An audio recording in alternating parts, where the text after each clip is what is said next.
Without further ado, we're going to get cracking on a great morning of interviews and a great morning of sessions. So I'd like to welcome to the stage my colleague Andrea Shalal, who is usually in our Washington, D.C. bureau, and she is going to be interviewing the head of the IMF, Kristalina Georgieva.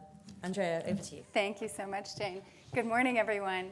Hello, good morning, Managing Director. It's such a pleasure to see you at a distance. We're so glad you could be here today. You've just returned from Europe, where there were some pretty significant discussions about the state of the global economy. You've warned that the IMF may have to further downgrade its forecasts for global growth and also to growth in China. Can you say a word about how bad it will be and whether you're seeing any rays of hope at all? Thank you very much, and great to see you, Andrea, although I'm more accustomed to see you in Washington. Sorry I'm not there in person. We have been watching carefully high-frequency indicators. We had in the third quarter of 2022 some better news than initially expected, but unfortunately the picture has darkened since. As you recall, we have projected 2.7% global growth for 2023. This is the third lowest in the last 2 decades after global financial crisis, after the COVID-induced recession.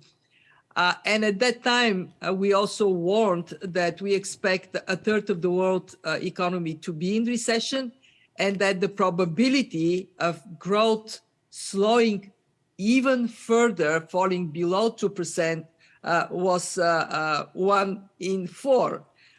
When we look at the most recent indicators, we are concerned that this probability may be going a bit further up. Why?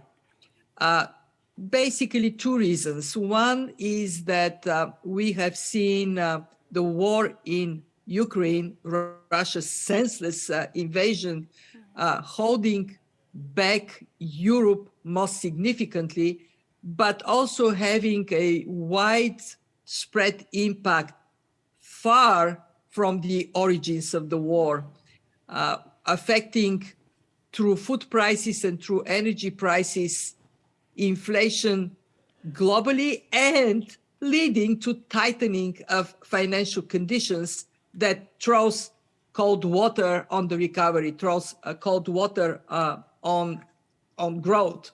And 2, we are concerned that there is a simultaneous slowdown in the US, in Europe, and in China. And in China in particular, the slowdown is very, very significant.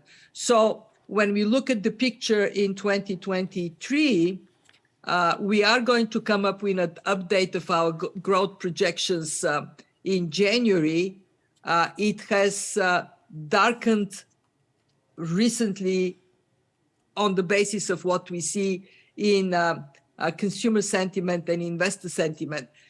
I want to stress it is highly uncertain time, and there are some brighter spots, like in the US, consumer confidence is holding better than we initially projected. But we are in tough times, and let me stress it. It is tough for everybody, but it is toughest for emerging markets and developing economies, where the strong dollar and the high interest rates often come in a context of very high debt levels. Absolutely. Let's get to the debt questions in a few minutes, but I really want to ask you a few more questions about China. We've seen massive protests there. They're spreading to the diaspora as well, to other Chinese populations. China just loosened COVID restrictions in 2 major cities, but there are obviously many, many more cities, and the frustration is building there. The IMF has said that China has scope to further recalibrate its strategy. What are you engaging with them personally? Are you kind of encouraging them to move away from this zero COVID policy? And if they don't, what are the implications for both the Chinese economy, but also for the global economy? I mean, how much worse could it get? Well, the economic environment in China is more difficult. In fact, as you know, Andrea, we are projecting 3.2% growth in China for this year, which is about the average of global growth. This is what we project for global growth.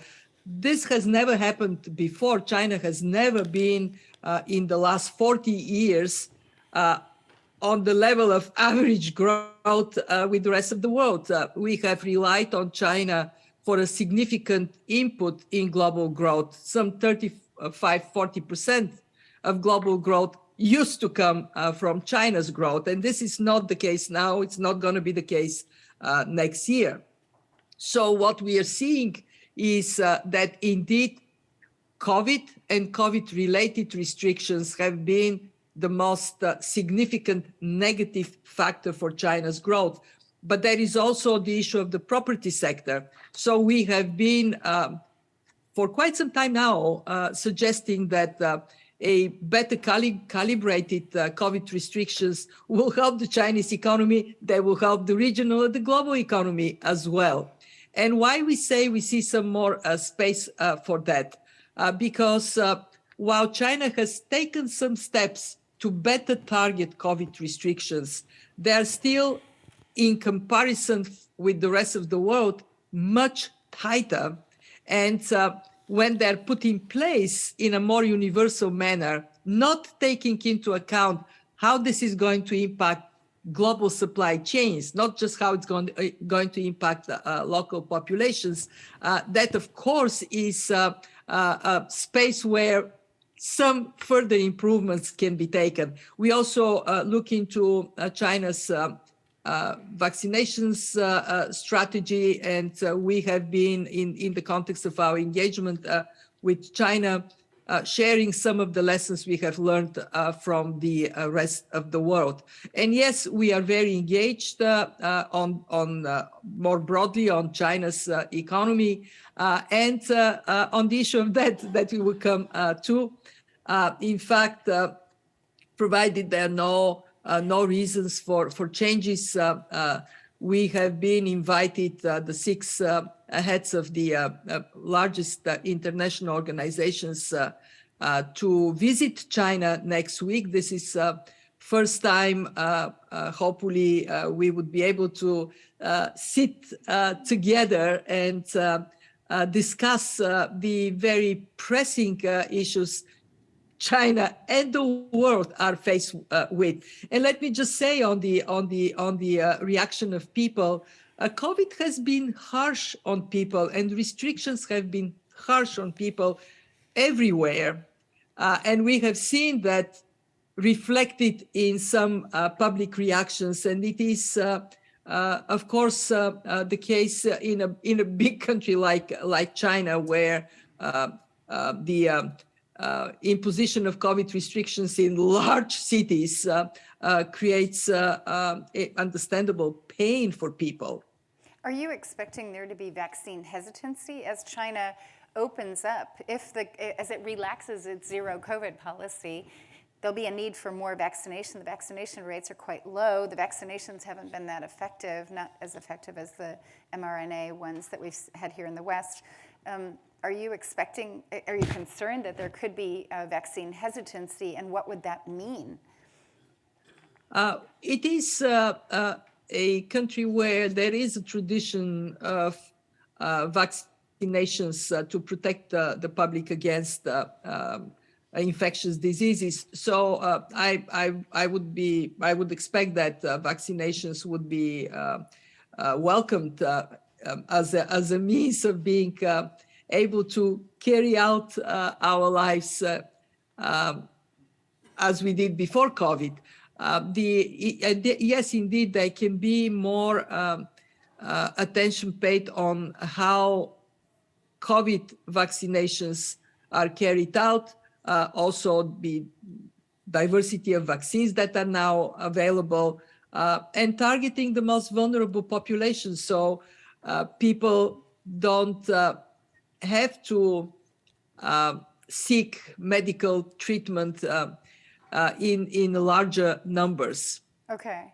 We've spoken about debt a couple times now, and I really want to draw you out on that if it's possible. China is now the largest sovereign creditor in the world and holds a large percentage of the debt stock. The common framework that was set up by the G20 and the Paris Club has been very slow to move. We've had the first successful debt treatment now in Chad, but nothing in the way of debt reductions for Chad. Zambia is still to be finished. Ethiopia is still out there, and there are other countries that may be seeking treatment. Are you concerned that China's slowing economy and its own internal problems, the real estate problems, reduce the scope for the kind of debt reductions that experts say are needed? I would hope it would be the opposite, that in a more difficult economic environment, China, out of enlightened self-interest, would look more favorably in preventing debt issues from deepening, and especially preventing the risk of a spillover and a global debt crisis that would affect the countries that are under the burden of debt, but it also would affect negatively the large creditors, and that is to say, would affect very negatively China itself. We are very keen to see China, one of the largest, actually the largest bilateral creditor, take the responsibility of figuring out how we can accelerate that resolution. I am very hopeful that when we have a chance next week to discuss these issues, we will continue on a path of finding better solutions and strengthening the capacity of the common framework to deliver. Andrea, let me make 2 points. One is that historically, coming up with collaborative agreements on that has been always a complex matter taking time. The Paris Club started in 1956 with the resolution for Argentina ad hoc. It has evolved institutionally over time. And only in the last decades, it had the full set of rules that are applied to resolution. If you look at the Brady bonds, it took just about 8 years to get them to a resolution. HIPIC took 10 years. So common framework takes time. But my second point is, this time around, we do not have the luxury of many years to come to a resolution, because we are faced with a very significant and widespread debt problem. Post-COVID, all countries came out with a higher level of debt. And for emerging markets and developing countries, this translates into 25% of emerging markets trading in distressed territories, 60% of low-income countries being under debt distress. We don't act decisively, and as you know, the World Bank and the IMF came up with very pragmatic proposals, debt standstill, clear rules and timelines for common framework resolution, and including countries like Sri Lanka, in other words, expanding the common framework. We have to get the capacity to move much faster this time around. Are you concerned about another looming systemic debt crisis? We have countries like Sri Lanka that are in discussions with you, Egypt. I mean, we're talking about countries that are much larger than Zambia and Chad. Mm-hmm. So how high is the risk of another systemic debt crisis? We are concerned that there is a risk for the confidence in that resolution to be eroded at a time when the level of debt is very high. We don't see at this point, Andrea, a risk of a systemic debt crisis. We are still talking about countries that are not systemically triggers of a debt crisis, Sri Lanka or Ghana. What we are concerned, though, is that we're stepping into a difficult year. 2023 is going to be hard. For the first time in decades, inflation is running high and interest rates are going up. How we are going to move through this year is so paramount, and yet, as you know, we are in a world that is actually more fragmented. So getting to resolution requires us to recognize that there are issues, debt, trade, climate, pandemics, that can only be resolved with the world coming together.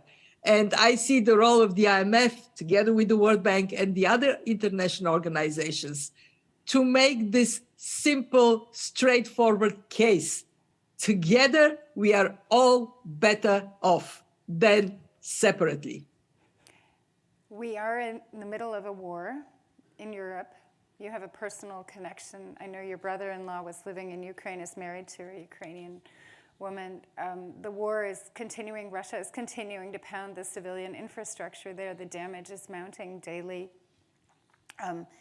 Just about a month and a half ago, at the IMF World Bank annual meetings, you talked about the budgetary need for $3 to $4 billion a month for Ukraine to keep its government going, to keep the society running.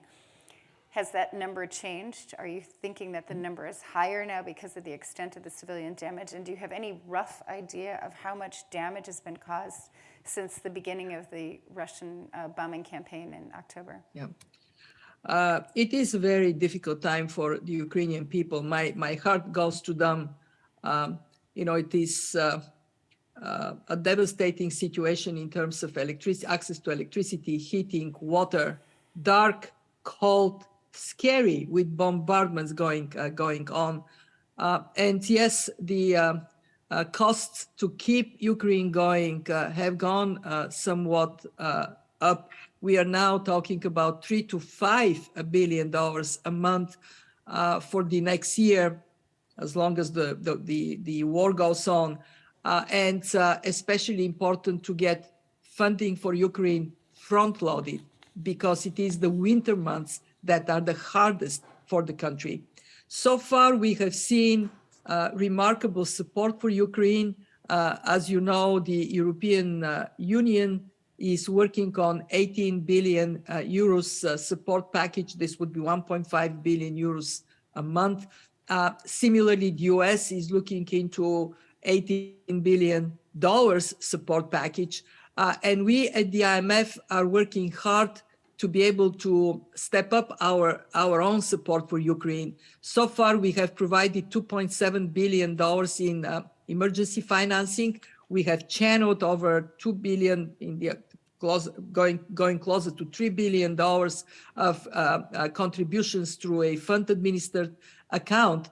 And we have just completed an engagement with the Ukrainian authorities on a board-monitored program that is paving the way for the fund to be able to provide financing to Ukraine. Because if you look at the Ukrainian economy, there are two factors that are going to be critical. One is the capacity of the government to continue to function despite the horrific war imposed on them.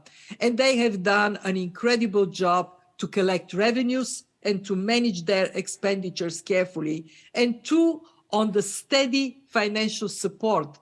So what is remaining of the Ukrainian economy, you know that it was cut by about 1/3 by the war, but that this part that is not affected by the war can continue to function. And there is an interesting positive sign that we see actually more capacity of that part of the economy that is not directly affected by the war, despite all of the difficulties to deliver. So to sum it up, Ukraine cannot go through next year without international support. They are very responsive to our calls to put clear mechanism so we can see how the money flows in and goes to affected parts of the country, to have the accountability that goes with that kind of support. And at this point, I'm confident that this support is forthcoming. Thank you. And rightly so. Thank you so much, Kristalina Georgieva, Managing Director of the International Monetary Fund. We're delighted you could join us. Thank you so much. Thank you, Andrea.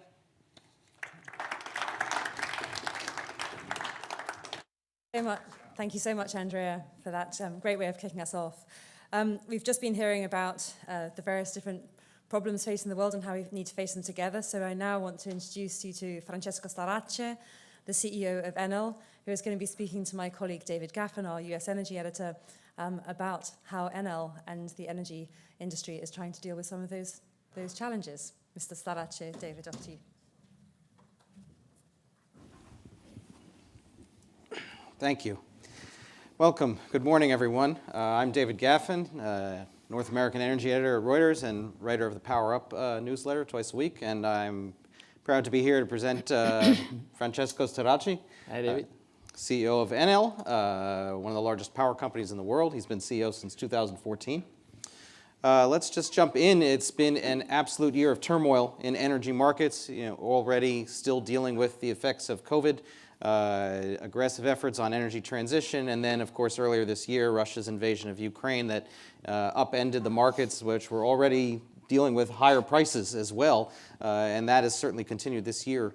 What would you say is and has been the biggest challenge of this year, and what do you expect it will be in the next year and years going forward?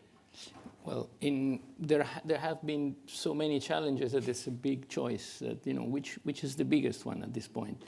Because we've been very busy in coping with the incredible disruption that the COVID 2 years roughly around the world created on the energy markets. It was a huge change. Maybe not many of you can see this, but the patterns of energy consumptions changed dramatically, and which means that the energy systems in different parts of the world in different moments had to adapt to this without having a clue of how to do this, because it was completely new. So we were getting out of that, and then we saw what happened in Europe, which from an energy standpoint was basically a gradual but continued reduction of the gas flows out of Russia, which choked basically the energy supply of Europe. And now we know that this is not going to change, and it is going to remain like that for a while. I think it's likely to say that nothing can be expected to improve from that front in the next 2, 3, 4 years maybe. So that is now the job, adapt again to another incredible, unforeseeable, to some extent, shock, which is get rid basically of a third of the gas supply that fed into the European large gas demand, which is, something that needs to happen in a year and a half. So you can imagine it's not an easy challenge. I'm confident it can be made, actually, as a combination of different factors. We can then go through them, but it is possible that, say, 5 years down the road, we go back and say, how did it happen? How could we make it in such a short time? And how, why didn't we do this before? We needed this kind of stress, but it is possible to do this. And I think, honestly, it's a pity that you needed such a tragedy in order to discover you had in yourself the capability to do this. I think other parts of the world can look and say, if these guys did it, why don't we do it too? So you can say Japan could do it, the US could do it. Anybody can just get out of this dependence in many of our energy needs and leave gas for what it is worth, for the chemical industry, for the industries that need gas for their own production. I think that's really the challenge we're in today. And doing that without telling people, go home and come back 2 years from now. I mean, that you cannot do. I mean, they need to keep working, and the lights need to be kept on. So that's a little bit the balance we're trying to find. What would you say is the challenge with the way in which energy cooperation has now changed? In some ways, it has ended with the likes of Russia. It was not seen as something that could have happened in the past, or at least in the same way as it's happening right now. We had some warnings, to be honest. Okay, in Europe, we saw that Russia took over Crimea and Donbass in 2014. And I remember then, that was my first year as CEO, by the way. I was not really aware but I remember then debates saying, we think we depend too much on gas coming from Russia. That was 2014. Then this kind of thing got kind of washed away. So we had warnings. But in general, I think it's unhealthy to have so much of a single source dependence on anything. Now it's gas, it could be other stuff. So it's a moment in which you have to think about the supply chains in general and see if they are healthy in the diversification of anything. Total autonomy is impossible. Excessive single source dependence also is crazy. So now that's the time now to think about how many other things may follow the same pattern. And there are several others. If you want, you can go through that. You're looking at PV panels in the industry. It's a known fact that it's 90% dependent from China. No problem so far, okay? But, is it okay to have one single source for such a strategic item? And I think, what this administration is doing in the US is trying to hedge a little bit this excessive dependence in several strategic fronts. Being PV panels just one, you have chips, you have other stuff. Right. So I think it's a broader problem that out of this crisis, you also learn that there are many other things that might follow the same pattern. What we've seen is that, obviously inflation has risen around the globe. Yeah. There is a big interest in, further development of projects like wind, offshore wind, solar panels, and Sure. the rest, as you're saying. But there have been a number of projects that have been delayed in the last year, and that appears like it will be a challenge going forward. How will you be able to address both the needs for parts, for supply, for labor to, handle all the things that people want to do, and is coming online, but certainly will take time? Yeah, I think there is a view that the industry needs to adapt to a jump in global demand of these kind of goods, which happened already in the past. I mean, the cycle of the industry is a 2 years, 3 year cycle to get capacity at par with demand. So during this time, you always have a little bit of a suffering. Mm-hmm. And of course, it depends on the player and what the size of this player is and how much is it important for this player on the market. So we are important, we suffer less. You're a small player, you may be getting back in the queue with the suppliers. Okay, that's a little bit unfair, but that's the way life is. Now, I think inflation is there, and we've heard now from Kristalina that not only inflation, interest rates both, which is very bad, okay? So say you buy this panel today, or you buy this wind turbine today, you're gonna be paying 10 or 15% more than the price you had paid maybe 2 years or 1 year ago.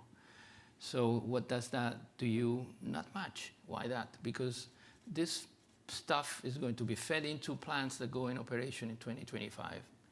By then, your production, the energy produced by these machines will probably cost 4 to 5% more because the cost of the stuff goes into price of energy. But you're facing an energy situation where prices are much higher than that in 2025. And this is maybe not good news for everyone, but it is.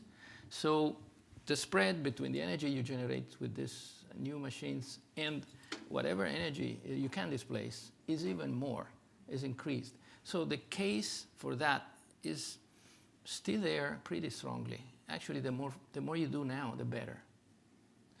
That for the inflation. Another problem is, can you find the stuff? Can you actually get the machines in time? And that's where the supply chain problem comes up. And that's where you really need to think a little bit strategically and say, can I keep buying this from that single source that so far was okay, but my turn is back on me, and what do I do with that? So that's why, for example, we decided to invest in manufacturing PV panels in Europe and doing the same in the US to hedge that risk, okay? Of course, you have to be competitive, but that's okay. But then you have also to worry about, I'm competitive, but theoretically, can I really get this stuff in time without waiting at the borders for some kind of rules to be established that, tells me if I can import this panel or that panel from this part and that part? Can I just do my job? So, and it is now the case that both in Europe and in the US, you have regulation and laws that kind of make it easier and more economically appealing to do this, reshoring. So you think that's what we're trying to do, 3,000 megawatts in Europe, 3,000 megawatts in the US, so that we hedge our needs going forward. Right. And I think many other companies are looking at several different things in that sense. Let's talk about that. You've mentioned reshoring and you've mentioned the United States. One of the biggest events of this past year that a lot of people have talked about in this industry was the passage of the Inflation Reduction Act, which of course has a very big component related to tax breaks, related to climate investment. Has that changed your view in terms of investment in the United States? Has it made you look more favorably upon investing here versus Europe? So let's take that first. I don't want to step into this minefield because there is now a lot of noise. Yeah. Okay, which is maybe not really belonging to the energy sector. I mean, as far as the energy sector is concerned. So that's the little caption before I speak. This is just for the energy sector, right? I'm not talking for the automotive sector. I'm talking for our sector, the one I know.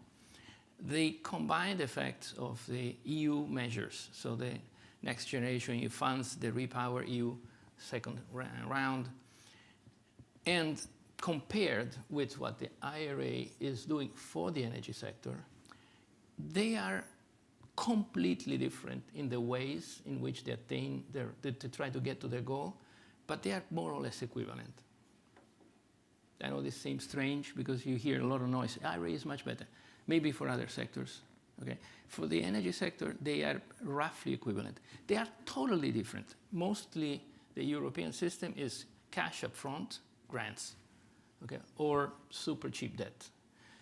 The IRA is more fiscal, so production tax credits, ITC. What the good thing about the IRA today for the power sector is that it includes also battery systems, which were out before, into the ITC system, which is huge, and it's really important going forward. And it gives stability of 10 years to a system that was used to have a 3-year cycle. Will PTC be extended another time? And so there was this anxiety at the end of the period with a blank void waiting for this bipartisan agreement to be reached again. And we went through the Bush administration, 2 Obamas, Mr. Trump, and then Joe Biden. And we knew that this was going to happen all the time, but you couldn't plan on this. Now with 10 years, it's fantastic. So I think it was good. But since we were talking about manufacturing, now we have 2 manufacturing entities, one making panels in Europe, the other one in the US. In Europe, we got like a 30% grant. So great. We thought it was fantastic, but the IRA is much better. So I have to say, on the manufacturing side, there is a difference. And our experience is limited to these 2 factories. So maybe it's just partial. So I believe there is some better ways of doing things than the system in Europe here.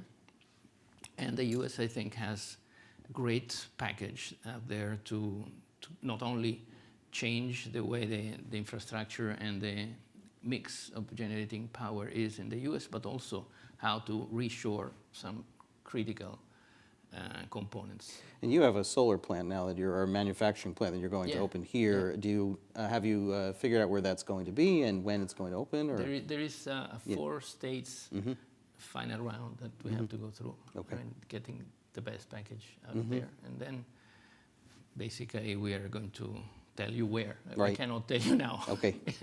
Will the technology will that be coming from Europe as well? This or is the that same yeah. technology. The factory is going to be like a copy-paste, same setup, same layout, same vendors, so that if you sleep and go from one factory to the other, you cannot tell the difference, which is good, so that you can actually optimize. As part of your plans, you have both, you have U.S. assets, and then you have your, I believe, electric mobility group, NLXWay. Yeah. Have you made decisions as far as whether you're going to list those businesses or sell them in any kind of way, or is there anything you've done on that front yet? We think, for the reasons that you've heard from Kristalina before, and maybe you're going to hear after this meeting, that maybe an IPO in 2023 is a little ambitious, let's say. It's like maybe not the best climate. So we're not in a hurry. We can still create value with that. We might look at 24, hopefully, for some kind of market exits of these entities. In the US, now we're focusing on keep growing the renewable space. We have about 8,000 megawatts in place, 3,100 under construction that will come online 23 in beginning of 24. The public charging network we have is huge. It's mostly on private basis, so you don't find public NLX, but you go in the home of people, you find a lot of NLX stuff. If you go on Amazon, you buy it from the Amazon. And so we're focusing on adding stuff, creating value. We're opening a retail business-to-business franchise in ERCOT and in PJM, because that's where markets allow that to happen, so that more customers can have renewable energy on a 1 to 3 year basis without having to buy large quantities. It's more tailored for smaller business activities that really want that. And then we have a huge business in batteries and demand response. So the flexibility that networks need to have to work. That's where really, I think, the systems are going, and where we have a unique know-how. So that's I think, next frontier. Great. Yeah. Will you, one other question was, do you have any comments on the proposed gas cap in Europe, the big gas price cap? We've been advocating the gas cap a year exactly. It was November last year when we started talking about it, and people were looking at us saying, what are you talking about? The gas cap for what? It's free market, no, gas caps are bad. So first of all, we are not advocating a price cap on gas. We are advocating a cap to the volatility of the index, the European index to which gas prices are linked, because that's where really the problem lies. So say that there is a news saying the storage of Germany is now at 73.5%, and people thought it would have to be at 76. All of a sudden, the gas price, the TTF index goes up 50 euros. I mean, it's nuts. It's crazy. It doesn't have any relationship with supply and demand anymore. It's like a psychoanalytical place where people go and vent their frustrations and fears. So I think this is unhealthy, because it's real money at the end. We are paying this money. This is money that goes, in fact, where it goes, So the point is, we should stop this volatility and bring it back to a normal level. I'm not saying that there's anything wrong with giving signals, but can you have a gas price that for the last 8 years moved between 20 to 30 euros per megawatt hour in Europe, and all of a sudden go to 300, the same gas? The same gas. So that's too much, all right? So we're saying, let's kind of put a cap. Then we can change this cap if we see that it's not enough or whatever. An alternative would be, let's link this index, which is completely volatile, to another index which is not as volatile, which could be the Asian LNG index. Because at the end of the day, what we're talking about now is, let's take this cargo from here and bring it there rather than there, because the price is higher. So let's couple these indexes so that they work as a large market area, and LNG can actually work more efficiently.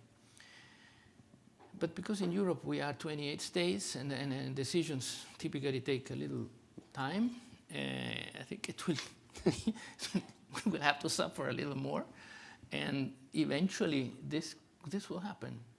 Right. It's just a question of time and how much money we're wasting in the process, but that's it. Got it. Okay. That's all the time we have.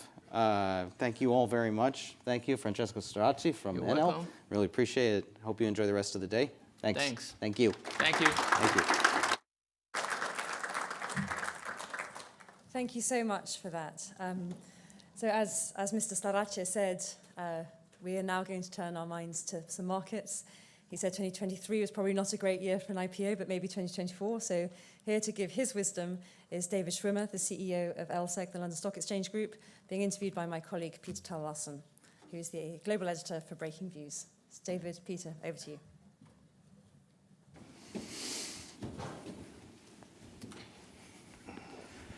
Good morning, everyone.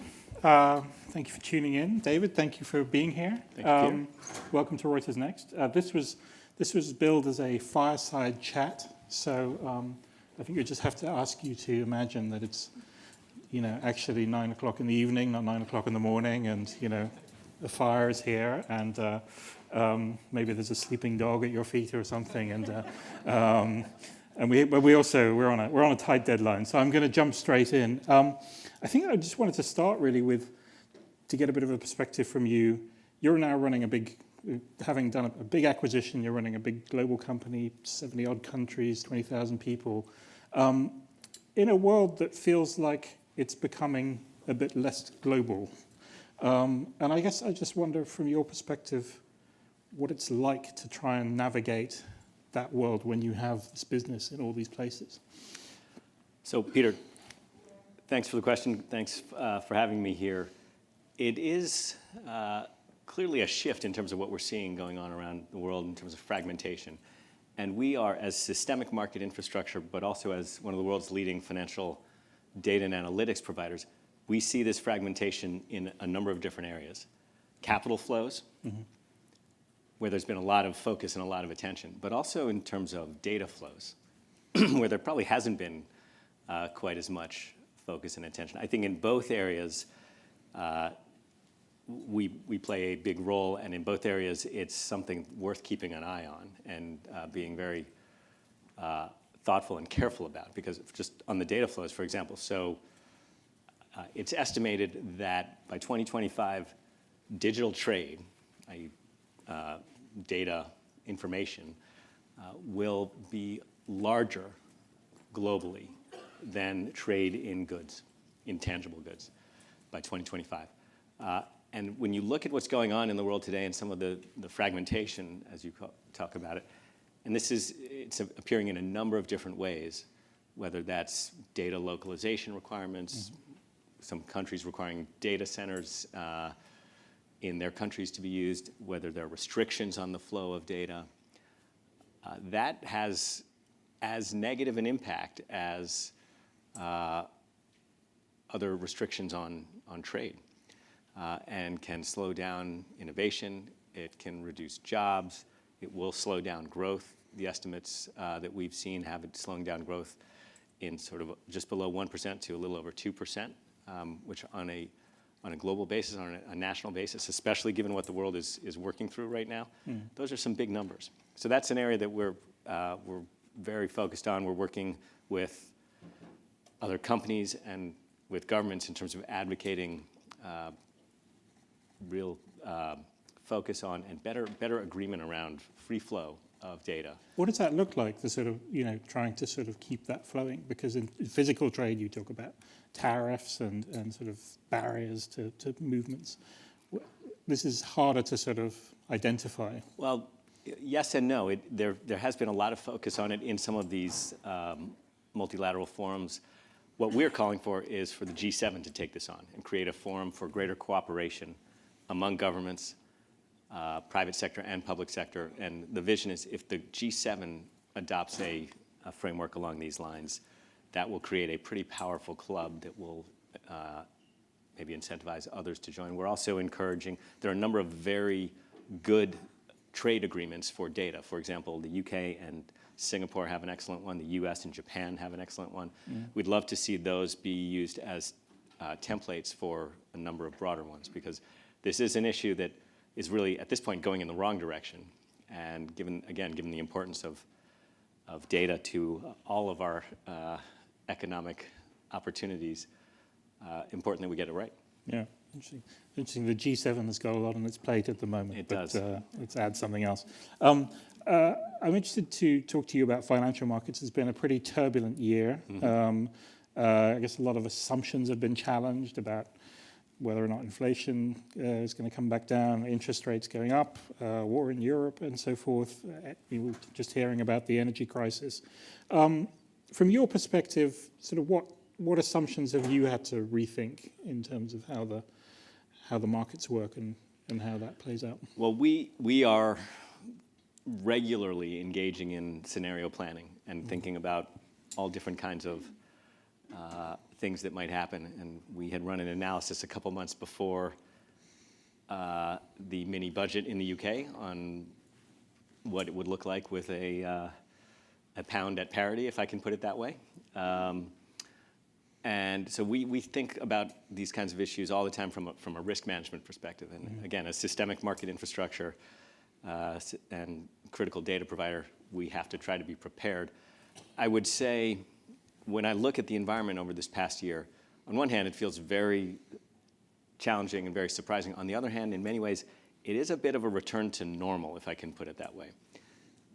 And normal doesn't mean the past 20 years, but if you go before that, the interest rates we're seeing today they're not that unusual. Relative to negative interest rates for the last 10 years or so, they're pretty unusual. In terms of some of the geopolitical conflict, relative to the last, again, maybe 20 years or so, depending on what conflicts you include, we have had a pretty, I'll say, aligned global direction and a sense of consensus. Whether it was actual consensus, we could have a discussion about.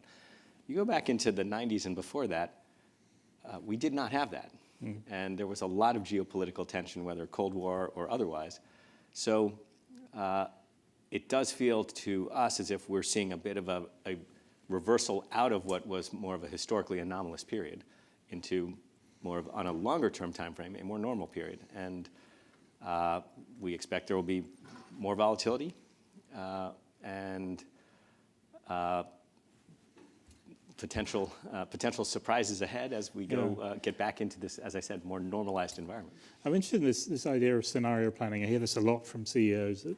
And obviously it makes sense that it's very hard. There are many different possible outcomes at the moment, so it's quite hard to forecast. You have to sort of prepare for different eventualities. But how do you then run a business with that in mind? How do you prevent that from sort of paralyzing you or saying, oh, we can't do anything because this terrible thing might happen? How do you sort of feed that into your actual day-to-day? Well, all the decisions we make are almost by definition without perfect information. So you have to make judgments based on imperfect information, and you have to take a look at a lot of different scenarios. And we do a lot of scenario planning. And even so, sometimes you're still surprised. So that means that you also have to have resilience in terms of your infrastructure, in terms of how you build and manage your business, in terms of your business model. And that's actually an area that LSEG has very intentionally put in place a very robust business model. So we have something like 70% of our revenues are effectively recurring and very stable and growing. And then we have about 30% of our revenues that are exposed to market activity, but tend to get the benefit of, or tend to benefit from, volatility of the markets. So in our FX trading business or our fixed income trading business or our clearing business, we've actually seen relatively high volumes this past year. So it goes to planning for particular scenarios, but it also goes to how you design the business model and then what kind of leverage you run with, et cetera. So. You at a certain stage in a previous career, we worked in Moscow for a bit. Obviously, what's happened with Russia this year has been one of the big things that probably not everybody fully foresaw. I'd just be interested from a sort of market infrastructure, financial market point of view, do you see that as a sort of as a one-off, or do you think there's a sort of template in terms of unplugging countries from the sort of financial system in short order? Is that something that could happen again?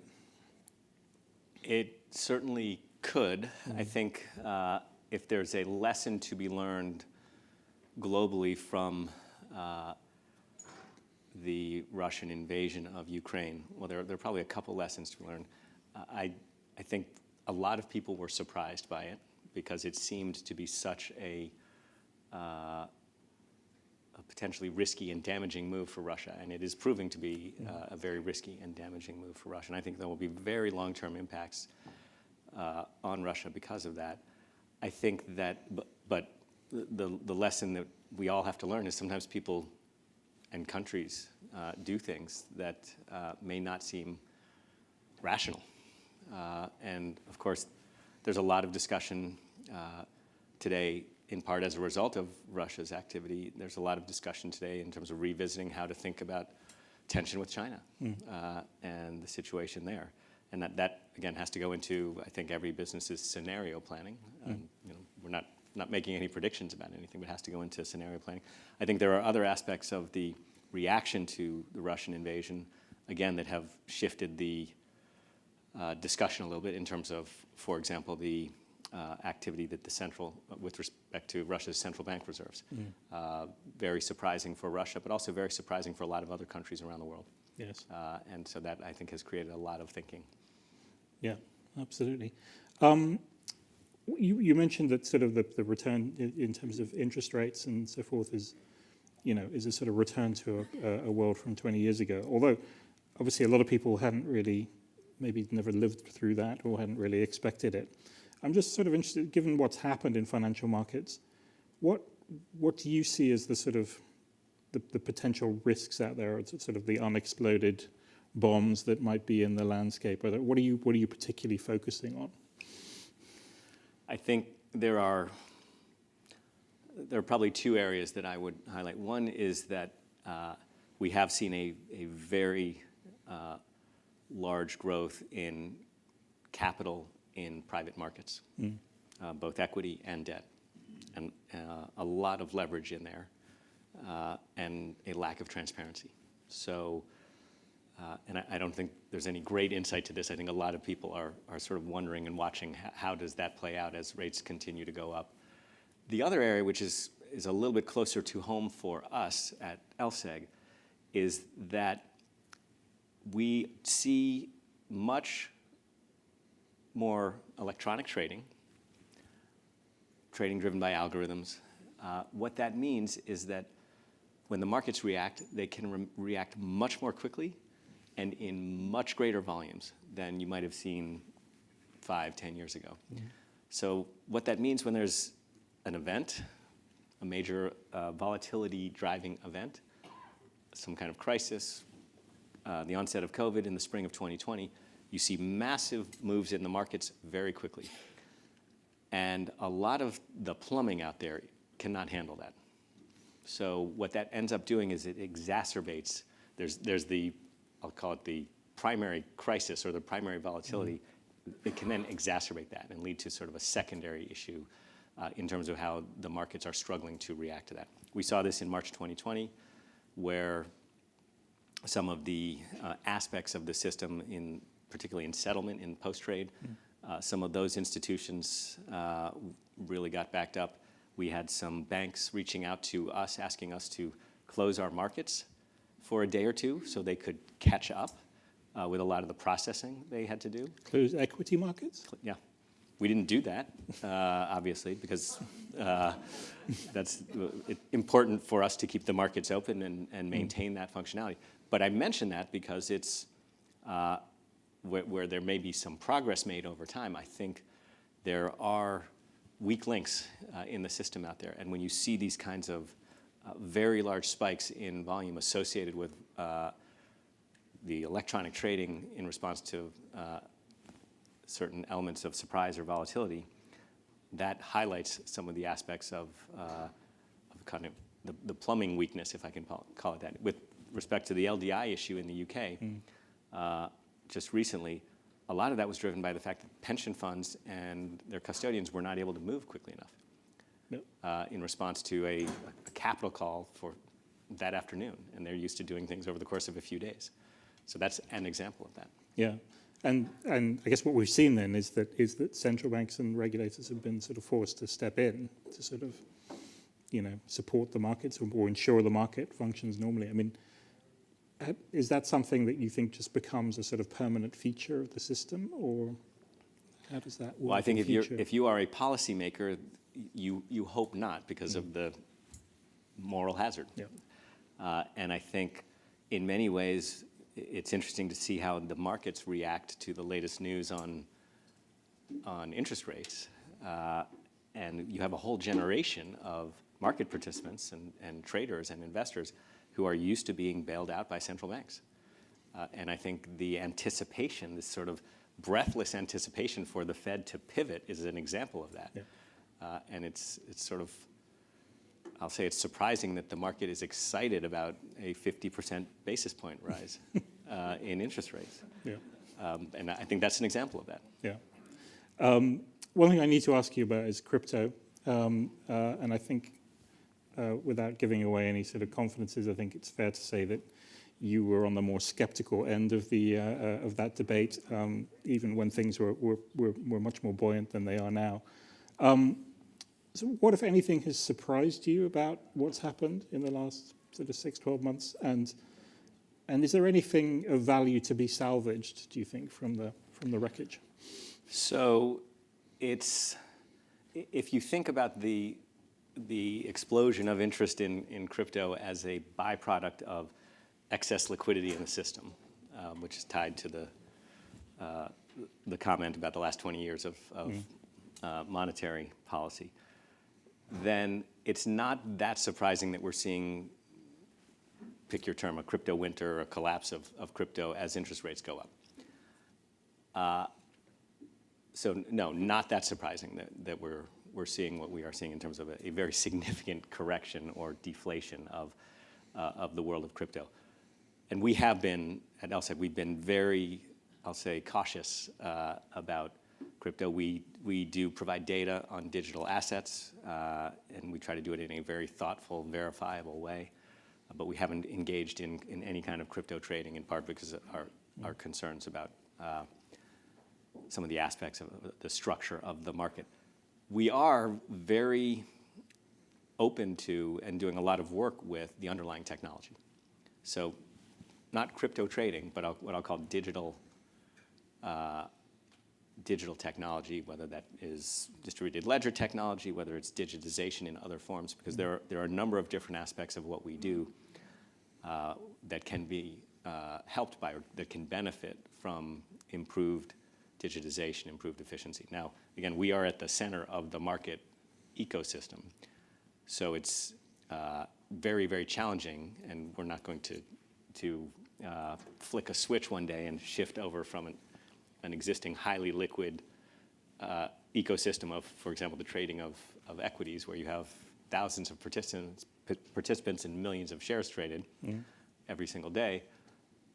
But we are looking very carefully at where it does make sense to shift over to a more digitized approach. And I think you'll see, as we think about that, it's more natural and more obvious to do that in new asset classes and roll out new asset classes with a more digitized process, so that some of the existing markets that are very complex ecosystems and have a lot of liquidity, and in general are working relatively well, we can deal with those significantly further down the road. Okay. Well, David, the fire has burned down a little bit, and our time is up. But I want to say thank you for joining us, and please join me in thanking David. Thank you very much, Peter. Thank you very much, David. Thank you, Peter. So, spinning on that topic of digitizing in financial markets and financial worlds, I'd now like to welcome to the stage my colleague Lanan Nguyen, the US finance editor for Reuters, who's going to be in conversation now with James Gorman, the CEO of Morgan Stanley. Lanan, I'll hand over to you.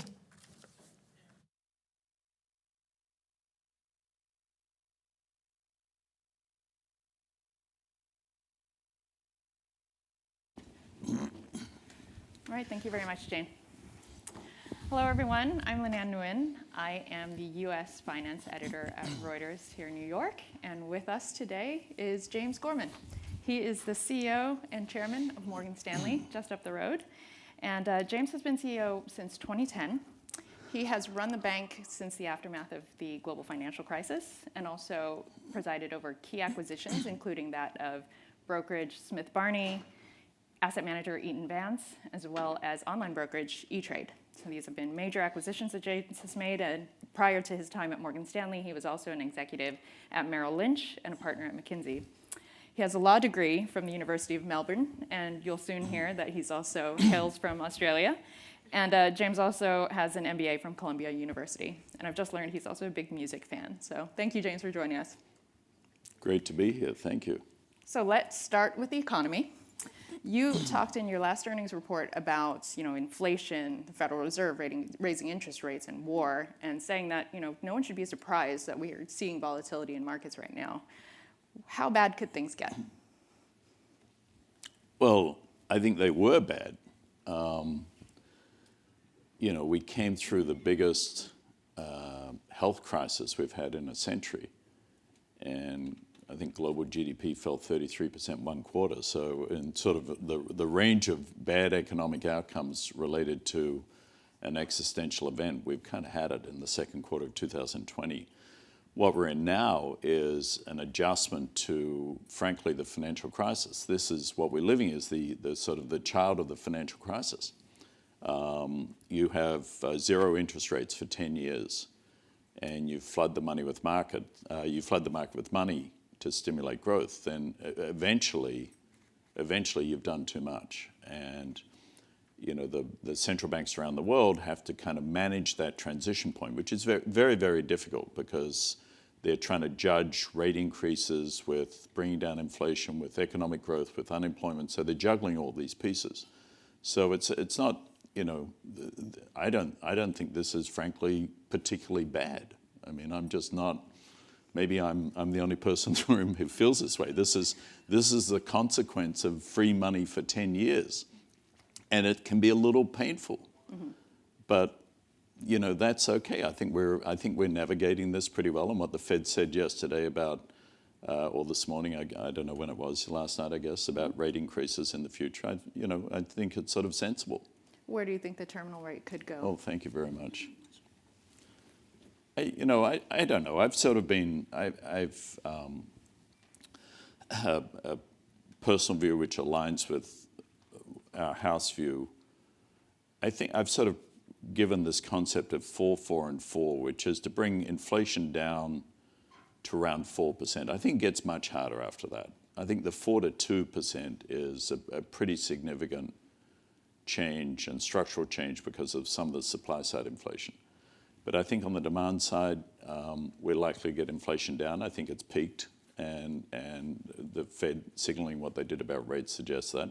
So inflation around 4%, unemployment sort of 4 to 5%, rates 4 to 5%, and then we deal. That's sort of stage one is getting back from a very abnormal 8-10% inflation, 0% rates, 3.5% unemployment.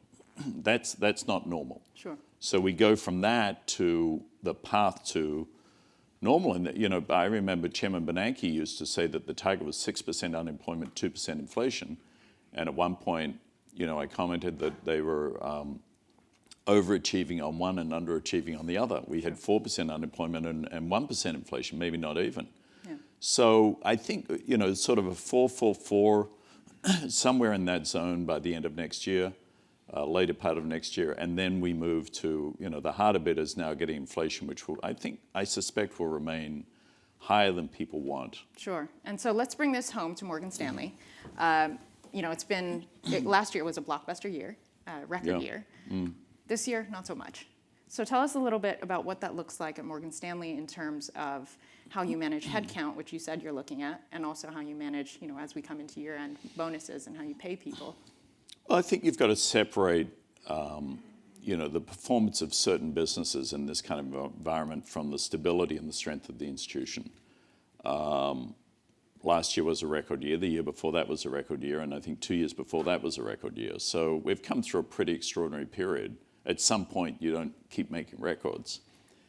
This year is obviously down from that, but it's not like it's a crisis. I think we made $2.5 billion last quarter during a very difficult period. You know, we used to dream years ago of making $2.5 billion. We had a 15% ROTCE, and the firm is frankly doing very well. I think we've brought in, through the first 3 quarters, over $250 billion of new clients' money. Sure. There aren't many asset managers in the world that have $250 billion. We did them in 9 months in a very difficult environment. So I'm actually pretty relaxed about the overall financial conditions of how the firm is performing relative to the challenge of the financial conditions. I think we're doing well. But clearly, the underwriting calendar is effectively zero. And if you're in an underwriting business, you're not making any revenue in that. That's a challenge. Mm-hmm. M&A is more challenged. It's not at the sort of more frothy levels of the last couple of years, but it's not terrible. Asset prices have come down, so any fees tied to asset prices come down. So you're getting, you know, I think it's obviously a more difficult year, and this environment continues to be challenging until we see better signals from the Fed, and that's why the market reacted. I mean, we're you know, obviously any prudent business person looks at headcount after many, many years of growth. We've got 83,000 people. 4 or 5 years ago, we were, you know, 60,000. So we've had tremendous growth, some great acquisitions along the way. So some prudent headcount management is not surprising. It's sort of your job. Okay, and Reuters and others have reported on cuts that you're making. Can you characterize the nature of this headcount management that you're doing right now? Some people are going to be let go. How many?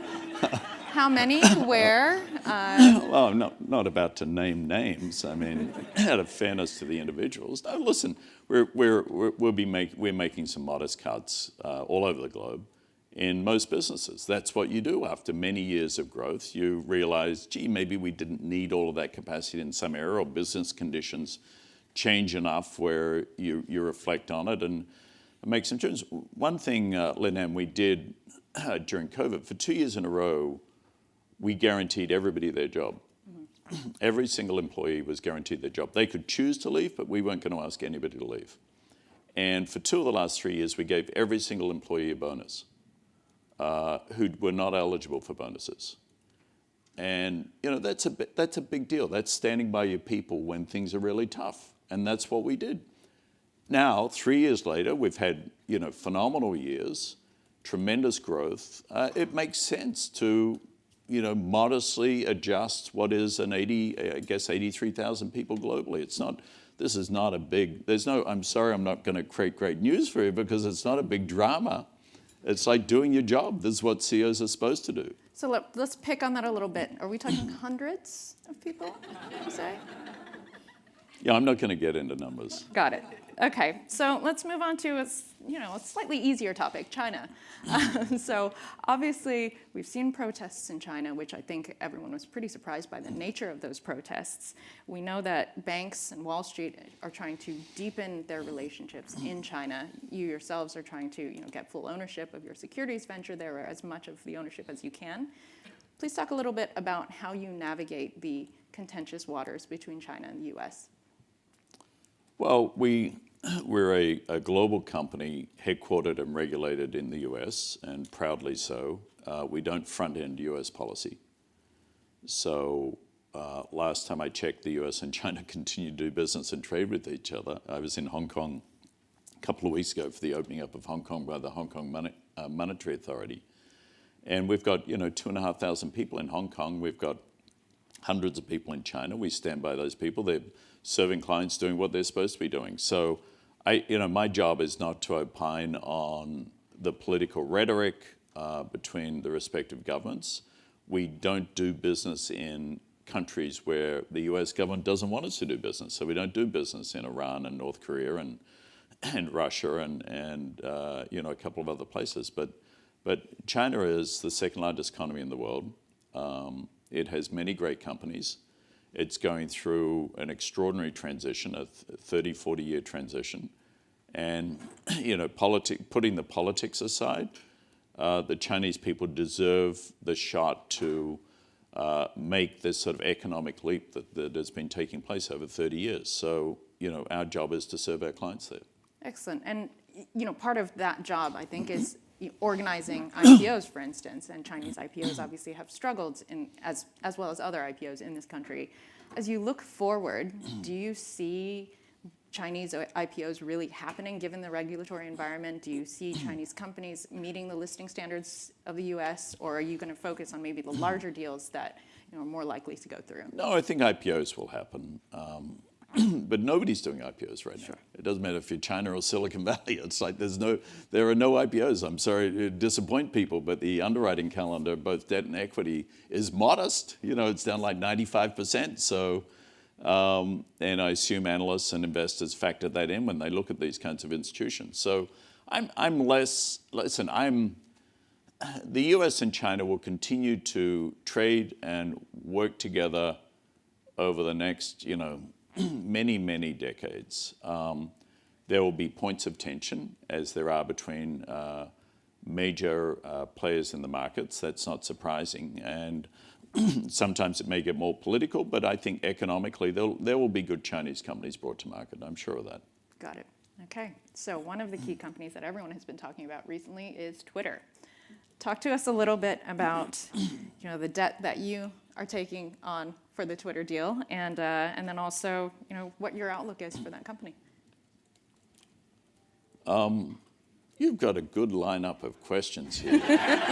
You've gone from headcount reduction to China geopolitics to Twitter. That's my job. Let me guess, Bitcoin is far up on the list. Would you believe it's the next question? So yes, after we finish Twitter. Followed by succession, maybe? Maybe, possibly. I've done a few of these over Exactly. That's why I'm so old and gray. Exactly. We've got 6 minutes, and those are the 3 topics. So let's do it. And you can tell I'm not going to answer the first one by continuing to talk to you.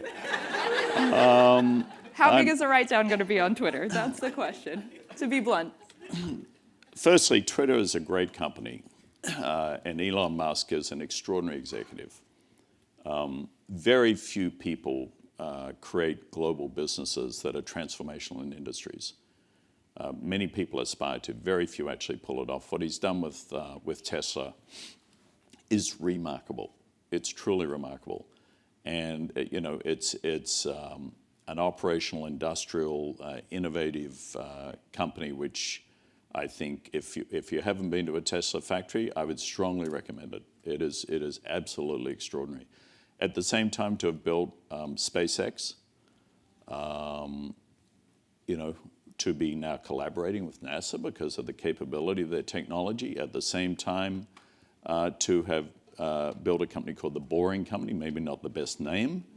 He's certainly not boring, by the way. But he is not boring. But it's a drilling company that he's built. So I wouldn't bet against Elon Musk.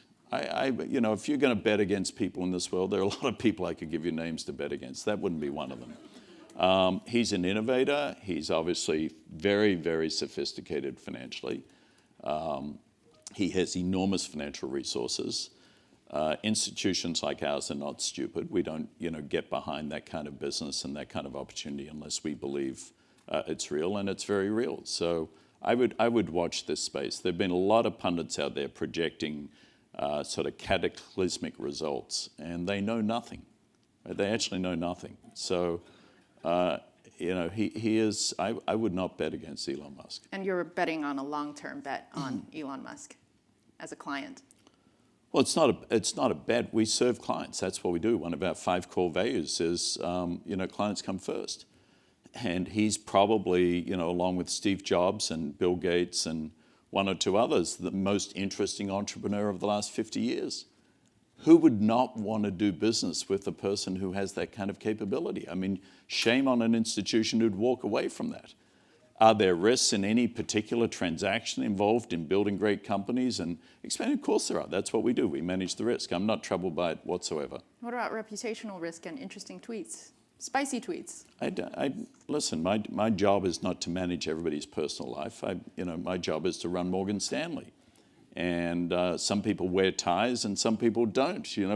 We all have different ways of going about our business. So I'm not bothered by that at all. Listen, if I would just encourage you to go on a factory tour of the Tesla factory, which I did in LA, and I think you get a slightly different view of what you're dealing with. This is the real deal, and he has extraordinary capability, so I would not bet against him. Got it. Someone else who does not wear a tie is Sam Bankman-Fried, the former CEO of FTX. So talk to us a little bit about crypto. I mean, you have been very skeptical on crypto for a long time, but now that this is kind of the fallout is happening and we're seeing comments from lots of people, curious as to where you think things stand in the crypto business, what your wealthy clients are saying about crypto, and how you proceed. Well, I had a sort of a fundamental view, which is, does the world need another form of stored value? And nobody's been able to really present a compelling reason why it does. Secondly, do we need currencies which are unregulated? Will they be allowed to sort of, people have said they're going to supplant the US dollar as a reserve currency. It's ludicrous. Right? These things are just ludicrous. It's fantasy. Maybe if you own the stuff, you're saying that because you hope it's going to go up. If at some point, at what point do governments say that they don't want significant monetary flows to move around the globe completely unregulated? I think that point is rapidly approaching. And what happens whenever you start these kinds of industries which operate outside the regulatory framework, nobody's watching. And when nobody's watching, bad stuff happens. Not to all of them. Some of these are very good companies, but to some of them, as it appears to have happened with FTX. So crypto itself, listen, as long as you have user acceptance, you'll have usage. I've said before, I don't think it's a fad. I don't think it's going away. But I can't put an intrinsic value on it. I don't know if it's worth, if you take Bitcoin, for example, I don't know if it's worth $60 or $60,000. So I don't like investing in things that have that range of outcome. Sure. And I don't like putting clients into those things. If they want to speculate, you can speculate. You can go to the race course and speculate on the horses. You can speculate, go to a casino and play roulette. I mean, you can do a lot of things too. But by definition, something which drops in value from 60,000 to 16 or whatever it is today is by definition a speculative asset. Doesn't mean it's inappropriate for everybody. Plenty of people speculate on stuff. That's fine. I don't mind. People invest in companies that trade at 50 times revenues. Right? I don't understand that. But people do it. And some of them every now and then get lucky. Those revenues turn into earnings, and the earnings turn into stable earnings, and they get rewarded for their early foresight. So I just haven't seen it in crypto. I don't understand the intrinsic value in it. I don't know how you set a price for it. I don't understand why governments wouldn't, over the now probably short term, figure out how to regulate it. So it's got too much risk to it. But do I begrudge somebody investing in it? No. I wish I bought it at $60 and sold it at $60,000. But I'm a lot happier I didn't buy it at $60,000 and own it at 16. So, Very clear. Just doesn't cause me that much. I just don't think it's nearly as central to the global financial infrastructure and debate that we all deal with in our lives as the media, not this media, of course, but the media at large has given it. Because it's a shiny new toy, everybody gets overexcited about it. Everybody loves a shiny new toy. And we've got one. And suddenly that becomes the be-all and the end-all. It's not. Excellent. Okay, so we're going to end on an optimistic note. You have... I thought I was being optimistic. I was saving you losing money. How much more optimism do you want? Yes, so let's come keep on. it going. Let's keep it rolling. So you have set a very ambitious target of $10 trillion of client assets. Yes. That might be a little harder given the economic environment, perhaps, but also, are you going to stick it out to see through that goal? Well, you got to look at where we started. When I started in this job, we had between wealth and asset management, I think about 700 billion. And we currently have between wealth and asset management about 5.5 trillion. That's pretty cool. We are bringing in, our target is to bring in $1 trillion of new money every 3 years. That is extraordinary. So far, last year we brought in 425 billion. Through the first 9 months of this year, we brought in over 260 or 250, I don't know the exact number. So we appear to be on track in that during an incredibly difficult environment, where presumably people are paying down debt and conserving their money, and they're not thinking about investing in the market. So if you look at our business model and you look at all of the funnels that create asset flows from the acquisition of E-Trade, which brings in the pure self-directed client, the acquisition of Solium, together with E-Trade's workplace business that puts us in the flow of all the stock plans. We run 35%, I think it is, stock plans in this country. So all of this sort of at-work asset accumulation, we're in the middle of that. And then with our wealth business, with 15,000 advisors and over 4 trillion, we're dealing with, in aggregate, something like 15 million clients.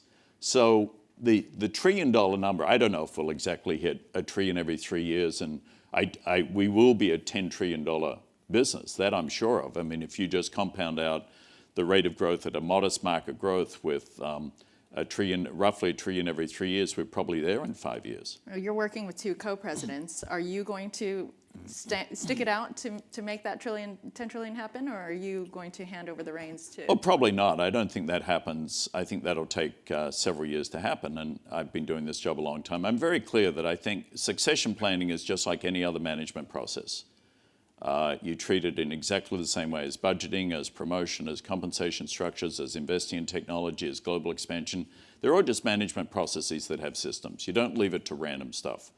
So we have a very concrete, my first board meeting in January of 2010, I laid out a succession plan for the board, and I've been in the job, I think, 21 days. Why? Because stuff happens. Right? People get sick, people's circumstances change. You have to be prepared for the exceptional, do that, but then you also have to plan for the inevitable. And you either die in your job or you leave it. I plan to leave. I think it's just a better outcome for everybody. And I'd like to make sure when I leave that I do it in a thoughtful way. And fortunately, we have some very, very talented executives at the top who've been developed now and worked with me for some of them 6, 8, 10 years. And one of them will run Morgan Stanley, and they'll do a phenomenal job with it. I think when is the key question. Well, I actually don't think when is the key question. I think who is the key question. That too. And do they have the right skills? When it happens, it just happens in a natural course. As I've said before, I have a plan, and I don't do a lot of things by accident when it comes to running the business. So there will be a plan, there will be a result. One of those 4 executives will run Morgan Stanley. We will hit 10 trillion in assets. Bitcoin probably won't go back to $60,000, and Twitter will be just fine in the long run. So I think we've covered pretty much all your anxieties. That's great. I've saved you therapy this week, right? Fantastic. Keep us posted of your plans, James. Thank you so much for joining us today.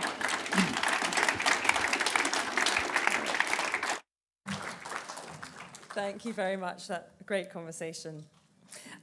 We've got our final session before the coffee break. So I'd like to welcome to the stage the Deputy Secretary at the US Treasury Department, Wally Adeyemo, who's going to be interviewed by our US Economics Editor, Dan Burns. So Dan and Wally, over to you.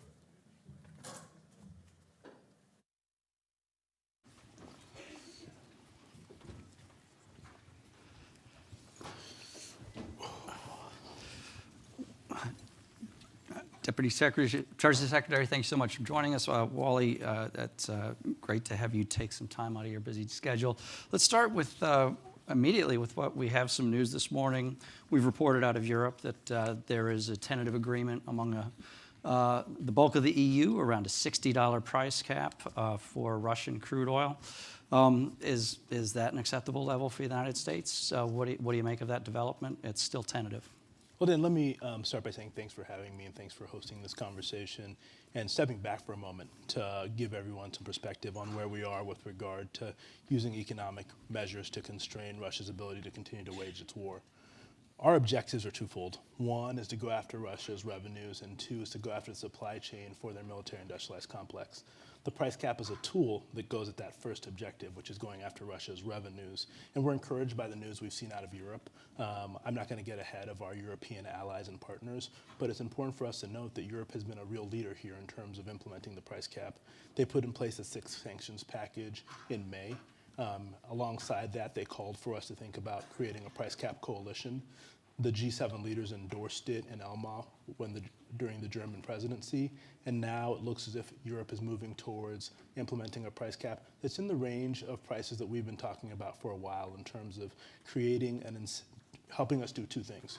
One is reducing Russia's revenues, but the second one is making sure that we keep Russian barrels on the market in order to make sure that we keep prices low for everyone. And we think that the price ranges that have been discussed accomplish those two goals and will put us in a position where Russia's revenues come down while we're ensuring that people get access to reliable, cheap energy going forward.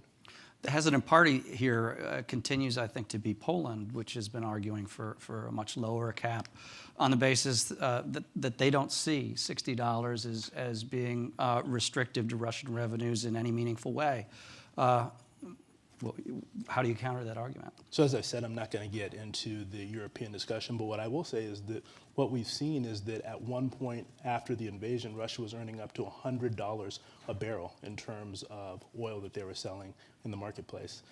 We think that on average, they've been earning about more than $70 a barrel since the invasion. And the reason I say we think is because since the invasion, Russian oil, or Urals, have been traded in opaque ways, not transparently on the market. So it's hard to know exactly how much they're earning. There have been quotes that have been below the amounts that we're talking about here, but there have been plenty of quotes that have been above that amount as well over the last few months. What we think the price cap can accomplish is that if we set a price in the range that Europe has been discussing, we create an anchor in which people will know that Russia will be unable to earn above this amount and use Western services going forward to move their seaborne oil.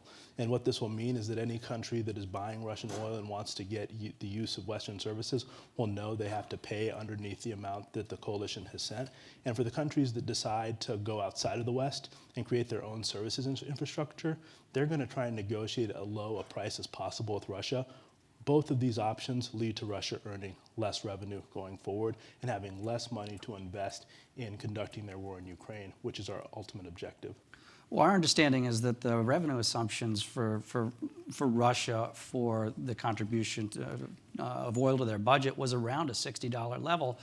How does having a cap at that level actually make a meaningful dent in their ability to fund the war in Ukraine? Most important thing for us to remember is that the price cap is one of several tools that we've used to go after Russia's ability to earn revenues going forward. As you all recall, at the beginning of Russia's invasion in Ukraine, we took decisive actions as a coalition to go after their financial sector. Today, the IMF and other independent forecasters estimate that Russia's economy is going to shrink while the rest of the global economy grows. And it's going to shrink even more next year. So ultimately, you can't look at the price cap in isolation. You need to look at our overall strategy for taking apart Russia's ability to earn revenues. And we have been successful at doing this in areas like finance. We went after other sectors of the Russian economy. And now the actions that we're taking with regard to oil will further constrain them. And the key thing to remember is that we're starting at 60, but we have the ability to move the price cap to further use the price cap to constrain Russia's revenues over time, so that as Russia goes into 2023, we all know that Russia's economy will be smaller than it started in 2022 because of the actions that we're taking. And by putting in place the price cap, Russia's economy will be even smaller in 2023 than it would have been but for it. What kind of interval would you be comfortable with then as an adjustment mechanism? So our goal, we've made very clear that we're, as a coalition, that we're going to revisit the price cap from time to time in order to make sure that we are in a position to adjust it to meet our two objectives. The goal is to make sure that we're not doing on a weekly basis because we want to provide some certainty to the market because we do not want to increase volatility. But we know that we want to make sure that even on a bi-monthly basis that we'd be open to the idea of coming back and talking as a coalition about what we do with regard to price adjustments potentially. As you mentioned, we're entering a period, most economists agree, of a weakening economic outlook, which would lower demand for that. There's been an enormous amount of negotiated capital invested by yourself, by Treasury Secretary Yellen. What if we accomplish this and the cap is never actually touched? Is that not counterproductive on its own? So if the Russian oil, If Russian crude never makes it to the cap level, and it's actually never so kicks in. the thing we have to think about is that the cap is a tool that is intended to, for a purpose. And we have two purposes. One is to make sure that Russian oil continues to flow, but the second one is to bring down their revenues. And from our point of view, we've already had success in doing that even before the cap comes into place. The idea that Russian oil is trading lower today and the spread between Russian oil and Urals is getting bigger is because people know that the price is coming into place. We started to see over the summer that Russia started to negotiate with countries longer dated contracts in order to try and get around the cap. And in those longer dated contracts, they were offering discounts of as much as 30%. So the reality is that the cap is a tool that is driving behavior, both by Russia, but also by the purchasers of Russian oil. So that what we're seeing already is that the countries that may decide to have their own fleets or ask Russia to provide insurance or ask Russia to provide other services are negotiating lower prices. And in little notice news, the Russian central bank over the summer provided their insurance agency with $19 billion in order to set up their own insurance system. That's $19 billion that can't be used to purchase tanks, to buy bullets, to continue to fight their war in Ukraine. And our goal is to make sure that in every step that we take, be it the price cap tool or the sanctions that we put in place, we're forcing Russia to make a choice between propping up their economy that is getting smaller or funding their illegitimate war in Ukraine. And we're making those choices harder every day, and the price cap is helping us do that. Looking ahead, there's a second step that kicks in potentially in February where this goes on to the product level. What can you tell us about your conversations around that, and how concerned are you that there is some concern that could be even more stringent, have an even greater stringency effect? So I think one of the things that we've been committed to doing as a coalition is making sure that we look at historical data and that we're taking steps that meet our two objectives. One is to make sure that in that case, product stays on the market, but two is reducing Russia's revenue. We think we have the ability to do that because we're in a position where, as a coalition, the key thing that we have is that the biggest service providers for insurance, for much of the shipping, are within the G7. And by having that as a point of friction, it creates an opportunity in which we have the ability to help drive down the price of Russian oil in this case, but refined product then, but at the same time create incentives for them to continue to sell into the market. And I feel confident in the same way that we're making progress in terms of locking in the oil price before the December 5th deadline, that we'll do the same thing when it comes to refined product. As we've reported, it is still a tentative deal. I think Poland has till later this afternoon to agree. If they don't come on board and there isn't unanimity of agreement, and we come down to Monday, what do you think we should do? Should the imposition of the sanctions be extended, or should we live with the December 5 deadline and let them take place? So my view is that we're going to get this deal done because what we've seen over time is that each time that Europe has faced a choice between imposing more costs on Russia and not doing so, they've done it. They've taken this action 8 times, and oftentimes at a cost to their own economy because they care so deeply about standing with the people of Ukraine, and that's exactly what I know that Poland cares about as well. So I expect that we will get a price cap done in Europe, and the rest of the coalition will join Europe in putting it in place because it is the best tool we have at the moment to reduce Russia's revenues going forward. It's important for us to realize that what Europe is a coalition of 27 countries, and these 27 countries since February of last year have put in place 8 sanctions packages. And our expectation is that when they put in place the 8th sanctions package, which said that they were going to implement a price cap, that's when they made the commitment to do it. And now they are finalizing those decisions, and we expect Poland and the other 26 countries to come together to implement a price cap on oil, and that the rest of the coalition will join them in doing that. I'd like to turn to the U.S. economy. We had some key inflation and consumer spending data today. Core PCE came down on a monthly basis to the lowest since July. But if you look at the year over year, both core and headline figures, they're really easing at a very, very slow pace. Food inflation is still close to 12% annualized. What do you make of the really slow progress on the inflation fighting front? So let me say that we're encouraged by the fact that the inflation data did surprise to the downside, and we've seen that for a number of the other key readings, including CPI. But to your point, prices are still too high. We've seen some downward pressure on those prices. For example, you look at the price of gas at the gas pump, down $1.50 since its highs of the summer. That's because of actions that we've taken, like the president's decision to use a strategic petroleum reserve to release oil into the market. And I'll also mention that today, oil at points over the last week have been lower than they were before Russia's invasion in Ukraine.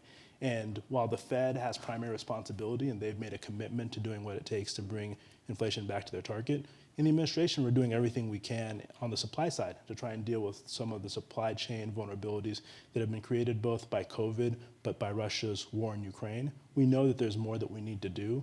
You look at the Inflation Reduction Act, for example, where in that act, we've done things like help bring down premium costs and also the cost of medical drugs going forward. And what the president's committed to doing is continuing to do everything we can to try and deal with easing some of the supply pressures in the economy in order to make sure that we get inflation under track. But the underlying health of the US economy is quite strong. We've created 10 million jobs over the course of the Biden administration, and consumer and corporate balance sheets are quite healthy. And we think there is a path towards making sure that as we bring down inflation, we continue to have a healthy economy in the United States. So Fed Chair Jay Powell yesterday, in remarks at the Brookings Institution, which I'm sure you tracked, he did send a signal that the Fed's ready to ease off from the 75 basis point pace to probably 50 basis points at this next meeting. But he also signaled a higher for longer regime for rates. Probably an environment with inflation still slow to respond, and a U.S. economy that's kind of chronically starved of workers. Is that an assessment you share?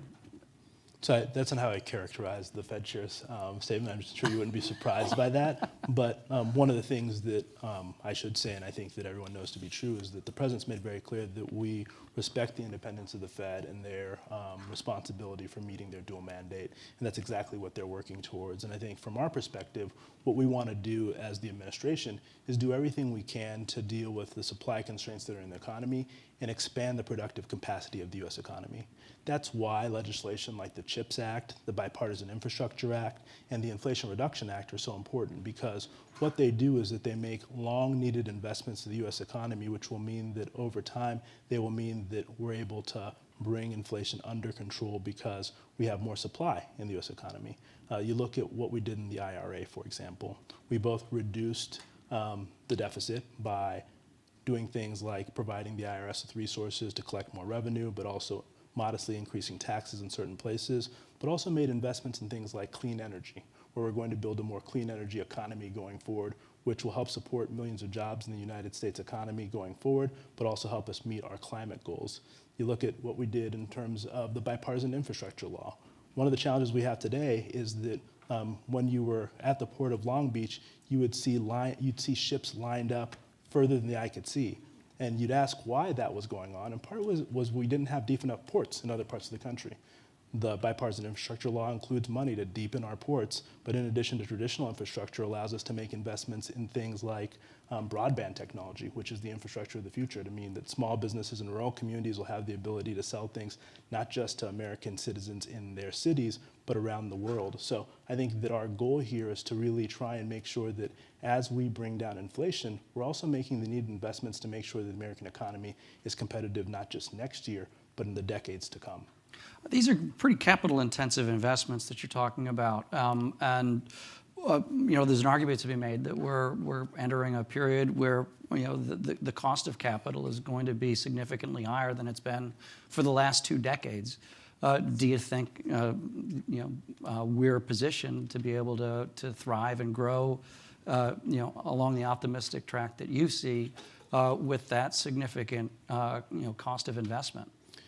I think we are, and the reason I think that is because part of my job is talking to business leaders in America, and they feel more confident today about making investments in America than any time in several decades because of the investments the government's making.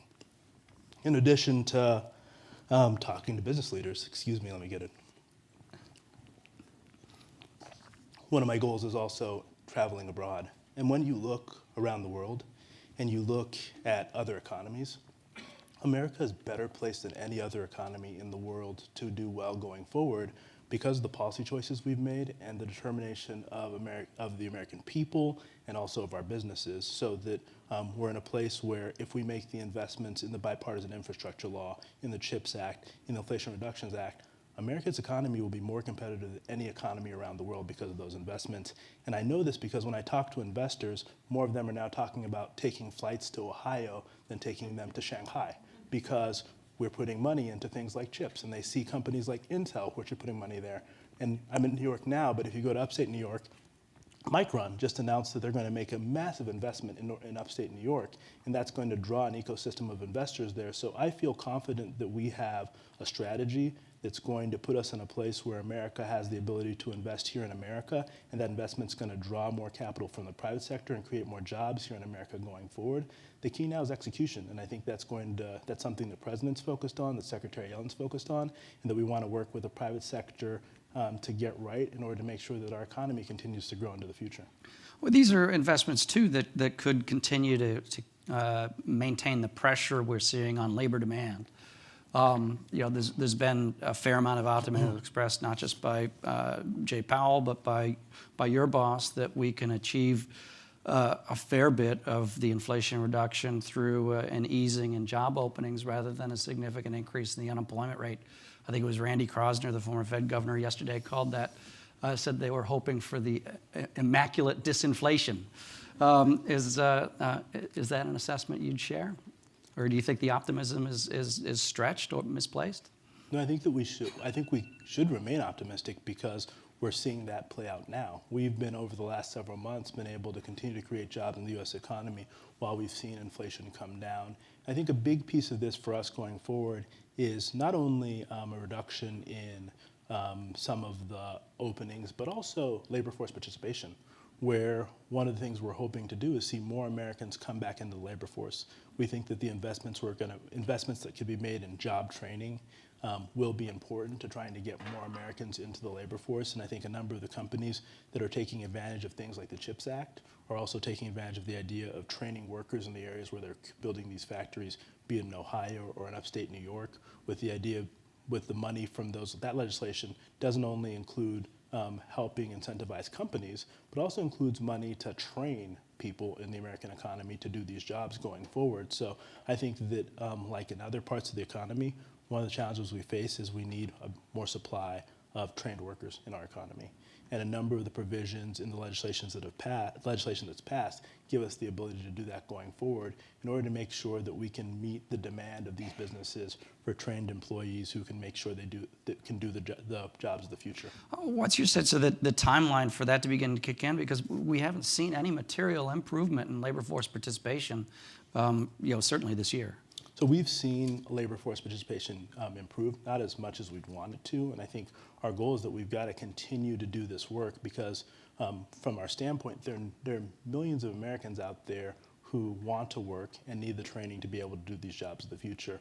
I think that as we think about what the economy looks like today versus what it looked like pre the pandemic, we have new opportunities because a number of the jobs that you used to do from an office place, you can now potentially do remotely, which means that companies can look at hiring people in places that they don't have offices going forward. The key, though, is how do we make sure that we invest in training? And this training isn't something that's in the distance. I was in Orlando earlier this year, sitting down with the mayor there, and they're investing in training employees for technical jobs using money from the American Rescue Plan. Yesterday, I was in an event with tribal nations, where a number of these tribes, where you have high rates of unemployment, are also making workforce training investments in order to get their tribal members capable of doing some of the new jobs in the economy going forward. We've got to keep doing this because that's the key to making sure that we have the people who are ready to do these jobs of the future, and it's something the President's committed to doing, and we're working with local officials and state officials throughout the country to do. I'd like to turn attention to China. Indications just in the last 24 hours that the government, Xi's government, is willing to relax some of its very stringent COVID protocols and in the face of these really remarkable protests that have arisen over the last week or two. What do you make of the latest developments there? So we believe in the rights of people to protest, and I think the key for us is that we think that when you look at what's happening in China, it's a good example to us as to why it was so important that the president, when he came into office, took every step he could to give every American who wanted it access to a vaccine, and we made the investments we made early on in terms of the American Rescue Plan. And today, the United States economy is open. We have an economy that is growing robustly, and in China, they are still locking down because they haven't done the things that we did. And I think it demonstrates both the success of the president's strategy, but also the fact that the United States has taken a lot of, that we're in this position not by chance, but because of the choices that we've made. And that's exactly what we're going to do going forward in terms of the choices we're making, in terms of the investments we're making going forward. What's your sense of the risk, the tailwind risk for the U.S. economy if, say 6 months, a year from now, despite some optimism that there may be some easing, we still see this fitful reopening process in China, which clearly has a continuing effect on supply chains that are material to the U.S.? So one of the things that I think we have been happy to see is that some of the supply chain challenges that we have faced have eased over the course of this year.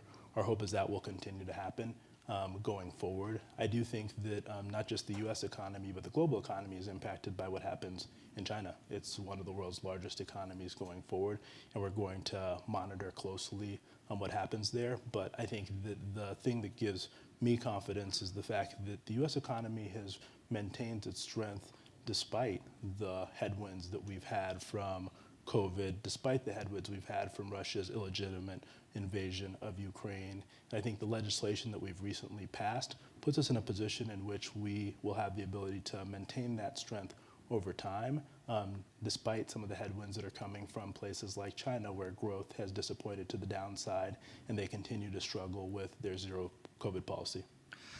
If you had to try to gauge the degree to which you've seen any sort of material shift in the last year or two of U.S. supply chain reliance on China, how would you quantify that? So I think that in my conversations with companies, all of them are thinking about how they build more resilience into their supply chains. Because one of the most important lessons that we've learned from COVID-19 has been the importance of building resilient supply chains. And in that process, there are going to be winners and losers. And I think one of the things that we thought about as we designed things like the climate provisions of the Inflation Reduction Act or the CHIPS Act is how do we make sure that the United States is a net winner about this rethinking? And that's why we've created these incentives to try and make sure that manufacturing is done here in the United States, that we're doing things like what Secretary Yellen calls friendshoring, in which we're building more supply chains in countries that we have alliances with, in which we have the reliability of supply going forward. I think that it takes time to shift these supply chains. They develop over years, not weeks or months. And we think that the incentives that we're creating is going to ensure that more of those supply chains are created here and are created in places where we have ready supplies that will be important to both our national and economic security going forward. We only have a short time left, and I didn't want to let you get away without bringing up everybody's favorite topic on crypto. What's the thinking or the level of anxiety inside the administration with what we've seen over the last couple of weeks? The FTX blow up, other bankruptcies occurring, and So, as you know, this is an issue where Secretary Yellen has spoken about extensively long before the recent events, and I think that we continue to think that it's going to be critical that we get legislation done with Congress, and we look forward to hopefully working with Congress on that legislation, especially when it gets to issues of financial stability. We've also made clear that it's important that regulators use the tools that they have to make sure that we're protecting investors, consumers, financial stability, and also preventing the illicit use of cryptocurrency to skirt our financial system. But what I'll point out is that FTX, for example, was not a US-based company. They were in the Bahamas. So this is a global phenomenon. And what that means is that we're going to have to work closely with our international partners to design a regulatory regime and a framework that helps us to make sure we protect the global economy as we think about innovation like cryptocurrency. And I'm encouraged by our ability to do that because over the course of this last year, you've seen the global community in lots of ways come together around a number of things. For example, the global minimum tax, in which countries around the world have decided that instead of a race to the bottom in terms of taxation, they're going to try and create a level playing field. You look at the alliance that we've built around holding Russia accountable going forward, and this hasn't only included the United States and Europe, who have taken actions that have mattered a great deal, but a number of our allies and partners in Asia, some who have never taken actions of these types, like Singapore, have joined us here. So I'm confident that working together with various jurisdictions, we have the ability to do that, but it's going to be critical that we take steps here in the United States, including working with Congress to address some of these challenges.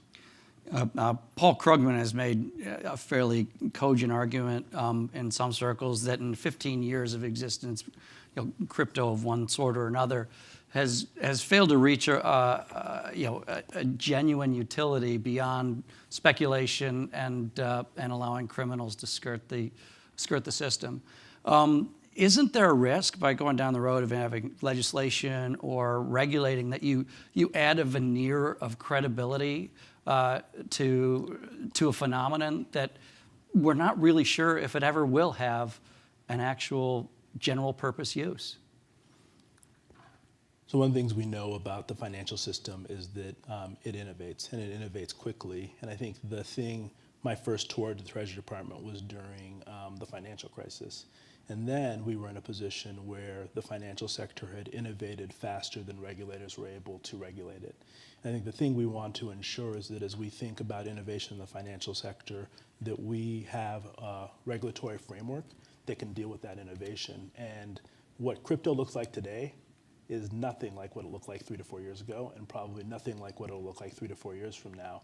But in order for us to best protect investors, consumers, financial stability, and also to prevent the risks of illicit finance, we do need to take steps. And I think that's exactly what the Secretary has called for. That's what the reports that we've put out have called for. I think that from our standpoint, one of the things we want to do is to ensure that we're in a place where we can support responsible innovation. But in order to do that, you do need a framework that protects the system in case that innovation, that those innovators and that innovation creates risks to it.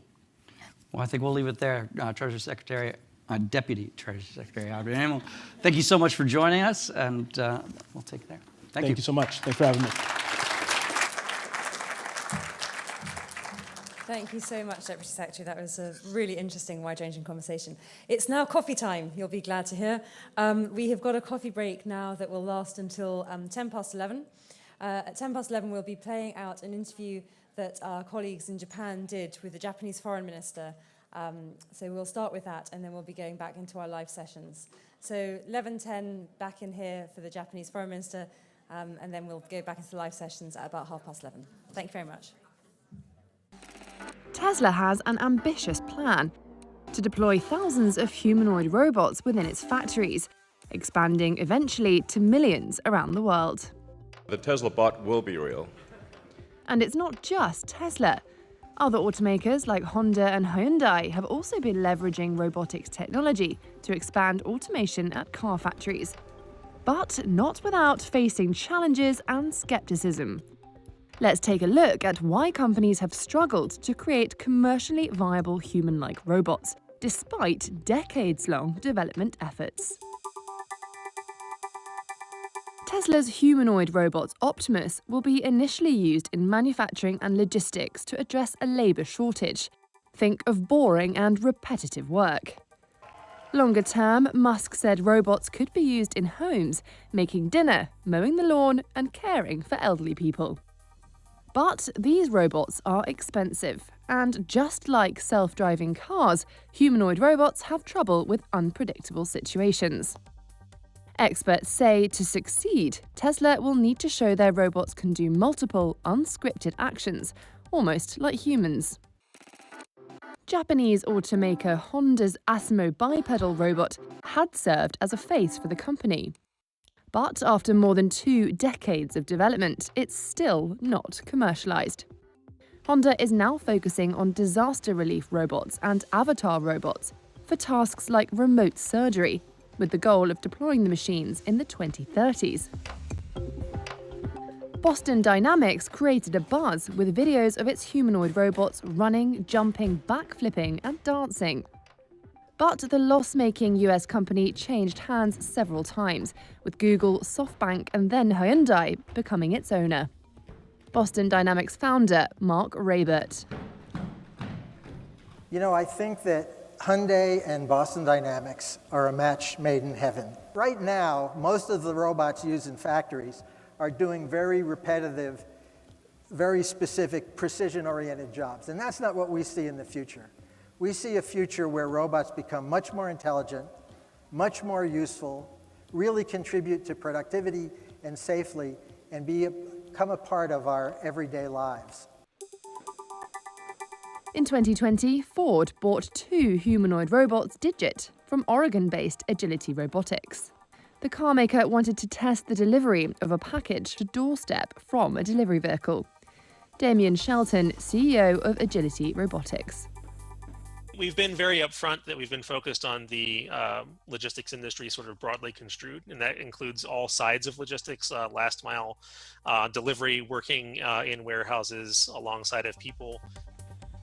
From 2007 to 2012, General Motors and NASA joined hands to develop humanoid robots, R2, for assembly and space exploration. But NASA says they're not under development anymore. Several robot startups like Rethink Robotics also went out of business as they failed to commercialize their products.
We've been there as governments have risen and fallen.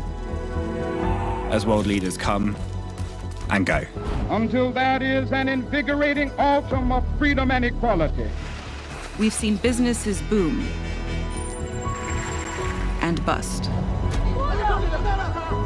And as the world continues to change, this is our new reality. Our driving force will remain the same. To be first on the ground. To get the information that matters. To better inform. So you can better decide. To tell all sides, but take none. To tell the real story.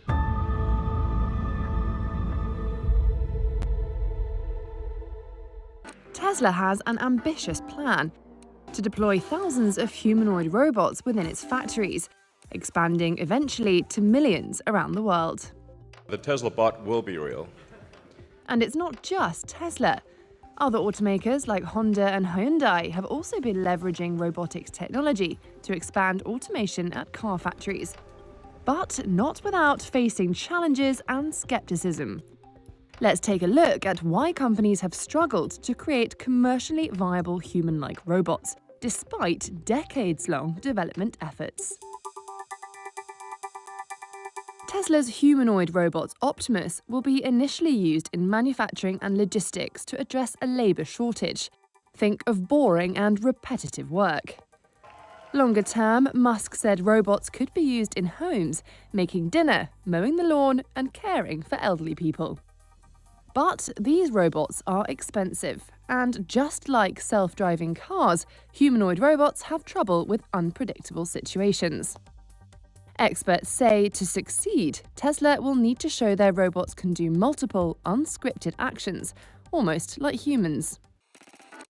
Japanese automaker Honda's Asimo bipedal robot had served as a face for the company. But after more than 2 decades of development, it's still not commercialized. Honda is now focusing on disaster relief robots and avatar robots for tasks like remote surgery, with the goal of deploying the machines in the 2030s. Boston Dynamics created a buzz with videos of its humanoid robots running, jumping, backflipping, and dancing. But the loss-making US company changed hands several times, with Google, SoftBank, and then Hyundai becoming its owner. Boston Dynamics founder Mark Raybert.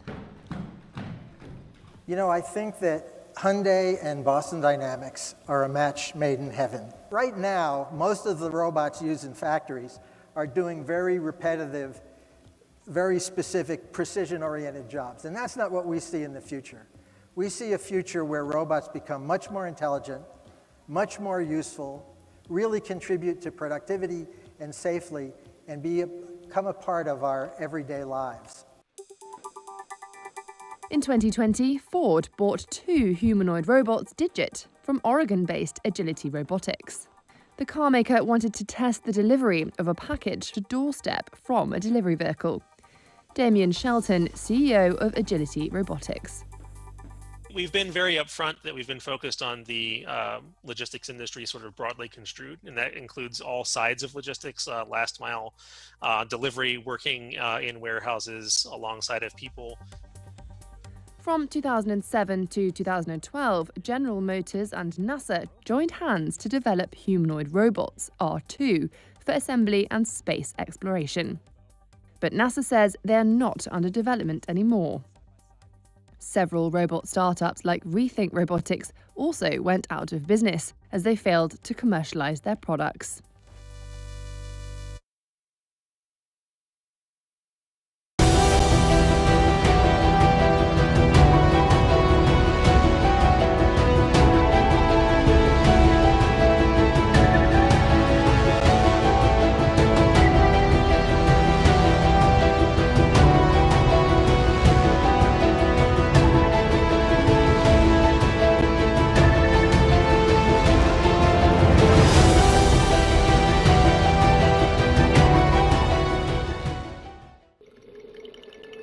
Migrating whales rely on sounds like these to help navigate and hunt.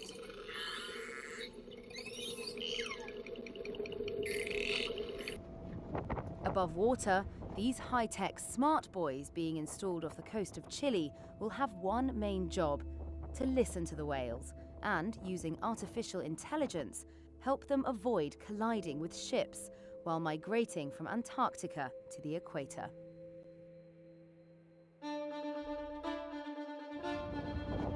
This buoy is the first of many planned in the Gulf of Corcovado, some 680 miles south of Chile's capital. The area, full of fjords and islands, is teeming with marine life and has a large number of blue whales, as well as sei and France whales during certain seasons. But the area also faces lots of marine traffic that produces sound pollution that threatens the whales. La tecnología que instalamos ahora en Blue Boat Initiative nos va a permitir, por una parte, monitorear los océanos, es decir, escuchar todo lo que pase debajo del agua, y una vez que detectemos a ballenas, poder avisar a las embarcaciones a tiempo real de esta presencia y así evitar las colisiones. The buoy works by using software called Listening to the Deep Ocean Environment, or LIDO. It monitors sounds and uses AI to identify sea mammals and their location in real time. It then alerts nearby vessels so they can reduce noise and avoid collisions. The initiative is the result of nearly a decade of studies and development supported by Chile's Environment Ministry. The plan is to cover the Gulf with a minimum of 6 buoys and eventually the entire migratory route of the whales from Antarctica to the equator. The devices also contain various oceanographic sensors to monitor ocean health and the impact of climate change, which is expected to help guide public policy. La capacidad que tenemos de escuchar el mar y no solamente escucharlo, entender sus mensajes, no a nivel filosófico, pero realmente científico, tecnológico, somos capaces de descifrar las diferentes fuentes acústicas que se producen dentro del agua, combinarlas en un paisaje sonoro coherente, alertar de unos efectos negativos de actividades humanas o de cambio climático para poder actuar y mitigar en caso de que realmente identifiquemos que el problema es para largo plazo.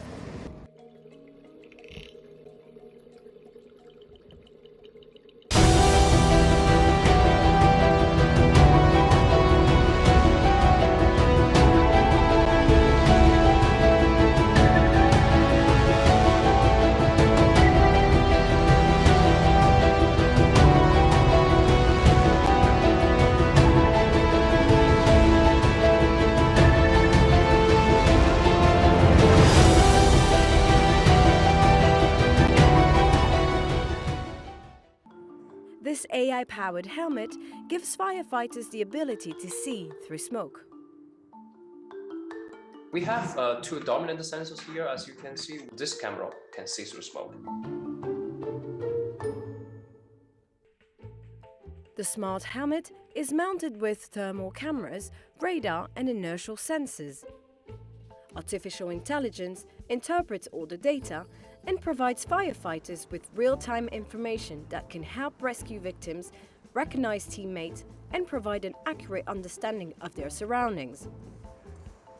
Leading the research at the University of Edinburgh is Dr. Chris Liu. We use a cutting-edge kind of deep learning-based methods to interpret this kind of a multimodal sensory data and automatically extract the victims' locations and estimate the firefighters' locations to give them.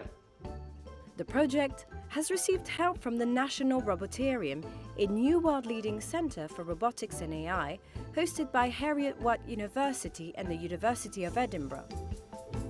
Recent field trials were conducted in partnership with the Scottish Fire and Rescue Service personnel at its training facility in Scotland. Watch Commander Glyn MacAffer was impressed by how the helmet could support firefighters.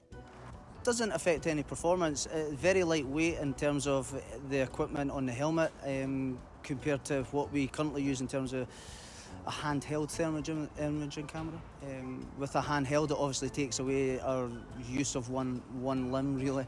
So to have this integrated within either a visor or a helmet would be a massive advantage. The next step? Building a new prototype helmet with all the sensors integrated inside, according to Dr. Liu. He says he also wants to give the helmet the ability to generate 3D maps and an embedded display, giving the wearer even more spatial awareness.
Hello, I'm Tim Kelly, Reuters Japan Defense and National Security Correspondent.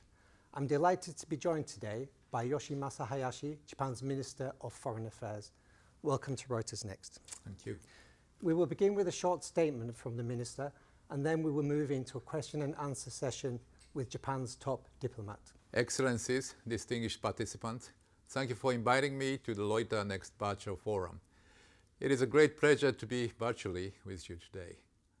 Speaking of the theme of today's forum, a new vision for better tomorrow, and our very nose attempts to unilaterally change the status quo by force or coercion are unfolding head-on.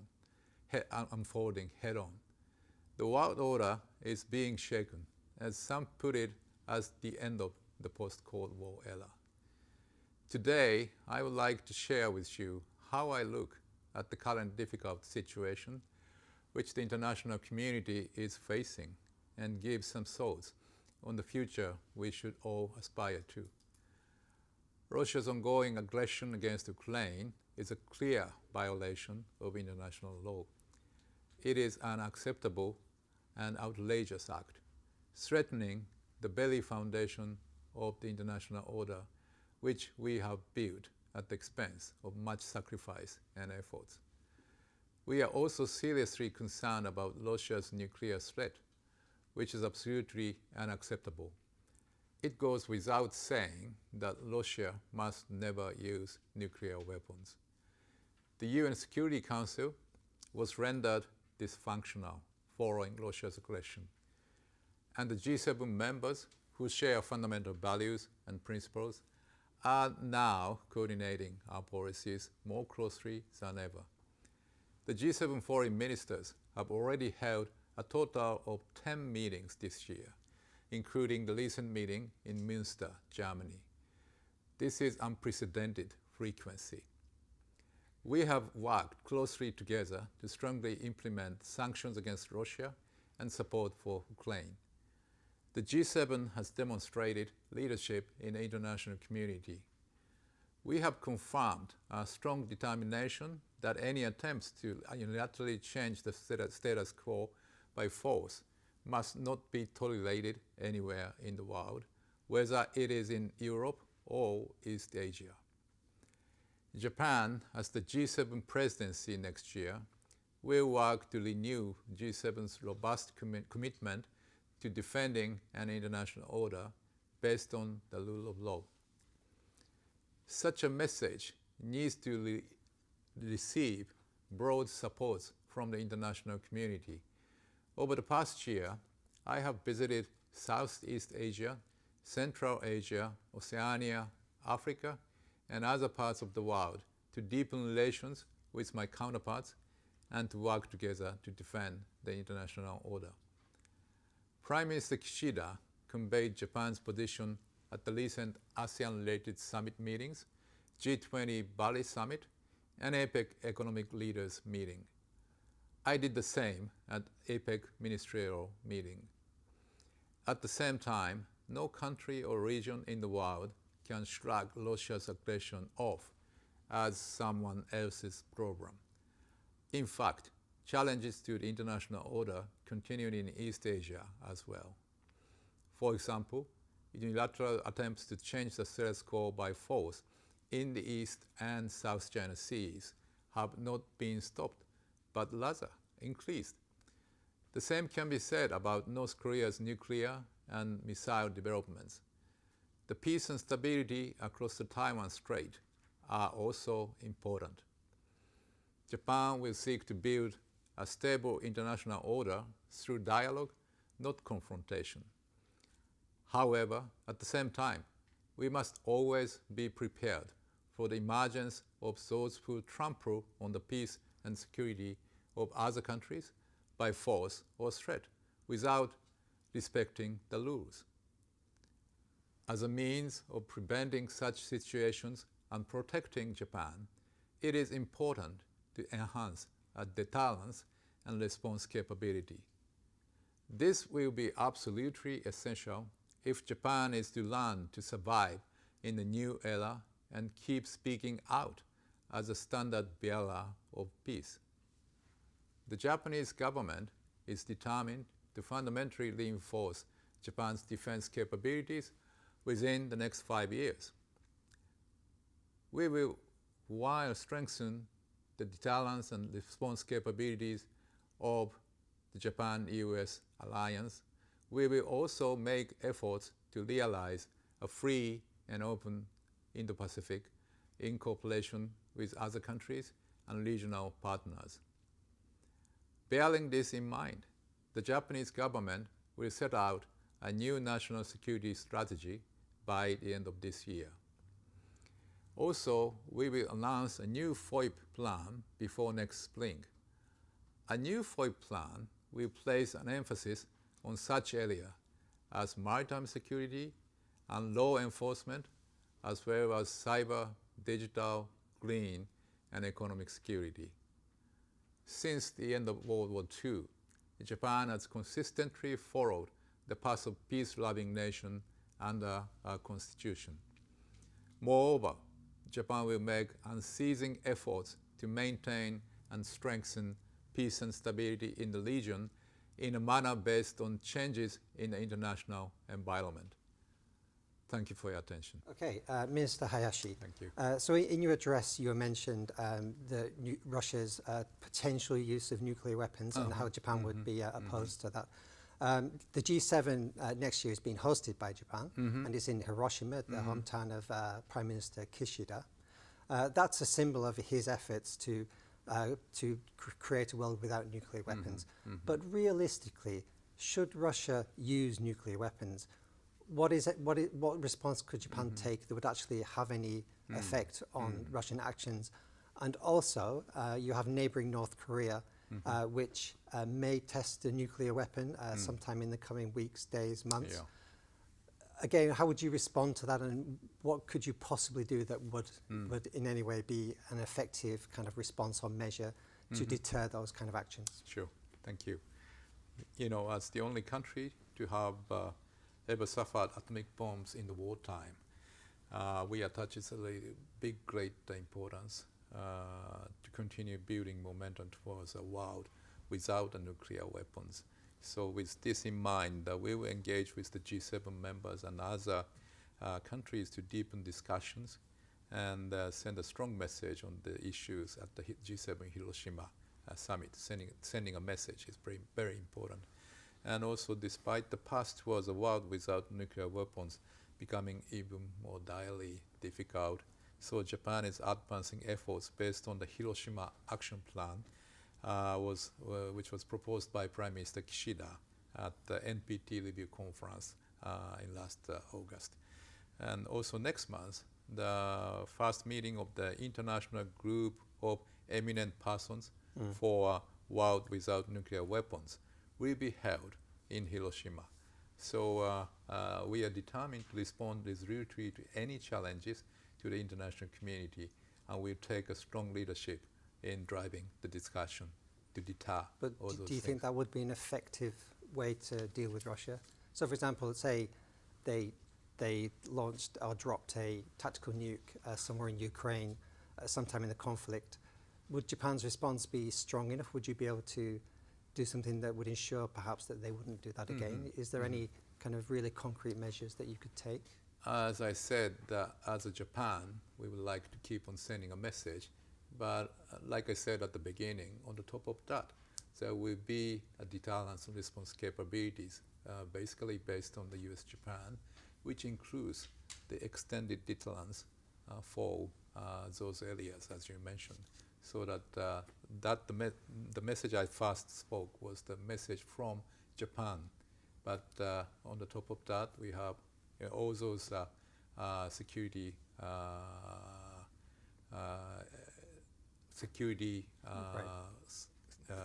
framework, so that we can rely on to deter all those things. Right. So it would be a multinational concerted effort, international from the international community. In the cornerstone of those multinational effort is the US-Japan alliance. Right. Yeah. Thank you. One of the areas that you didn't mention in your address earlier was the issue of trade and specifically semiconductors, which has become a national security issue for Japan and the rest of the world over the past several months. The US recently said that they want to restrict the export of semiconductor manufacturing machinery to the US, to China specifically. While Japan has been in lockstep with the US on these trade issues on semiconductors and supply chains up until now, so far Japan hasn't matched those restrictions. Japan hasn't imposed the same restrictions on its companies, and Japan being a major player in semiconductor manufacturing machinery. Does that suggest that there's some kind of gap opening up between you and the US in terms of how to deal with China in these issues? So first of all, it's extremely important for the international community, including ourselves, to properly control the sensitive materials and technology in order to maintain international peace and security, of course including semiconductors. So, and accordingly, they will not be diverted for military use. So the measures taken by some countries, including the US, are rooted in that spirit we shared. So we as well has been implementing strict export controls in accordance with the foreign exchange and foreign trade law within the framework of international coordinations. So we have been working closely with the relevant countries, including the US, and that is a policy we will continue to act appropriately. Right, but in terms of these specific restrictions on machinery, semiconductor manufacturing machinery, I mean, I appreciate this is perhaps not specifically your field, it's more for the Trade Ministry, but I'm just curious to know why there's this kind of gap in the US approach and the Japanese approach, and specifically not imposing those restrictions on that type of machinery. Like you said, this is an issue covered by METI rather than us, but in general, we have communicated with relevant countries, including the US, on export controls in various forums, including international export control regime, and also bilateral talks. So, but I would like to refrain from answering the substance of a diplomatic exchange. Well, could you address the perhaps concern that there may be a small gap opening up between the US and Japan in this particular field of trade and semiconductors? Since we had 2+2 meeting, which is consist of the foreign ministers and not with the defense minister, but that's the economic 2+2, including commerce ministry. So we see no space between two countries in that regards too. Okay, thank you. Moving on, I'd like to turn to defense spending hikes. So this is something you addressed earlier in your statement. Japan is on the cusp of a major increase in defense spending next year. There's the revision of the national security strategy. There's the midterm defense plan build-up that will all come at the end of the year. Obviously, this is all about tensions in the region and Japan's need or desire to provide a meaningful deterrence to possible aggressors. However, Japan's approach to tensions in the region is not just limited to a military response or a defense response. Diplomacy plays a very big part in what Japan does. And as Japan's top diplomat, I'd like to ask you about diplomacy with China. So President Xi Jinping has led a more aggressive style diplomacy for China. Do you see that continuing going forward, or do you see kind of a diplomatic way in to easing tensions in the region and a way to address those tensions and a way to engage with China that could ease the situation in the region? So, like I said at the beginning, unilateral attempts by China to change the status quo, especially in the East and South China Seas, are the serious concerns to the security of the region, including us, as well as to the global security. And we are also concerned with the expansion and increased vigor of Chinese military activities in the big vicinity of Japan. So we intend to resolutely and comprehensively defend our territory territorial waters and airspace, including Senkaku Islands. And we will uphold a free and open international order, and the US-Japan alliance, like I said, forms the cornerstones of our peace and stability. So meanwhile, we will firmly maintain and assert Japan's position and strongly urge China to take responsible actions.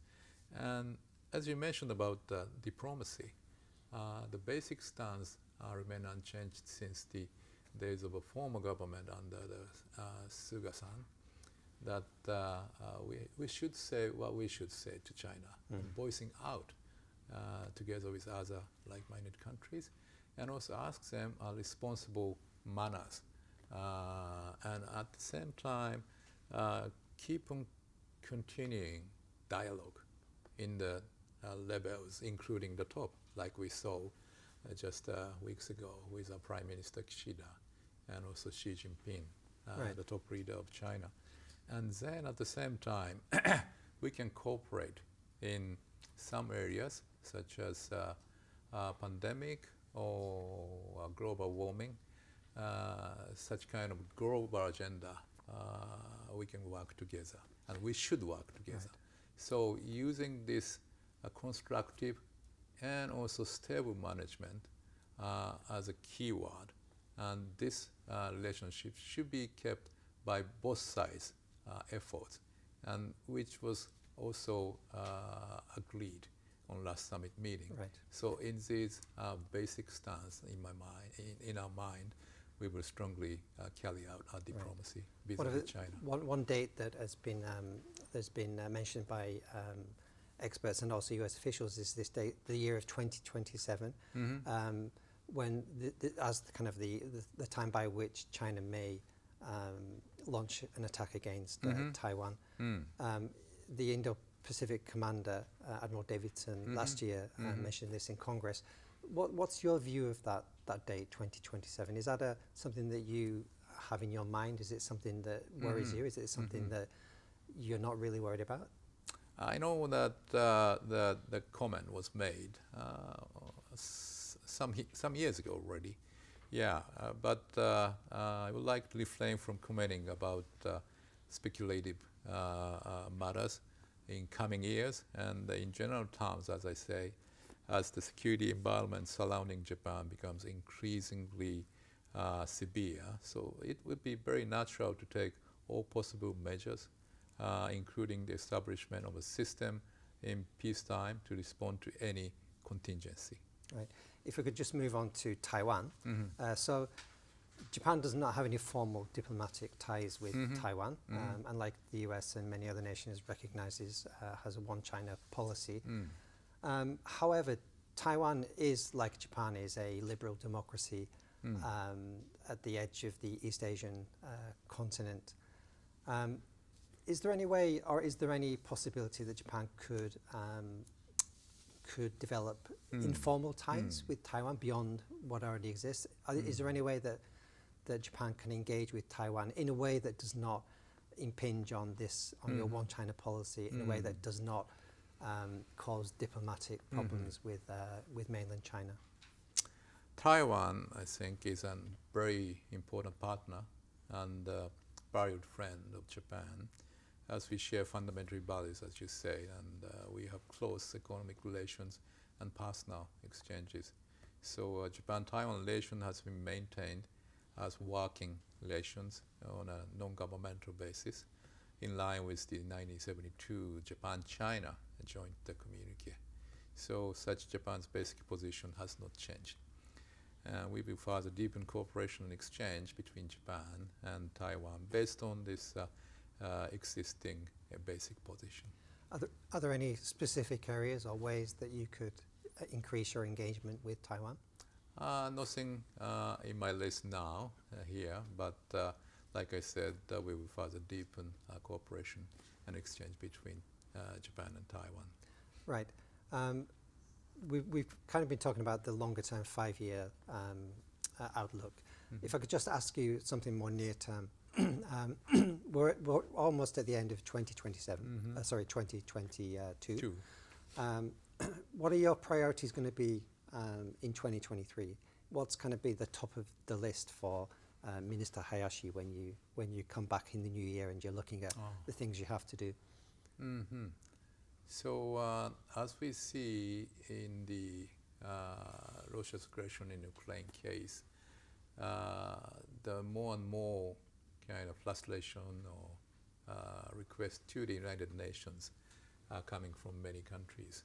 And as a member of the non-permanent Security Council member, we would like to further strengthen the movement towards the reform of the United Nations, which already we see at the UN General Assembly a week last September. I remember that in New York we had the President Biden's speech and also the General Assembly's Speaker Cruz's speech too.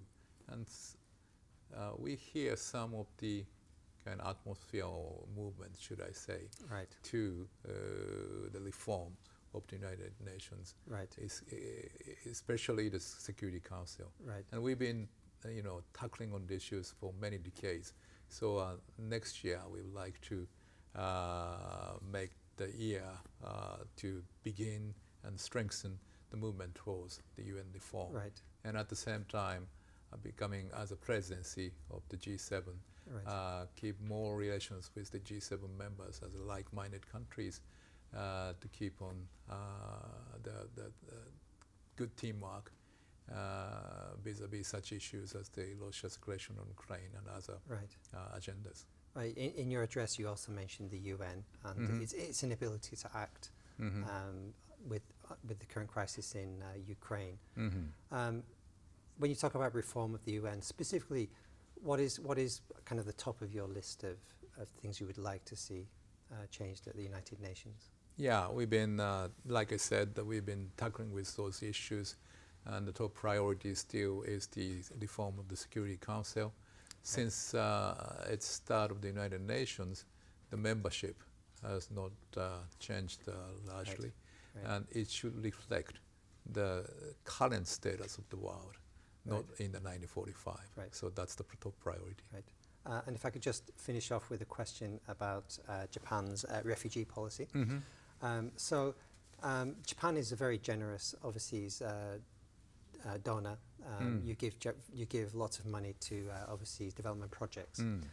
However, if you compare Japan with other developed nations, the number of refugees that Japan allows in each year is very, very small. As we are moving to a more dangerous era, both in terms of conflict and also climate change, the possibility of more refugees is very much there, both climate and both conflict.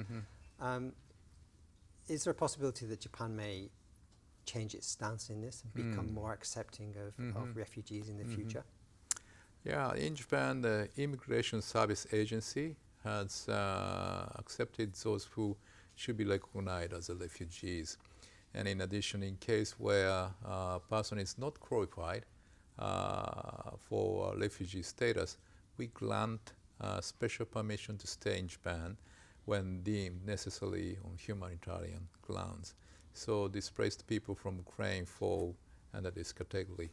So I flew with those people from Poland actually this year.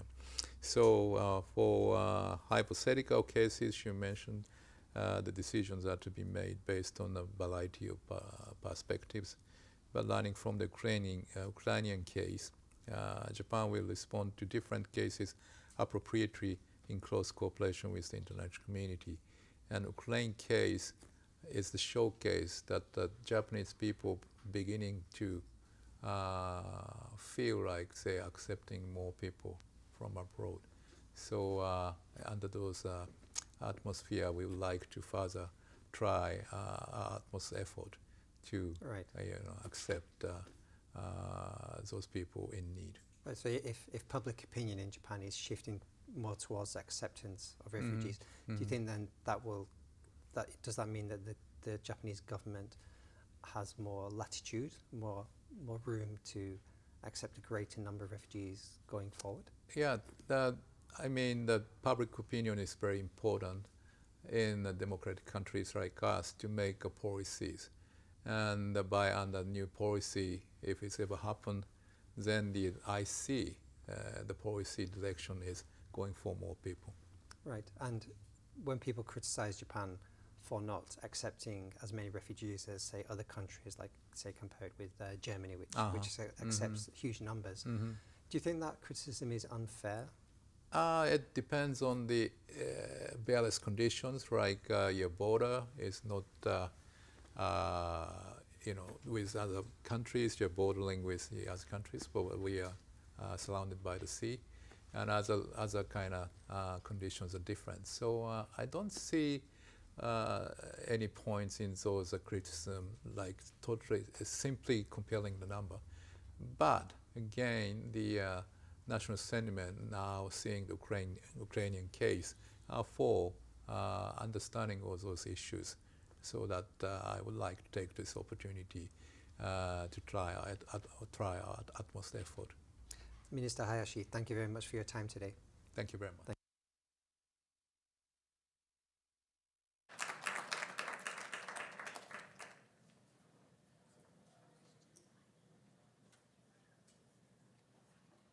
Hello everyone, we'll be returning to live sessions in the auditorium now. So if you'd like to hop back into the room, we'll get started again. Thank you.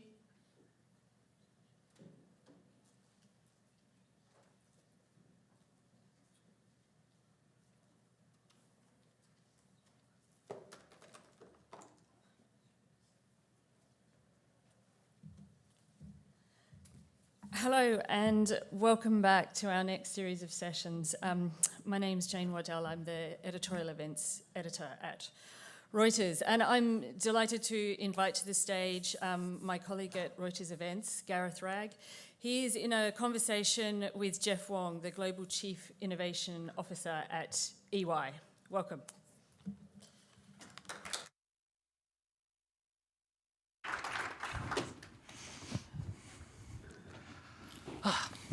Welcome back.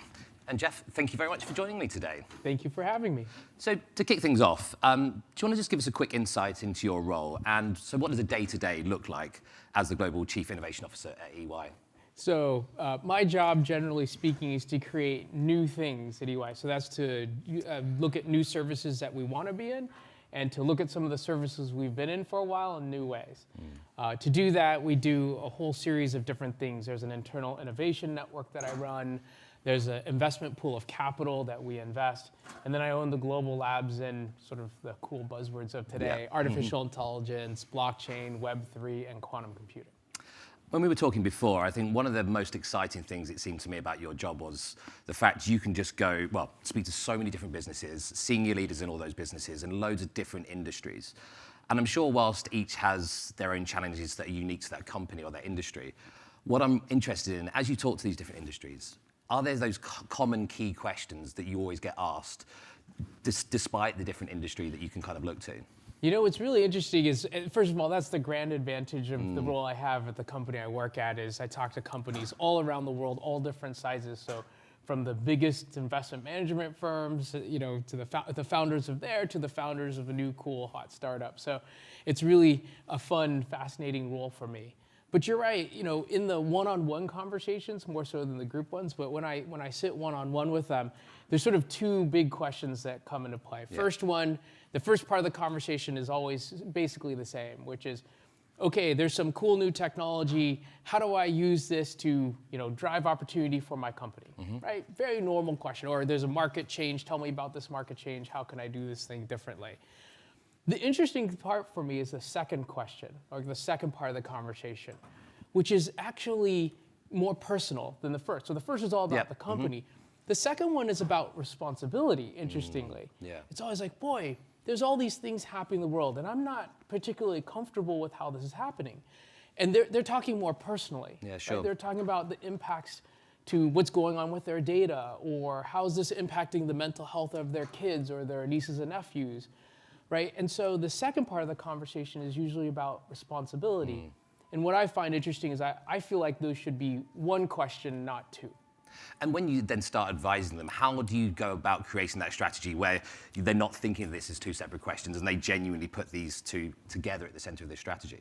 Yeah, that's really has been what's been really great is with the dialogue around ESG, around the things that we need to be doing differently, that we need to be thinking about a broader stakeholder group, that conversation is getting easier and easier. Before, it really was two separate conversations, one more company-oriented, one more personal-oriented. And I think they're starting to see the opportunity to join those two up. Frankly, they're also seeing the implications if they don't do this. Sure. So there's push and pull at the same time with that. Yeah, we've seen some of the headlines and some of the negative impacts if you don't think about using technology or change thoughtfully. Yeah, and what we're kind of driving at there is around purpose, responsibility, those obligations that with this great power, this great technology that you have, that there are consequences that are also there too. So when you're advising people, what are those responsibilities that you think people really have when thinking about innovative tech? You know, it's funny. I'm going to go a little off script here. Sure, go for it. Very dangerously. I know some parts of my team will be very nervous about this, but you know, this past weekend I was with two of my daughters and we went to go see Black Panther, which I don't think you've seen. No, I've seen the first one. I haven't seen the second one. So I'll try and keep up. I will try not to spoil it. Great movie, fun, rollicking good time. But the fundamental part of it was they had this magical asteroid that hit the Earth, and there's this magical material that then gave people superpowers, and then gave the community the ability to build these superpowered tools, these magical tools. Maybe you haven't seen Harry Potter, have you? I have an admission to make right now. I might be the only person in the world that hasn't read or seen Harry Potter as well, so. Well, there was also written, for those of you in the audience who have, there was. I think that's everyone, that's not me. Yeah, there was the concept of the wand to rule them all, right? The Elder Wand. And the idea of should that power exist in the world. I think that this is the responsibility that we all are waking up to, is that in fact, we have these magical tools. We just call them something different.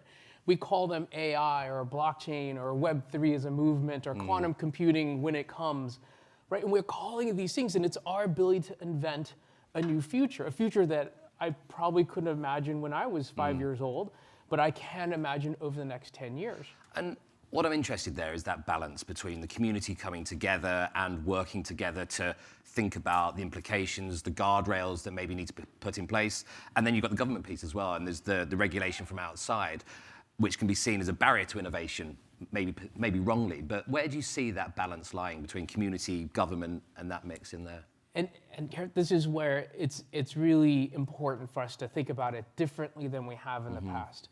In the past, most of these conversations are about what can I do solely. Right? So I, as CEO or chairman of the board of a company, what can I do myself? I, as a government official, how can I move legislation myself? And what's different is these things are so powerful, right? These magical tools that we've been given in technology are so powerful that we have to think about it together, right? So it's about these communities coming together and thinking about how do we make a movement together. So it's the appropriate regulation with the right investments by corporations, with a voice by the community saying this is what we want and what's acceptable for us to want in society. It's that group coming together that's really what needs to be different now. The tools are so powerful that we need to think about it in a different way. That sounds great in theory. The tech companies should work together. And it's not just tech companies, all businesses, every business right now is positioning itself as a technology company, or technology is at the heart of their business. How do you actually make them play together? Is that a realistic expectation? Yeah, that's why it's so heartening to me to see all of this discussion now, this almost inflection point that I see in the world with our discussion around ESG and ESG concepts more broadly. Right? Our ability to have that discussion is, I think, a recognition of some of the challenges we've seen developing in the world more broadly. But since I run a lot of tech, advanced tech things, I'll talk about technology specifically. Like, we've seen the impacts to mental health. We've seen the uneven distribution of wealth. A lot of it can be driven by the uneven distribution of technology out in the world. we see the opportunity around driving education to every corner of the earth in a different way. We haven't quite achieved it yet, right? So now with this conversation, this is where I'm hoping there's an inflection point. There does need to be this recognition though, right? This recognition that it's not a single company, a single government official that can do it solely, that it has to be done in conjunction with each other. And that's the thing that I think we as a community, the people in this room, the people who are watching, need to think about differently than we have before, is that we can't do this alone, we have to do it together, simply because the tools are so powerful, therefore our responsibility in this generation of leaders is very, very high. Yeah, and we're talking about the risks because the power of this technology is so great right now. But there's obviously loads of great things going on at the moment. We were talking before outside about AI, we're talking about the metaverse. Are there some use cases or examples that you'd look at right now where you go, these guys, they're getting it right because they're thinking about innovation, but they're also thinking about purpose and sustainability at the same time? I love how we're using artificial intelligence in the healthcare for better health outcomes. Yeah. Being able to do better scans, to aid doctors, to aid specialists in that field, as much as we possibly can. We don't have enough great doctors in the world. We'd love to see more. Any way we can amplify their effect. And this is really where AI and these tools, I always like to say we're giving them superpowers, right? Much like in those fictionalized accounts, we're giving them these superpowers. I would love to give doctors as many superpowers as possible in AI, in scanning, imaging, the ability to look through research and sort of pull out the important things. Everything that we can do to aid that group, I think, is wonderfully purposeful. Also making that system more efficient, helping people, but frankly, helping the industry as well. They can be more powerful, they can impact more people. I think that will show up well in their financial statements too. The other part is education. I would love to see more done in education. There are some AI implications or tools inside of there. There's some concepts around the metaverse and how we can use the metaverse there. So it would be great to see. That's another group, an industry of people who deserve as many superpowers as we can hand them. Right? Teachers, as many things as we can give them as possible. So this time yesterday, I was actually speaking to Nicola Mendelsohn from Meta. So we spent a long time diving into that question of what is the metaverse and where do we see it. So just spend a little bit of time there because it is one of those buzzwords that in the tech world, you just can't escape at the moment, can you? So to you sitting there right now, what does the metaverse actually mean? So I actually make the metaverse distinctive from Web3, right? Which I think a lot of people mix up, or at least from my definition. Yeah, it's easy to conflate, I think, So the metaverse, I use the broadest, easiest definition possible, and as you probably know, this is very debatable, whatever wants to say about this. I use any 3D immersive environment. So I include all the gaming parts of that associated with it, not just the social, more modern, more Web3 aspects of it. And then Web3 is where you get all those fun DAO, DeFi, cryptocurrency underlined by blockchain. There is an intersection, but you don't have to exist in the intersection, right? You can exist in either one. One observation I had about the metaverse is it's going through its natural hype cycle right now. Wonderful implications of what this technology can do for us. I don't know how long you've had a headset on, but those headsets, for those in the audience, they're heavy, right? And it's hard to keep them on for them. And for different people, it's different experiences. They make me dizzy still, right? Maybe I haven't trained myself up hard enough on the headsets, but they make me dizzy. And so you can see how much capital is being poured into improving the technology, improving the experience over time. So I'm very optimistic about the future of it. But if you look at the experience today and what you can achieve today, I mean, the characters are a bit cartoonish, right? And that's fine. They've got legs now, though, so this is... They got legs now. All good. We're improving. But what's really remarkable is even to render what they're doing inside, I'd say, a headset environment, it is a remarkable investment of technology and a remarkable leap forward. So you have across the board, you have to be impressed by where they are now. And so for me, when I look forward, I see these implications of how fast they can drive down that technology curve. And it is pretty remarkable if you think through the investment. But there is a difference today between the hype of what's possible and the value curve of what's real. And that's it, isn't it? We've had a lot of leaders in the room with us today, and there's hundreds of thousands watching across the world. And I think one of the challenges for executives when thinking about technology is that hype cycle, when to invest, when to adopt. And this is pretty much your day-to-day job, right? Advising people on these decisions. So when you go in and speak to executives, how do you help them navigate what's real, what's hype, and when to actually go all in with the new technology? Yeah, so this is what's really critically important, because there is a lot of dialogue out there around a whole number of technologies. And I actually I talk about it in this way. There is a hype cycle, right? Everything you read, the promise, the future, et cetera. And there's a reality curve, a value curve. And the investment should go along the value curve, but your excitement can go along the hype curve if you want. And in fact, I get excited about stuff because I look forward and I see the promise. But when we invest against the value curve. We do have an unnatural advantage. 365,000 people around the world, every major company, every country, every major city, 250,000 clients. And I have a network that spider webs throughout that. So I get to hear. You're kind of cheating, really, I aren't got you? a cheat sheet of what people are spending, actually investing capital on, so what's real. What's important for CEOs, C-suites around the world is to actually experiment. I see too many times where CEOs, C-suites are saying, oh, that's great, and they've read all the research, and it's like they are very smart about it, but they haven't tried. They haven't implemented something, even if it doesn't work. That's a risk, though. How do you tell a CEO that it's okay to fail? Yeah, so to me, it's not the risk because it doesn't work. It's the knowledge you gain. The bigger risk than not. It's absolutely just around the knowledge you gain about something not working yet, right? How do you think about AI if you don't know the front edge of what's possible in your industry with AI? And how do you really know what's possible unless you've been trying? So we started very, very early on in my tenure. I've only been there 7 to 8 years. We started very early on in AI with experimenting, right? Started with one experiment with 3 people.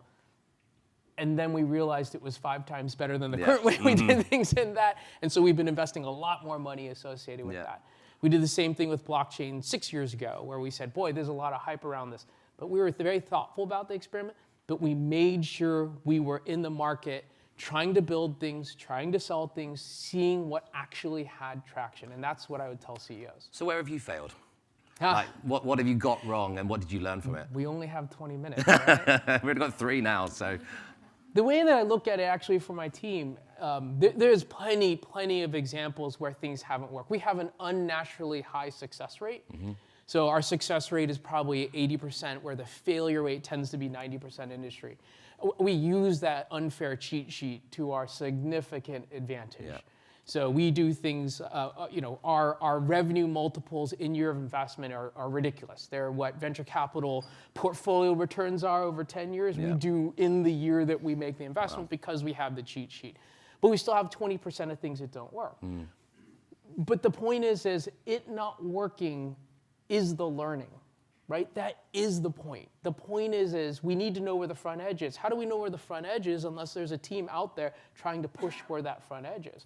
So the things we've done in artificial intelligence that just didn't work well. Most of them do, actually, because it's really good. We're exploring in the front edge of quantum computing. It's not necessarily that it failed. We're just out there in the front edge trying to figure out we're not building our own quantum computer, in case anyone's thinking making that type of investment. But we're leveraging all the folks who are a lot of them are alliance partners around that to make sure that we're seeing what's the front edge of possible. And that's where we identify things like, boy, this quantum encryption thing is probably important when quantum computing happens. So if any CEO doesn't know what that means, you might want to look that up if you have sensitive data. So we've talked about a load of really cool things so far, the kind of technology you're seeing out there, and I get that window into all of the bleeding edge of technology. Is there anything we haven't talked about so far today that you're just like, that's great, and that's really, really exciting me and get me out of bed right now? So I'll go through this.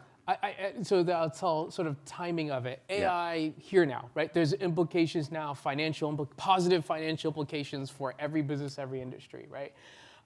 We implement it significantly. We're doubling down again.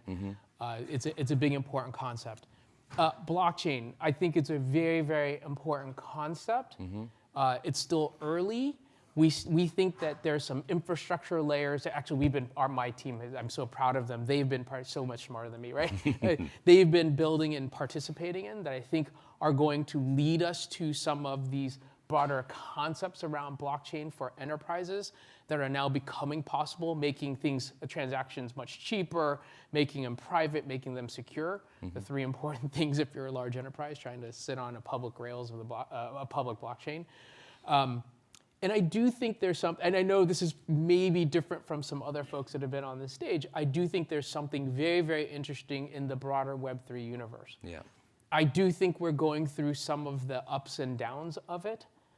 If you look back through history, that's normal, right? Think about 1999 and, boy, who thought that it would be a good idea to ship pet food around? That's a terrible idea in 1999. Who doesn't ship their pet food to their house now, right? There's infrastructure layers and technology infrastructure, in that case, distribution infrastructure. It's a good idea, it just needs the time to be built up. And so for me, for Web3, it's probably not the way it's formed right now, but there are layers of things that are being built, investments that are being made so that over time, you're going to see some pretty, I think, interesting outcomes. It may just not be the ones that we see today. Yeah. I would love to sit and talk to you all day. We're barely scratching the surface of the things I'd love to pick your brain about. We've got 1 minute left. So if you, as a closing remark, if you had one message to the people in the room, the people watching, when thinking about innovation and sustainability, what would that bit of advice be? So it goes back to the things I said before. One is that we have the magic wand today. We have that magical material today, and we have that chance to create the future differently. And that if we do it together, right, we really have a chance to create a community, a society, a world that we are happy about, that we're proud of. And I think that that's really incumbent on all of us. And to do that, I would say, again, those two separate questions that I get. How do I profit maximize, number one, and then maybe I can think about responsibility. I think it has to be one question. How do I responsibly think about the opportunities in front of me? And I think that if we can start asking that as one question, because you're all asking it. Everyone I talk to asks it. They just ask it as two separate, ask it as one question. And if it's your one question up front, I think we have a real opportunity to make some really grand changes, positive changes in the world. And the opportunity's there, the magic wand, we have it. Well, I'm excited, and thank you so much for your time today, Jeff. Thank you. Cheers.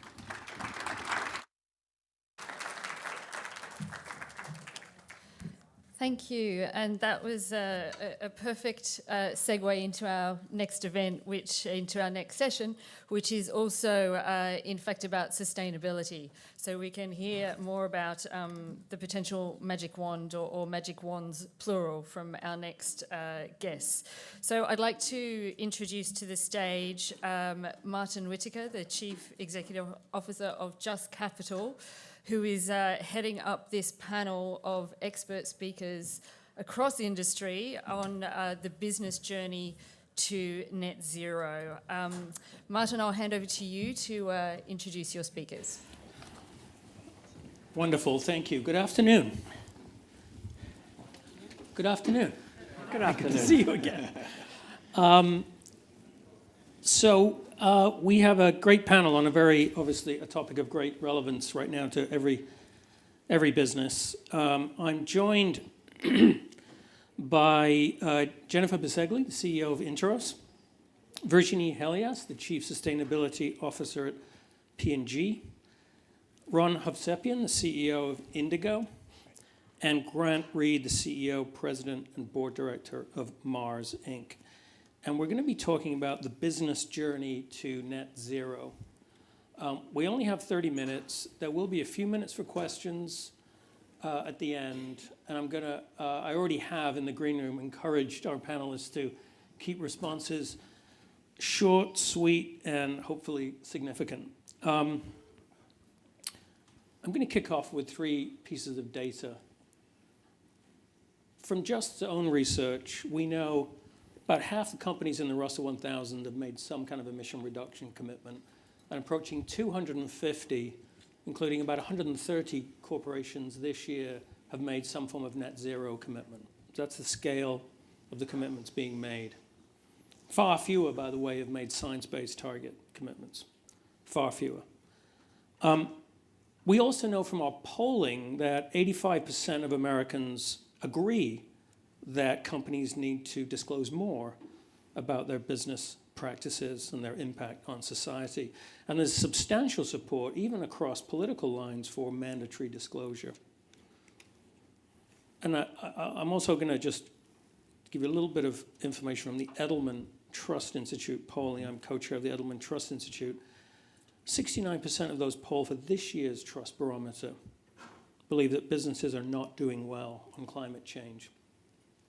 And I know from previous polling earlier this year at Edelman, there's a great deal of skepticism, especially among shareholders, that companies will even meet their net zero targets. So, with that in mind, and let's maybe start, Grant, and we'll just go down the line very quick. Sure. Maybe within a minute, if you can, could you summarize what you think to be the current state of corporate climate action today? Sure, I'll try and keep it short and sweet, as you requested. I would say there's been a lot of awareness built up over the last few years. The level of commitments is, as you rightly say, becoming astronomical. The level of action needs to increase significantly. Ron? Yeah, I agree. The awareness is there. I'm thrilled by seeing the leadership that we're seeing by companies leaning in to go solve the problem without all the solutions. That said, I'm with Grant that it's time to move to action, and there's a lot of examples of people getting this done now out in the world that we can talk about. Some of the things that Grant's led around the Sustainability Markets Initiative as part of that journey, where we can have hard proof that we can show people how to get it done the right way.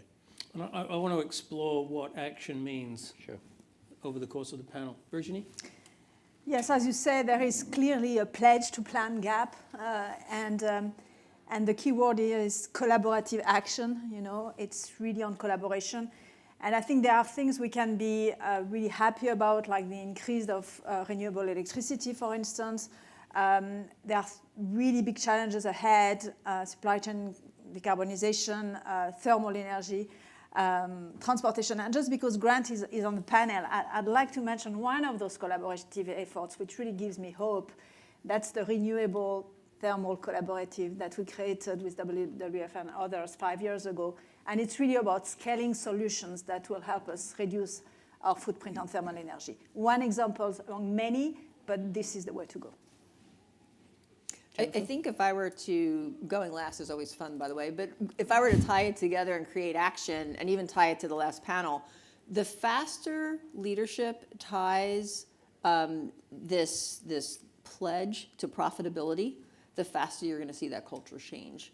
And what we see, we do focus on supply chain at Interos, is that there's a real gap in between the pledge and not just the action, but understanding what the action should be. And I think the more that we pull that thread, get very focused and drive it through profitability and global competitiveness, the more we're going to see success. Do you think that connection to profitability is sufficiently strong today? So interestingly enough, I don't know if it's tied as much to profitability. What we're seeing, so top line maybe, there's an understanding that it's coming. I don't know that the consumer is making as many differences. And it's either Amazon or Uber. One of the apps I noticed, like I think it is Uber, you can actually take a ride based on green. But I will actually say that it's more interesting to me that people are picking the companies they go work for based on their practices. And I'm seeing that across industries faster than is it changing people's buying patterns. Yeah, I think the business case, broadly speaking, is powerful and needs to be explored. Profitability, those connections perhaps a little weaker at the moment. Let's talk a bit more about action, in particular what constitutes credible and impactful net zero plans. Perhaps starting with you, Virginie, what do you think, when you think about a net zero journey, what are the credible components of that? So I would say, well, it needs to align with the ambition to be net zero by 2050 or sooner, and also have very clear interim targets to pace our efforts. So in P&G, we say net zero by 2040 with 2030 targets. I think it's a plan that needs to cover all three scopes, not just our own direct emission. It's a plan that needs to have stepping stones and be very clear about the sources of uncertainty, the unknowns, the opportunities, and that's, for instance, we did as we published our climate transition action plan, along with our net zero commitment to do exactly that. I would also say it's a plan that needs to be regularly adjusted as new technologies come to scale. And finally, I would say it's a plan that needs to be communicated to all stakeholders very transparently. And that's, I mean, communicating your progress and setbacks, your tailwinds and headwinds.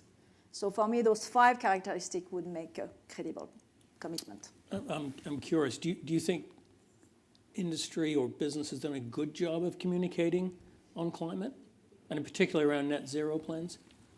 Virginie? Yeah, well, we are learning how to communicate on this. There is such a fine line between, getting accused of greenwashing and, and saying exactly that. I think transparency and authenticity and honesty are the best antidotes, and so it's a 20, 30 years journey. So there will be there is uncertainty, and the key is that we are very honest about it.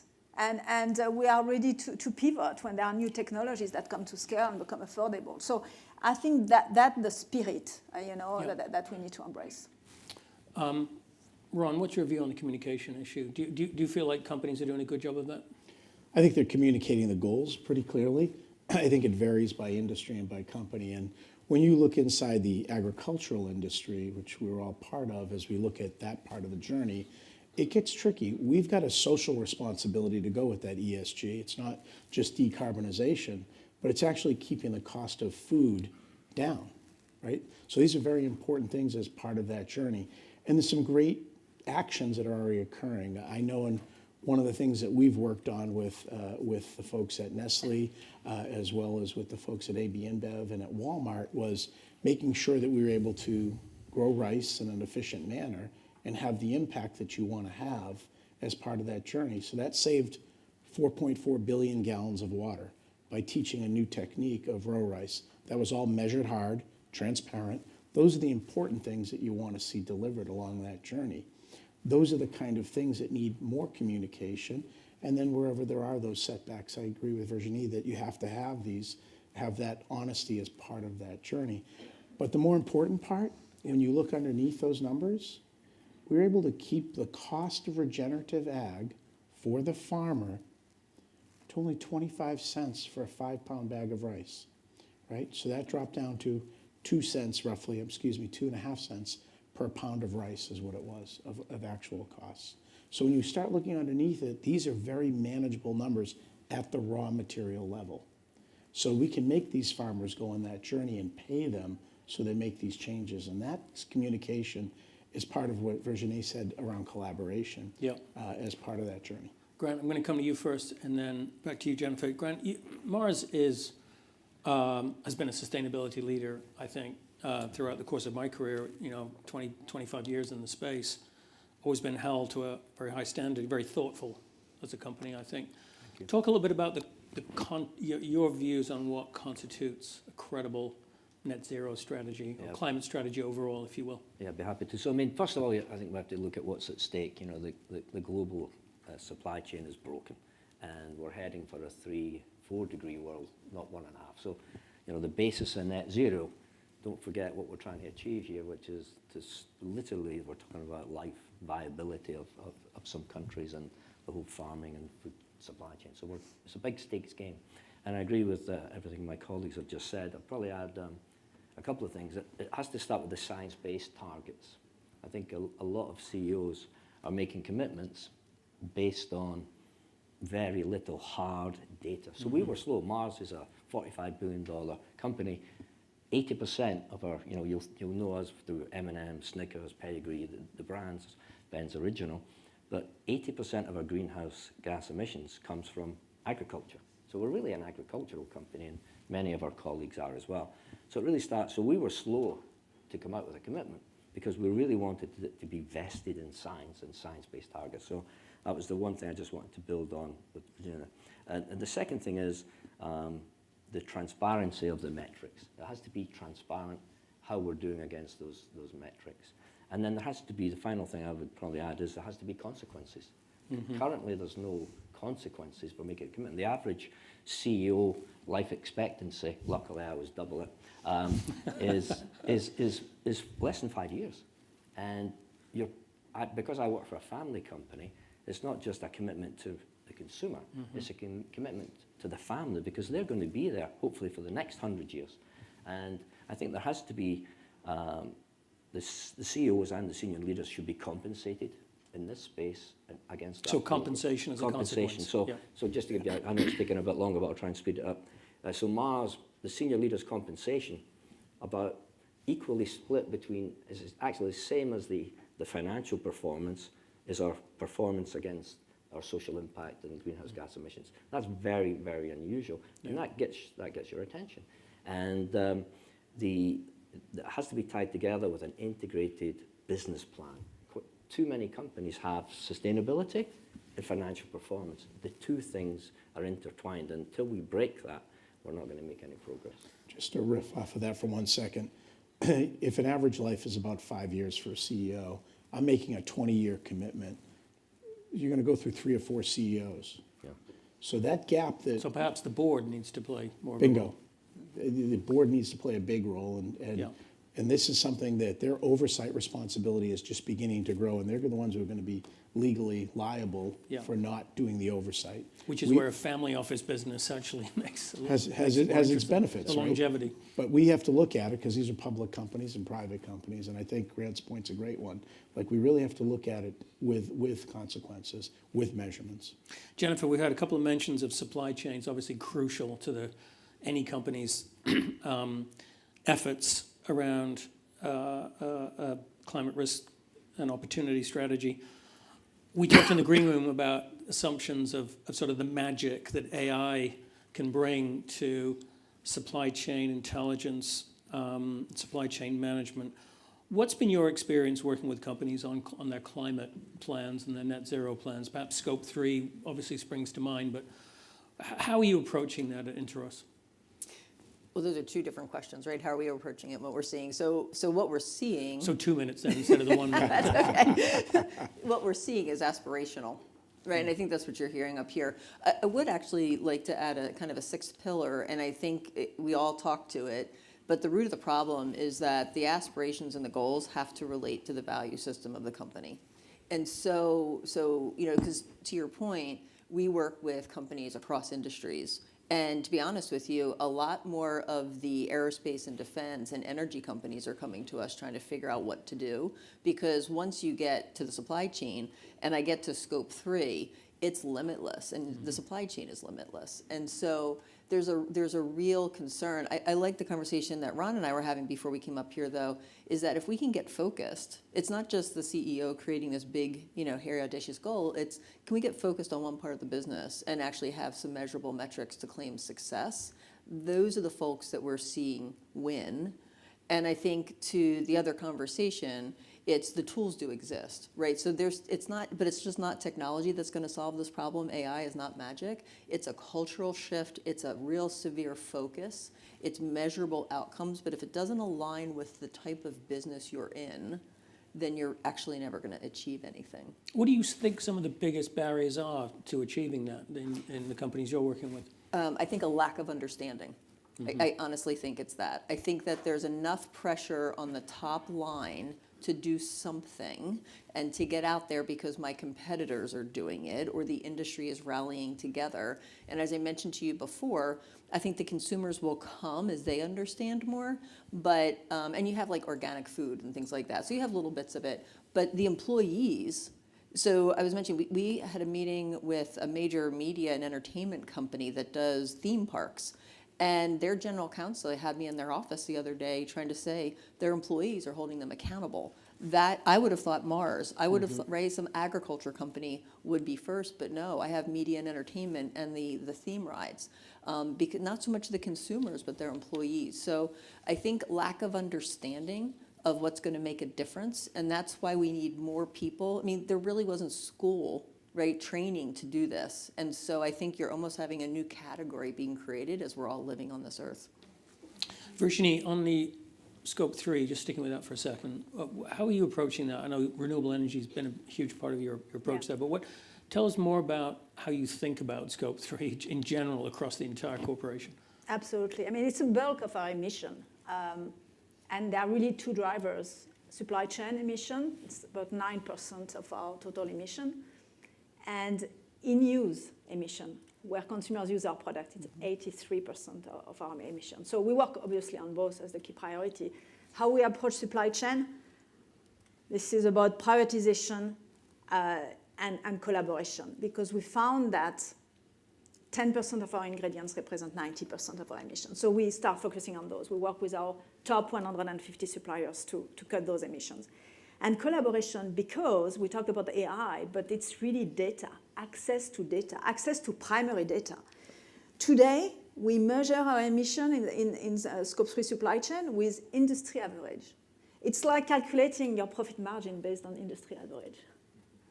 So the thing is that it would be very inefficient if all of us try to get their primary data in isolation, because obviously we share many of the same suppliers. So we need to get together, and an initiative, for instance, like the World Business Council for Sustainable Development that has created their pact, which is a partnership for carbon transparency. And it's a platform that enables easier access and exchange of standardized emission data across industry. So that's great. So that's upstream, but just a word on our 83% of emission.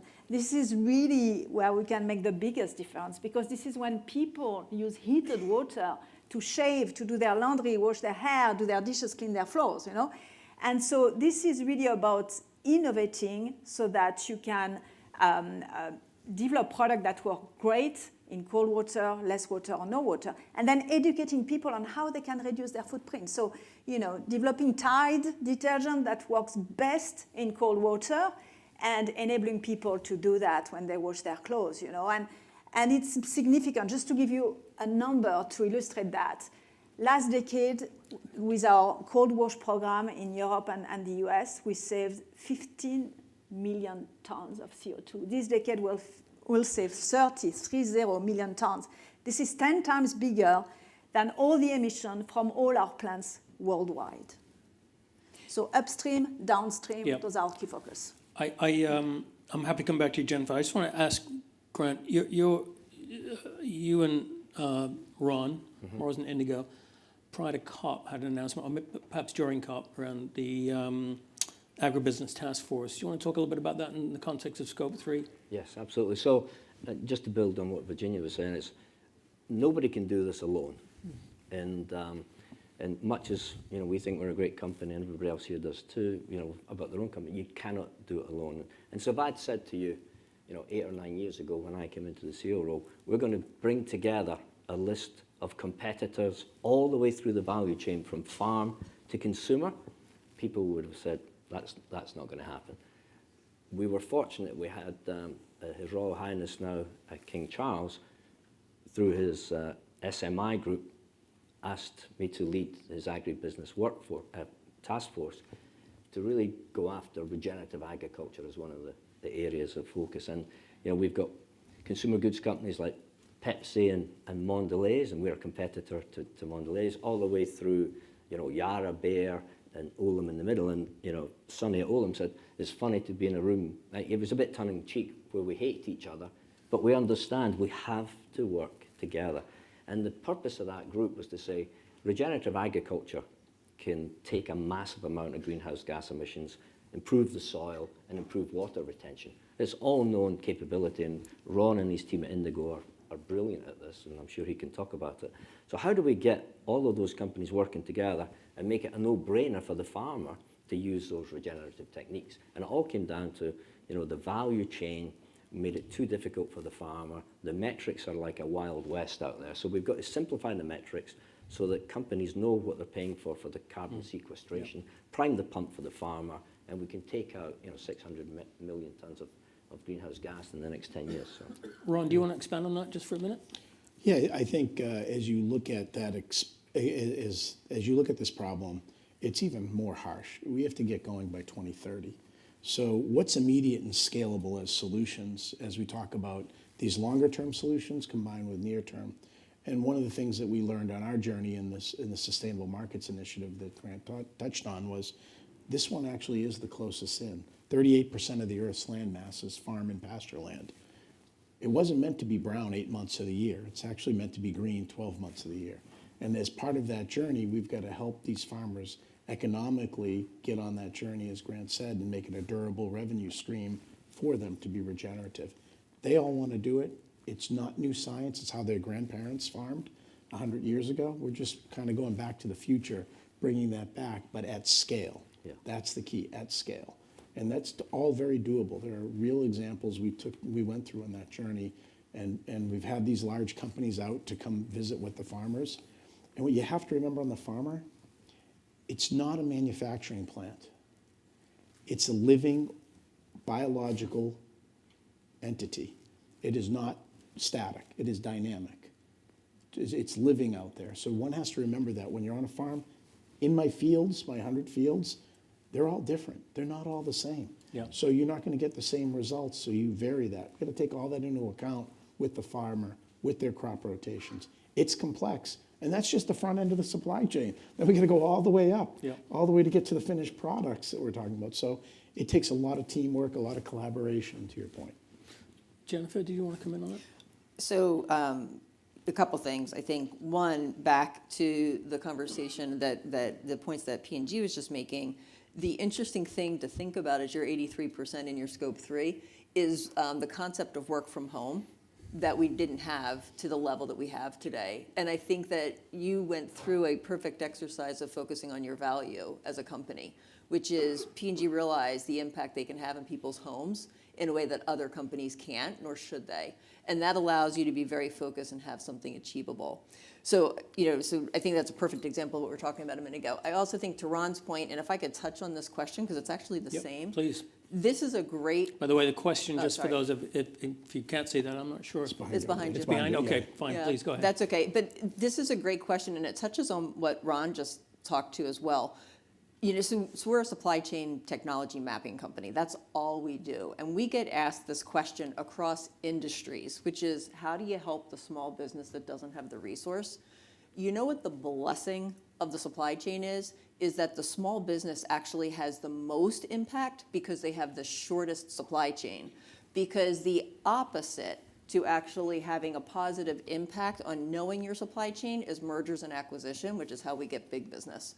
And so I think being able to pull the thread and partner with our small businesses in our value chain, up or downstream, that is the win. That is the focus. So you pick off one product line, you pick off one part of the field, and you just pull, and you only ask the players in that value chain to be responsible for what they do, align the mission. That's actionable. That goes to the question that you asked at the top, Martin. That is actually how you win this race and make this Earth stay around longer. It's a great question, but it's like kind of dial down the hype and know that the win actually happens with partnering with the value chain, especially the small businesses. Yes, thank you. That's great points. I want to switch gears for a couple of minutes. We only have 4 minutes left. I want to talk about the ESG backlash and the backlash against seemingly anything other than shareholder primacy. Obviously, there's a lot to unpack there, but as it relates to corporate climate commitments and your work in particular, and maybe I'll start with you, Virginie, just because of your global corporation, got very strong presence here in the US. Most of the backlash, I think, is in the US. Has that changed how you think about things, or how you're acting, or how you're communicating? It has changed in the sense that we are doubling down on it now. No. I mean, we've just declared environmental sustainability as one of the 4 strategies where we will double down. The other 3 are supply 3.0, digital acumen, and employee value equation. And we see it really as one of, talking about the profitability point we started off with, it's one of our greatest value creation opportunity. I just give the example of the Tide Cold Wash program. And since we started that, the number of loads in cold water increased by 8 points. This is very significant. And in the same time, the sales of Tide grew by 10%. This is one of our biggest value creation opportunity. So we are doubling down on it. So why does that story not get out more?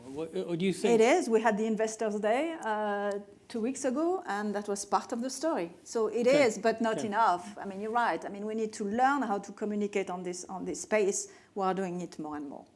If you think about it, the consumer heard the story and bought more of the product. Yeah. So it's getting out there. We may not hear it in our settings, but I think the sales numbers for that speak volumes. That's the way, that is the new way of doing business, and we're all going to get used to that. And Grant and I talked about a product we saw from Post called Airly Crackers, which when you eat them, you decarbonize the planet.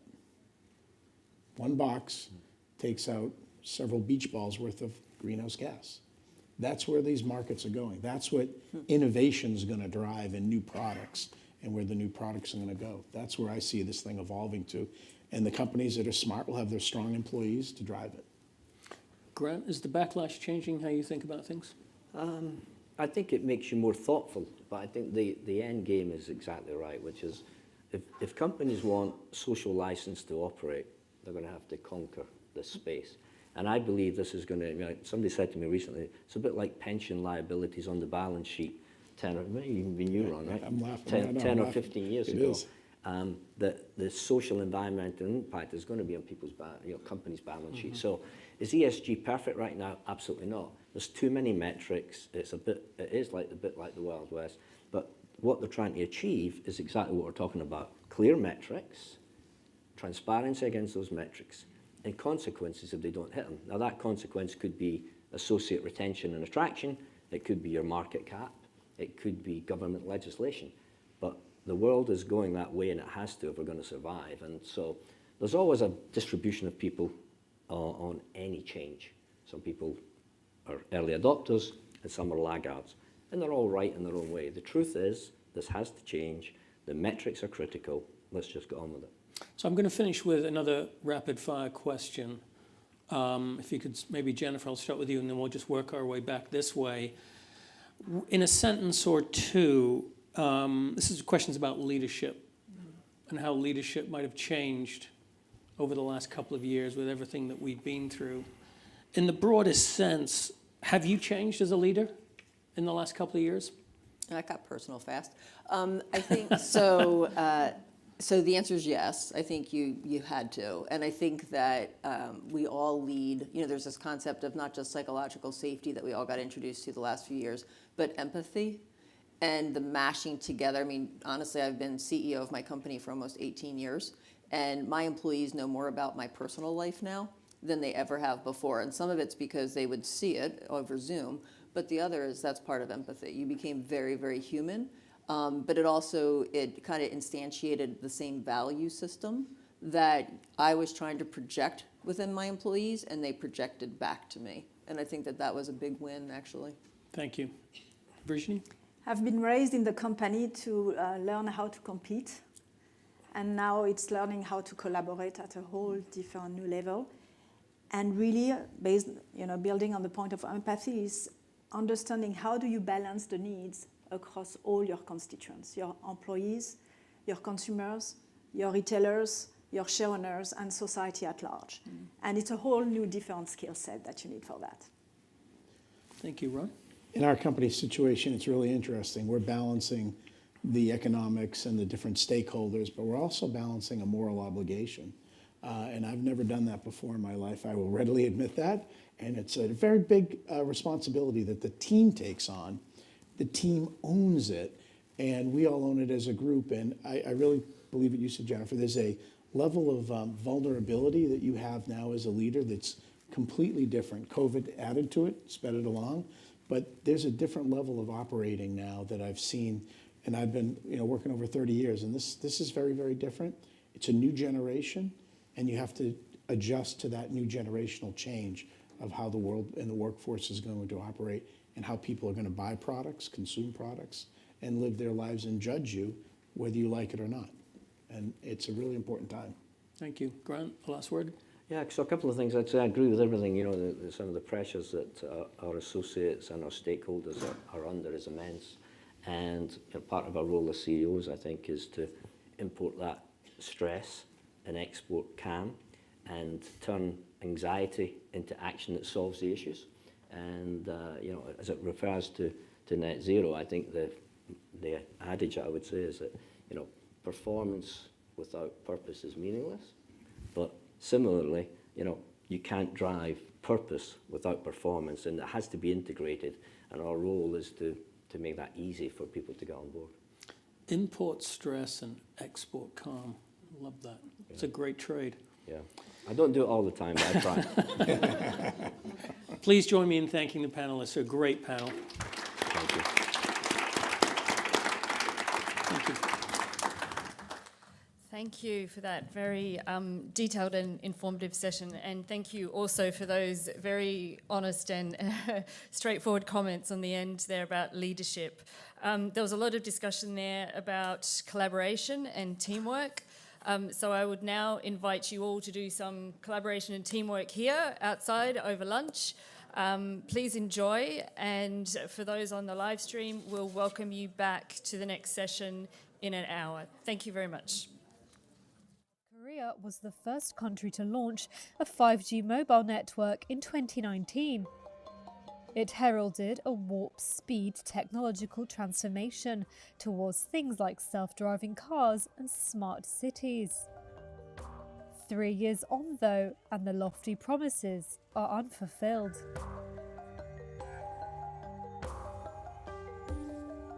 Some 45% of the population of South Korea is now on 5G, one of the highest rates globally. $20 billion spent on network upgrades boosted connection speeds 5-fold over 4G technology. But telecommunications companies have not been willing to invest the estimated $370 billion needed to ramp speeds by 20 times. That's because the demand is not there yet. App makers have yet to roll out services like autonomous driving that would need faster connections. Customers find they can watch Netflix and surf the net well enough with their existing lowest speed 5G upgrade. South Korean telecos have built around 215,000 5G base stations, but only 2% of them can handle the faster speeds. And it would take a lot more base stations per square mile than for 4G or the 5G Lite option. It's the same picture in established fifth-generation countries like the US and China. The lesson for others racing towards 5G seems to be curb your enthusiasm.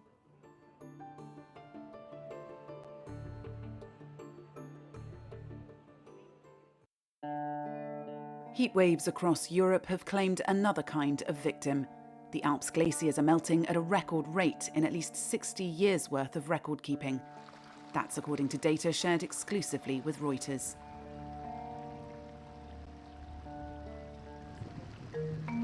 On the Swiss Motorrach glacier, glaciologist Andreas Linsbauer is heading for emergency maintenance work 2 months earlier than his usual September visit. So at the first stake we measured, we had about 2 meters of melt, and the most extreme year since we have been measuring was 1 meter per year. So we have already melt of 2 meters, and it's midway of summer. Motorrach already appears much changed from the glacier depicted on tourist maps. The long tongue that once reached deep into the valley below has shrunk back by nearly 2 miles, while the depth of the snow and ice pack has thinned by up to more than 600 feet. And it's not just Motorrach. Glaciologists in Austria, France and Italy confirmed that glaciers were on track for record losses. Most of the world's mountain glaciers are retreating due to climate change, but those in the European Alps are especially vulnerable because they're smaller with relatively little ice cover. Meanwhile, temperatures in the Alps are warming around twice as fast as the global average. Since the 2021 winter, which brought relatively little snowfall, the Alps have sweltered through 2 big early summer heat waves, including one in July marked by temperatures near 86 Fahrenheit in the Swiss mountain village of Zermatt. A UN report from 2019 says if greenhouse gas emissions continue to rise, the Alps glaciers are expected to lose more than 80% of their current mass by 2100. The dire situation this year raises concern that the Alps glaciers might disappear sooner than expected. Vanishing glaciers are already endangering lives and livelihoods. Swiss residents worry that the glacier losses will hurt their economy. Some ski resorts of the Alps, which rely on these glaciers, now cover them with white sheets to reflect sunlight and reduce melting. Like everyone knows, like there's global warming, but you realize here that it's like the real business, you know, when we talk about it, you don't see it always in nature, the consequences, and now you really see it like, oh my God, I was here like 15 years ago and now the snow is gone and the rivers and the mountains are not there anymore, so it's warmer. Normally we had like a hat and gloves. Now we don't need it anymore because it's hot in here, so it's a big difference.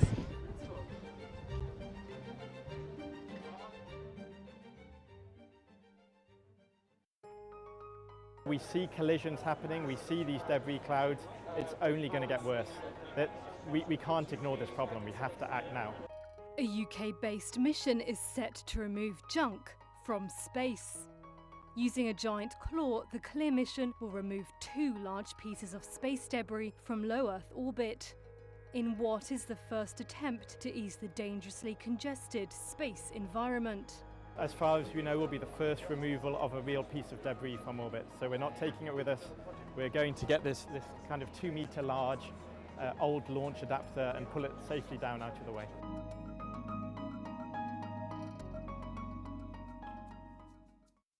Space debris, also known as space junk, is made up of discarded launch vehicles or parts of spacecraft. The US Federal Communications Commission says of 10,000 satellites deployed since 1957, more than half are no longer working. These float around in space at tremendous speeds, up to 15,700 miles per hour in low Earth orbit, risking collision with a satellite or space station. That's where ClearSpace comes in. In 2019, the European Space Agency, or ESA, selected ClearSpace to lead the first mission to remove an ESA-owned item from orbit. Here's ClearSpace UK's Managing Director, Rory Holmes. Our systems will be able to remove multiple pieces of space debris. They'll go, grab onto one, pull it down safely out the way, then go back and get the next one and do the same. So yeah, our systems will remove multiple pieces of debris with each mission. The CLEAR mission launch is planned for 2025 to 2026. Along with a consortium of companies, ClearSpace hope to remove 2 UK-registered objects that have been inactive for more than 10 years. They all get close to them, navigate close to them, and then attach, grab onto them, give them a big hug with our robotic capabilities, and then pull them down out of the way and let them safely burn up in the atmosphere, and prevent them causing trouble or crashing or interacting with other space objects. Cleaning up debris is expected to be a huge growth area for what's being called in-orbit services. It's a new sector, which is estimated to be worth more than $14 billion by 2030. That's not all. ClearSpace also want to improve sustainability in orbit. They say this is about keeping satellites operating as much as removing the waste. So if you think about a car, if it breaks down or runs out of fuel, we do something about it. We fix it, we refuel it, we use it again. In space, we don't do that. We treat satellites as a single-use item. We use them once, we discard them, we leave them to clutter up space and interfere with future space operations. So that's unsustainable. We need to do something differently. There's already loads of junk up there, and we keep adding to the problem. We really need to think about how we make sure our space activities are sustainable. So one side of it is services like ours, debris removal, but the other side is when we launch things, we should think about their end of life, and we should build in end of life capabilities to make sure they're not ending up as junk after they've finished their job.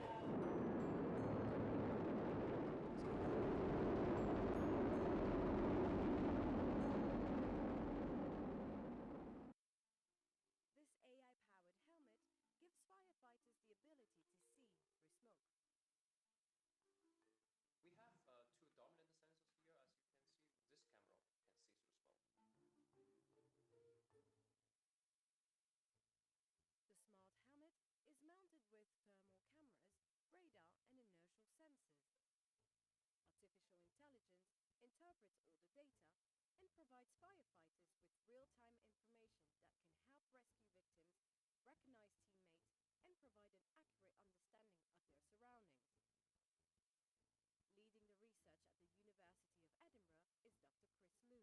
We use a cutting-edge kind of deep learning-based method to interpret this kind of a multimodal sensory data and automatically extract the victim's locations and estimate the firefighters' locations to give them. The project has received help from the National Roboterium, a new world-leading centre for robotics and AI, hosted by Heriot-Watt University and the University of Edinburgh.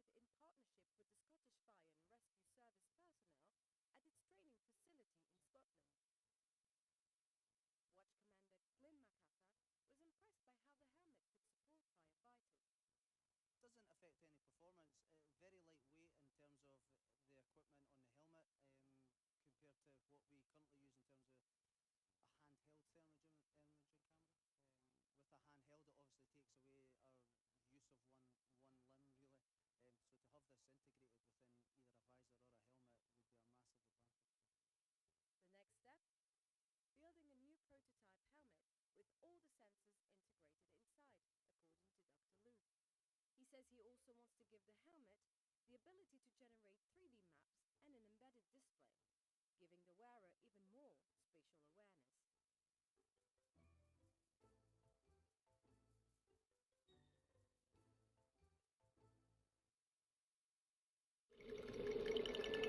Migrating whales rely on sounds like these to help navigate and hunt.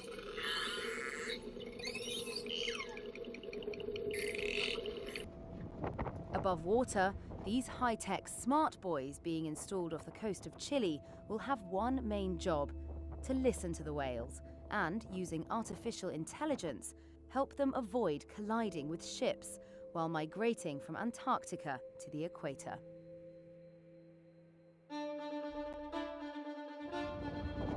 This buoy is the first of many planned in the Gulf of Corcovado, some 680 miles south of Chile's capital.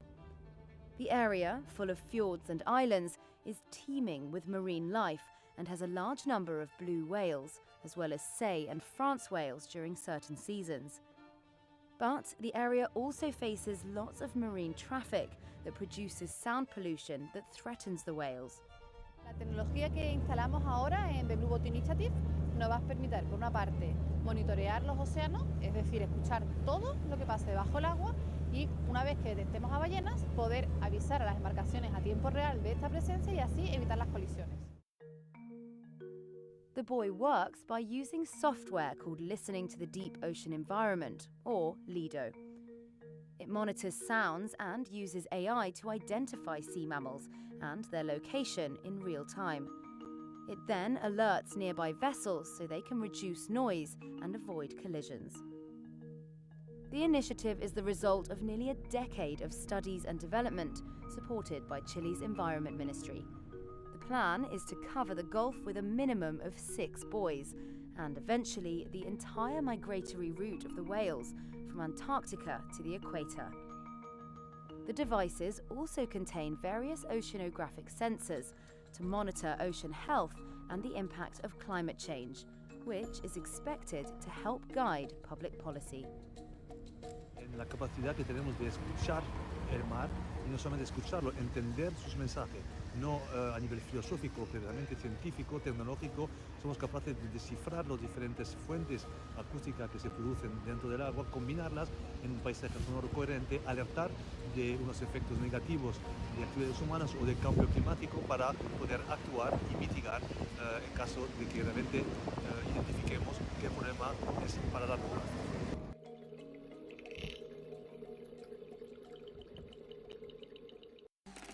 Tesla has an ambitious plan to deploy thousands of humanoid robots within its factories, expanding eventually to millions around the world. The Tesla bot will be real. And it's not just Tesla. Other automakers like Honda and Hyundai have also been leveraging robotics technology to expand automation at car factories. But not without facing challenges and skepticism. Let's take a look at why companies have struggled to create commercially viable human-like robots, despite decades-long development efforts. Tesla's humanoid robot Optimus will be initially used in manufacturing and logistics to address a labour shortage. Think of boring and repetitive work. Longer term, Musk said robots could be used in homes, making dinner, mowing the lawn, and caring for elderly people. But these robots are expensive, and just like self-driving cars, humanoid robots have trouble with unpredictable situations. Experts say to succeed, Tesla will need to show their robots can do multiple, unscripted actions, almost like humans. Japanese automaker Honda's Asimo bipedal robot had served as a face for the company. But after more than 2 decades of development, it's still not commercialized. Honda is now focusing on disaster relief robots and avatar robots for tasks like remote surgery, with the goal of deploying the machines in the 2030s. Boston Dynamics created a buzz with videos of its humanoid robots running, jumping, backflipping, and dancing. But the loss-making US company changed hands several times, with Google, SoftBank, and then Hyundai becoming its owner. Boston Dynamics founder Mark Raybert. You know, I think that Hyundai and Boston Dynamics are a match made in heaven. Right now, most of the robots used in factories are doing very repetitive, very specific, precision-oriented jobs. And that's not what we see in the future. We see a future where robots become much more intelligent, much more useful, really contribute to productivity and safely, and become a part of our everyday lives. In 2020, Ford bought 2 humanoid robots Digit from Oregon-based Agility Robotics. The carmaker wanted to test the delivery of a package to doorstep from a delivery vehicle. Damien Shelton, CEO of Agility Robotics. We've been very upfront that we've been focused on the logistics industry sort of broadly construed, and that includes all sides of logistics, last mile delivery, working in warehouses alongside of people. From 2007 to 2012, General Motors and NASA joined hands to develop humanoid robots, R2, for assembly and space exploration. But NASA says they're not under development anymore.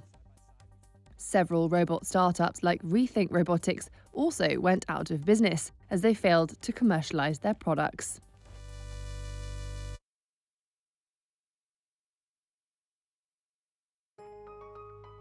I'm noticing myself that ice isn't as thick as it used to be. Climate change, we're seeing that the temperatures are not as cold as it used to be.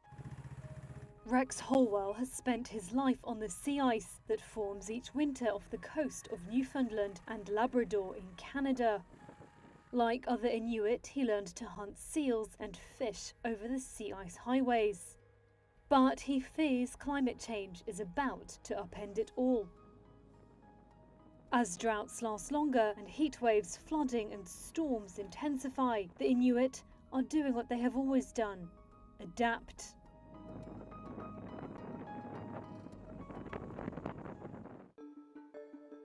For the past 3 years, Holwell has helped run a sea ice monitoring program for the Inuit called Smart Ice.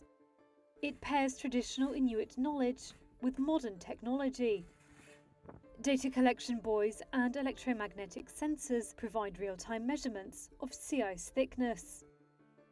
Locals can access the information through a website, phone app or Facebook. More than 30 Inuit communities use Smart Ice. And Holwell believes the tool can extend the time the Inuit have left on the sea ice before it completely disappears. We provide people with data that they can use as a tool to help make them informed decisions while they're traveling on the sea ice, so they can make the choices to help keep them safe while they're traveling on the sea ice to go to that location where they want to go to, hunt seals or hunt partridges or to get the Arctic char or to get their wood. And the whole point of us collecting this data is to help keep people safe while they're traveling on the sea ice. The Arctic is warming 4 times faster than the rest of the planet. That's according to analysis published in Nature Communications, Earth and Environment in August 2022. Separate modelling by experts shows that as soon as 2035, Arctic sea ice might drop below 400,000 square miles during the summer. Holwell says other communities living on freshwater lakes and rivers in northern Canada have begun asking about smart ice. For now, the focus is on Canada, but he says Sami caribou herders and others in Sweden, Finland, Iceland and England are also interested in the technology.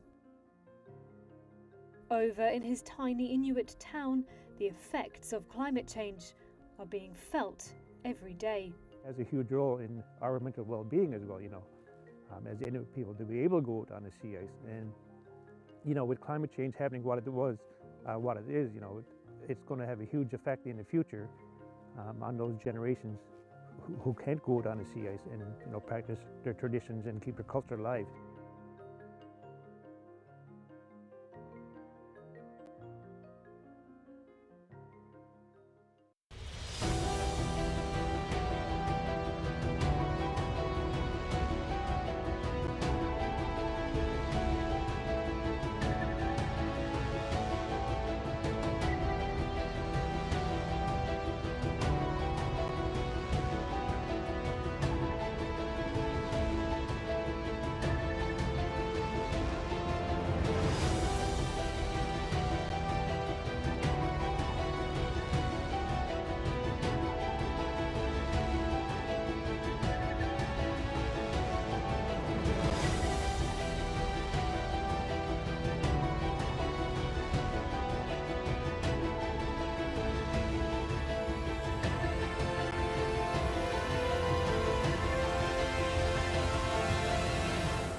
Krista Ferretti, the first European female commander of the International Space Station. The Italian astronaut recently took part in a Q&A session with young girls, accompanied by a look-alike Barbie doll. Why did you want to become an astronaut? Growing up, I was fascinated by the night sky and the idea of flying to space and the sense of adventure and exploration. And being an astronaut kind of brings all those passions and interests of me together. Born in Milan in 1977, Krista Ferretti studies mechanical engineering and then joined the Italian Air Force as a pilot. Hold on to it. Yes, I will do that. In 2009, she was selected by the European Space Agency to become Italy's first female astronaut. As ISS commander, her task is to maintain communication with the teams on Earth and to coordinate the crew's response in the event of an emergency. She is also responsible for the performance and well-being of the astronauts in orbit. Is the thread not cooperating? Who will look after you in space when you get sick? Well, I hope I do not get sick. See, up here you cannot catch cold because there is nobody who can pass on to you the cold virus. But then of course something may happen to you, you might get hurt, for example. And in that case what we do is we call our flight surgeons on the ground, we talk to them about what's going on and they will give us guidance. Krista Ferretti's video conversation is part of a project aimed at inspiring young girls to start careers in STEM, science, technology, engineering and mathematics.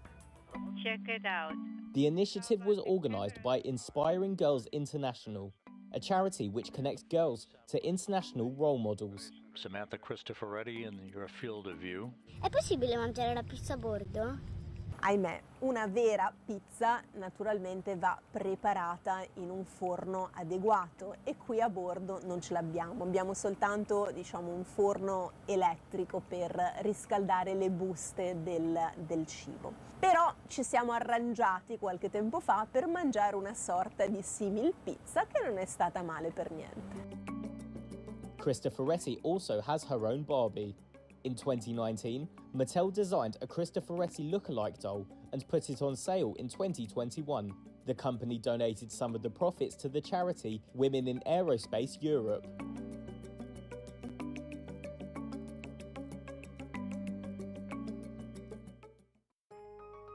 We see collisions happening, we see these debris clouds, it's only going to get worse. We can't ignore this problem, we have to act now. A UK-based mission is set to remove junk from space. Using a giant claw, the CLEAR mission will remove 2 large pieces of space debris from low Earth orbit, in what is the first attempt to ease the dangerously congested space environment. As far as we know, will be the first removal of a real piece of debris from orbit. So we're not taking it with us, we're going to get this kind of 2-meter large old launch adapter and pull it safely down out of the way.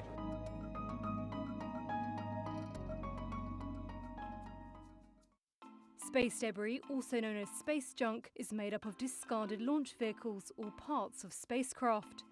The US Federal Communications Commission says of 10,000 satellites deployed since 1957, more than half are no longer working.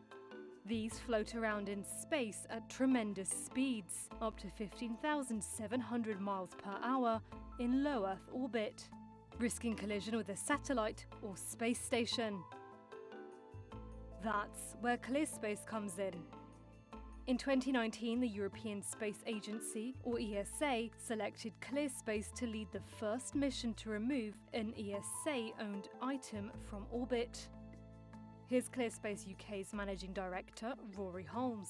Our systems will be able to remove multiple pieces of space debris. They'll go, grab onto one, pull it down safely out the way, then go back and get the next one and do the same. So yeah, our systems will remove multiple pieces of debris with each mission. The CLEAR mission launch is planned for 2025 to 2026. Along with a consortium of companies, ClearSpace hope to remove 2 UK-registered objects that have been inactive for more than 10 years. They all get close to them, navigate close to them, and then attach, grab onto them, give them a big hug with our robotic capabilities, and then pull them down out of the way and let them safely burn up in the atmosphere. And prevent them causing trouble or crashing or interacting with other space objects. Cleaning up debris is expected to be a huge growth area for what's being called in-orbit services.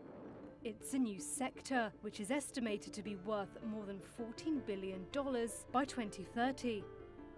That's not all. ClearSpace also want to improve sustainability in orbit. They say this is about keeping satellites operating as much as removing the waste. So if you think about a car, if it breaks down or runs out of fuel, we do something about it. We fix it, we refuel it, we use it again.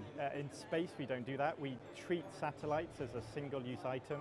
We use them once, we discard them, we leave them to clutter up space and interfere with future space operations. So that's unsustainable. We need to do something differently. There's already loads of junk up there, and we keep adding to the problem. We really need to think about how we make sure our space activities are sustainable. So one side of it is services like ours, debris removal, but the other side is when we launch things, we should think about their end of life, and we should build in end of life capabilities to make sure they're not ending up as junk after they've finished their job.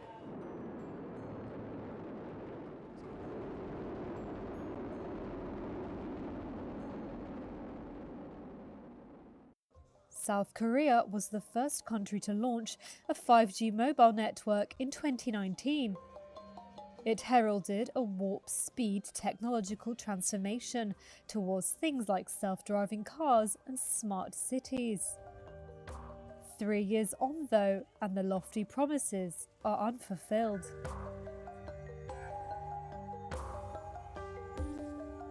Some 45% of the population of South Korea is now on 5G, one of the highest rates globally. $20 billion spent on network upgrades boosted connection speeds 5-fold over 4G technology. But telecommunications companies have not been willing to invest the estimated $370 billion needed to ramp speeds by 20 times.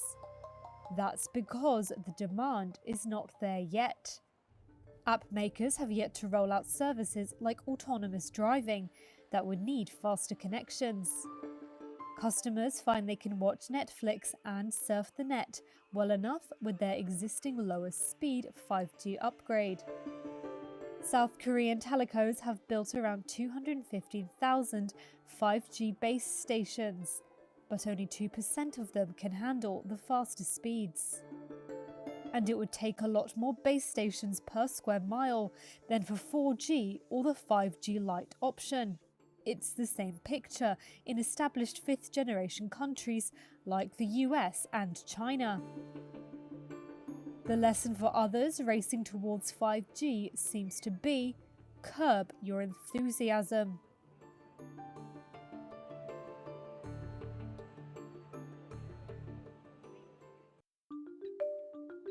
Some dub it Nigeria's black gold. Hundreds of thousands of tyres, which would otherwise be abandoned and dumped across the country, are now being reused. Ifedolapo Rushewe has created a company that collects, reworks and recycles old tyres into things like paving bricks for playgrounds and other goods that can be used in Africa's most populous nation.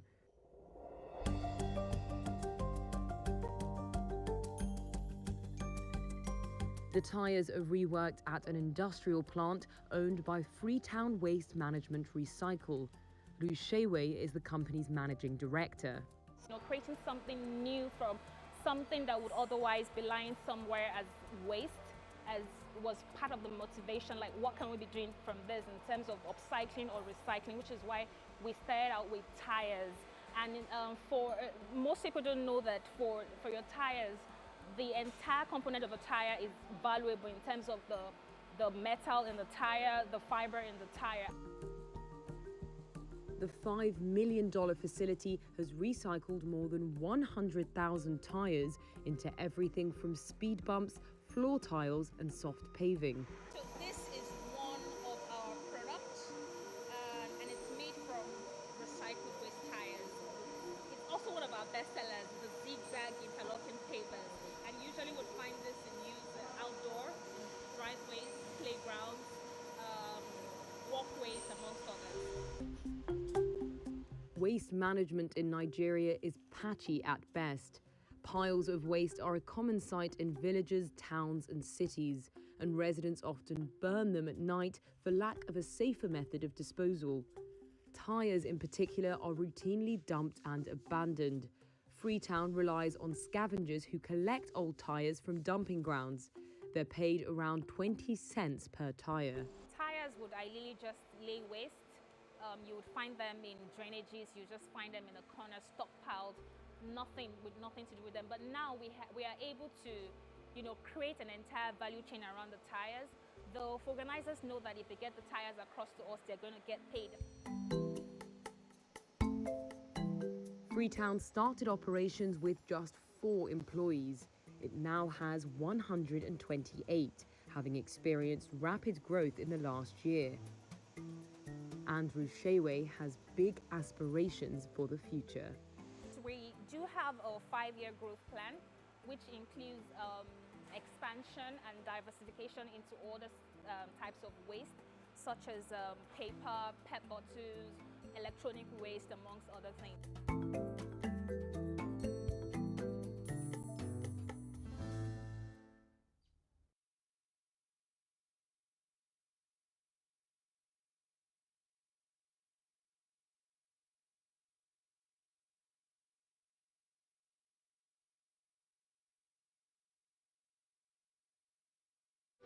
This is Samantha Cristoforetti, the first European female commander of the International Space Station. The Italian astronaut recently took part in a Q&A session with young girls, accompanied by a look-alike Barbie doll. Why did you want to become an astronaut? Growing up, I was fascinated by the night sky and the idea of flying to space and the sense of adventure and exploration. And being an astronaut kind of brings all those passions and interests of me together. Born in Milan in 1977, Cristoforetti studies mechanical engineering and then joined the Italian Air Force as a pilot. Hold on to it. Yes, I will do that. In 2009, she was selected by the European Space Agency to become Italy's first female astronaut.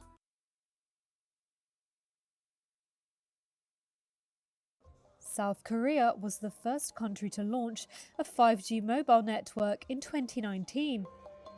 It heralded a warp speed technological transformation towards things like self-driving cars and smart cities. 3 years on, though, and the lofty promises are unfulfilled.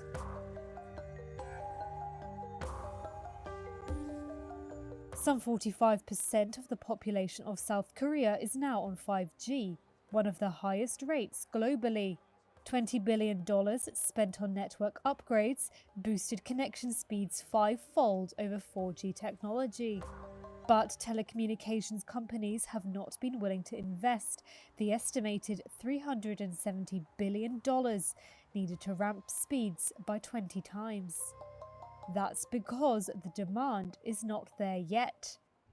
App makers have yet to roll out services like autonomous driving that would need faster connections. Customers find they can watch Netflix and surf the net well enough with their existing lowest speed 5G upgrade. South Korean telecos have built around 215,000 5G base stations, but only 2% of them can handle the faster speeds.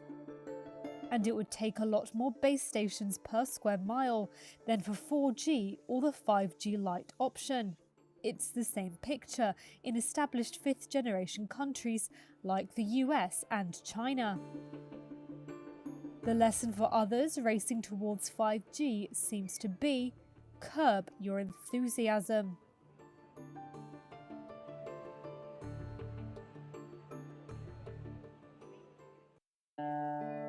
Heat waves across Europe have claimed another kind of victim. The Alps glaciers are melting at a record rate in at least 60 years' worth of record keeping. That's according to data shared exclusively with Reuters.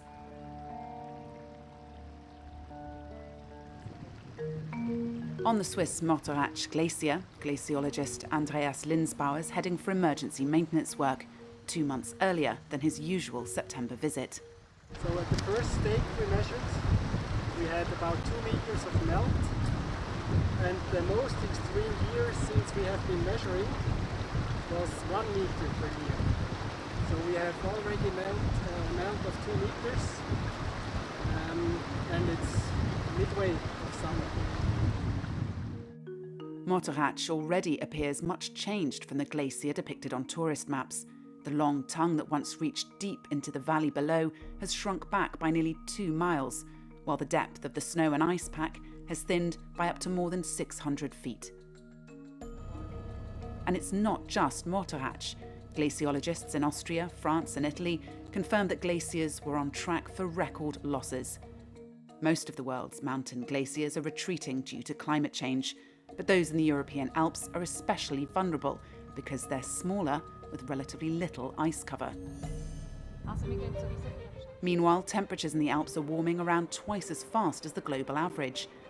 Since the 2021 winter, which brought relatively little snowfall, the Alps have sweltered through 2 big early summer heat waves, including one in July marked by temperatures near 86 Fahrenheit in the Swiss mountain village of Zermatt.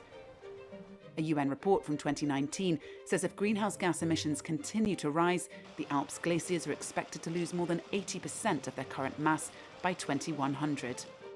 The dire situation this year raises concern that the Alps glaciers might disappear sooner than expected. Vanishing glaciers are already endangering lives and livelihoods. Swiss residents worry that the glacier losses will hurt their economy.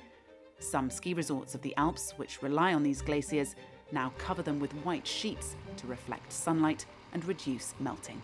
Like everyone knows, like there's global warming, but you realize here that it's like the real business, you know, when we talk about it, you don't see it always in nature, the consequences, and now you really see it like, oh my God, I was here like 15 years ago and now the snow is gone and the rivers and the mountains are not there anymore, so it's warmer.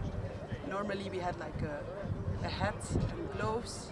Now we don't need it anymore because it's hot in here, so it's a big difference.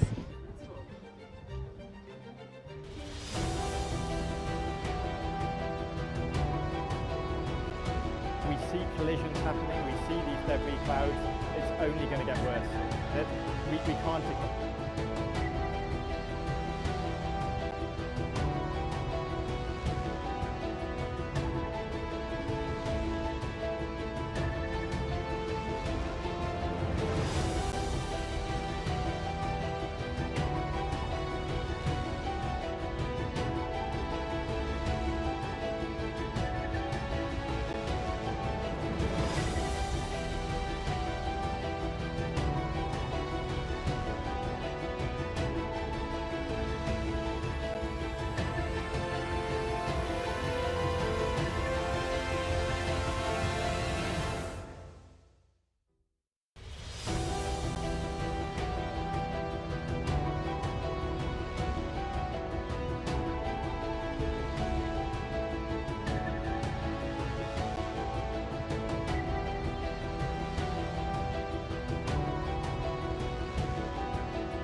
Welcome back to those of you in the room and those of you on the live stream.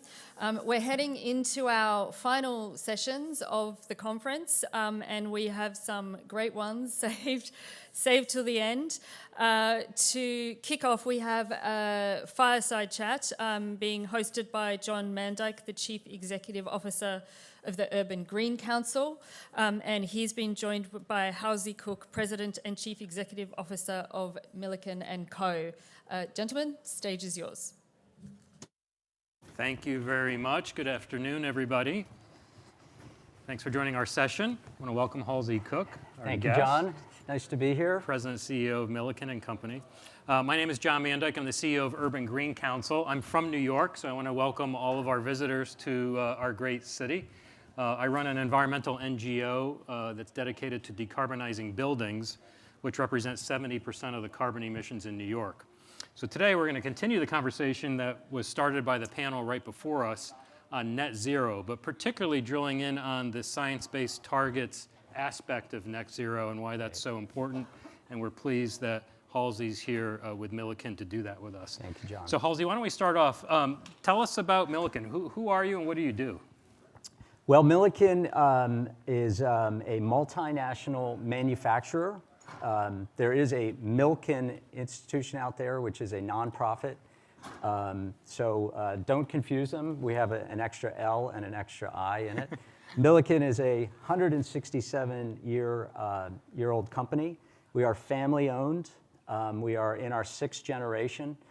Similar to the CEO's comments from Mars, Grant Reed, he mentioned the benefit of being a family-owned company in terms of patient capital, long-term thinking, investing in things over multiple generations with a view towards not only the shareholders now, but the shareholders that you're going to have when the children come of age and the grandchildren come of age. So it really does change your perspective. We think it's a great model.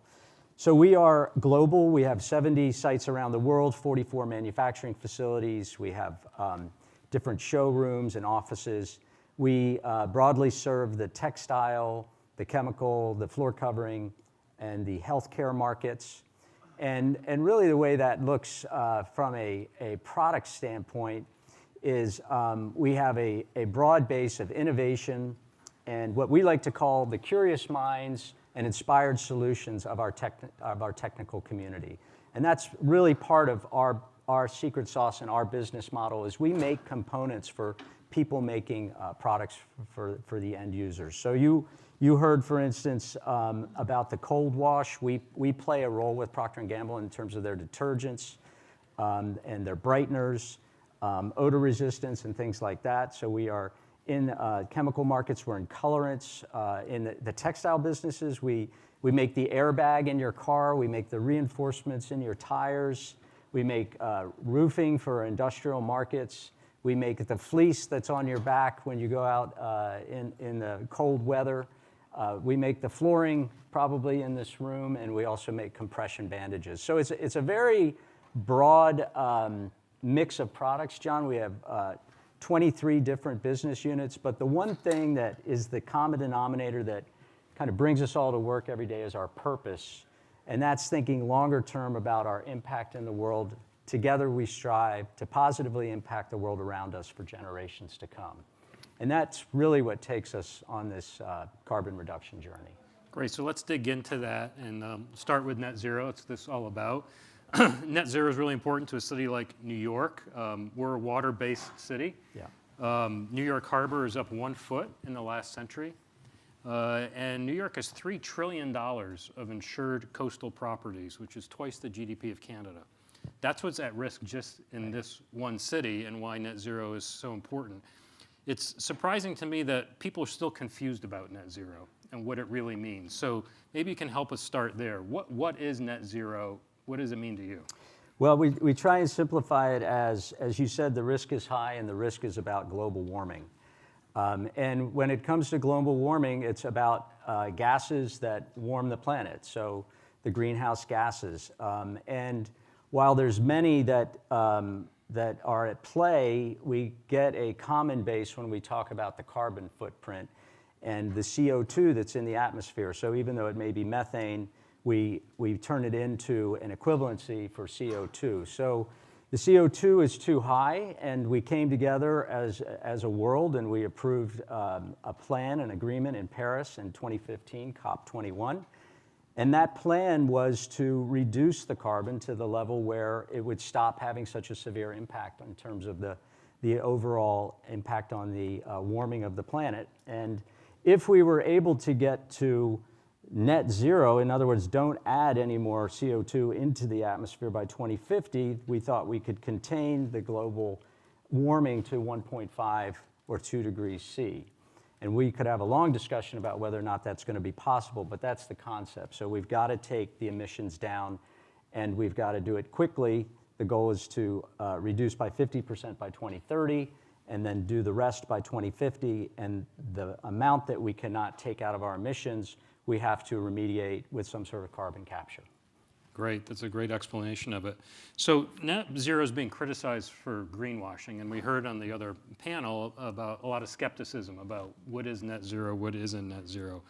What's different for you? I mean, like, why are you up here on this stage in front of everybody? Besides a free lunch and yeah. and a trip to New York. Yeah, right. I mean, what makes it different? What is net zero different about what Milliken is doing? Well, we started as I said, we're a privately held company, so we don't have as many reporting obligations.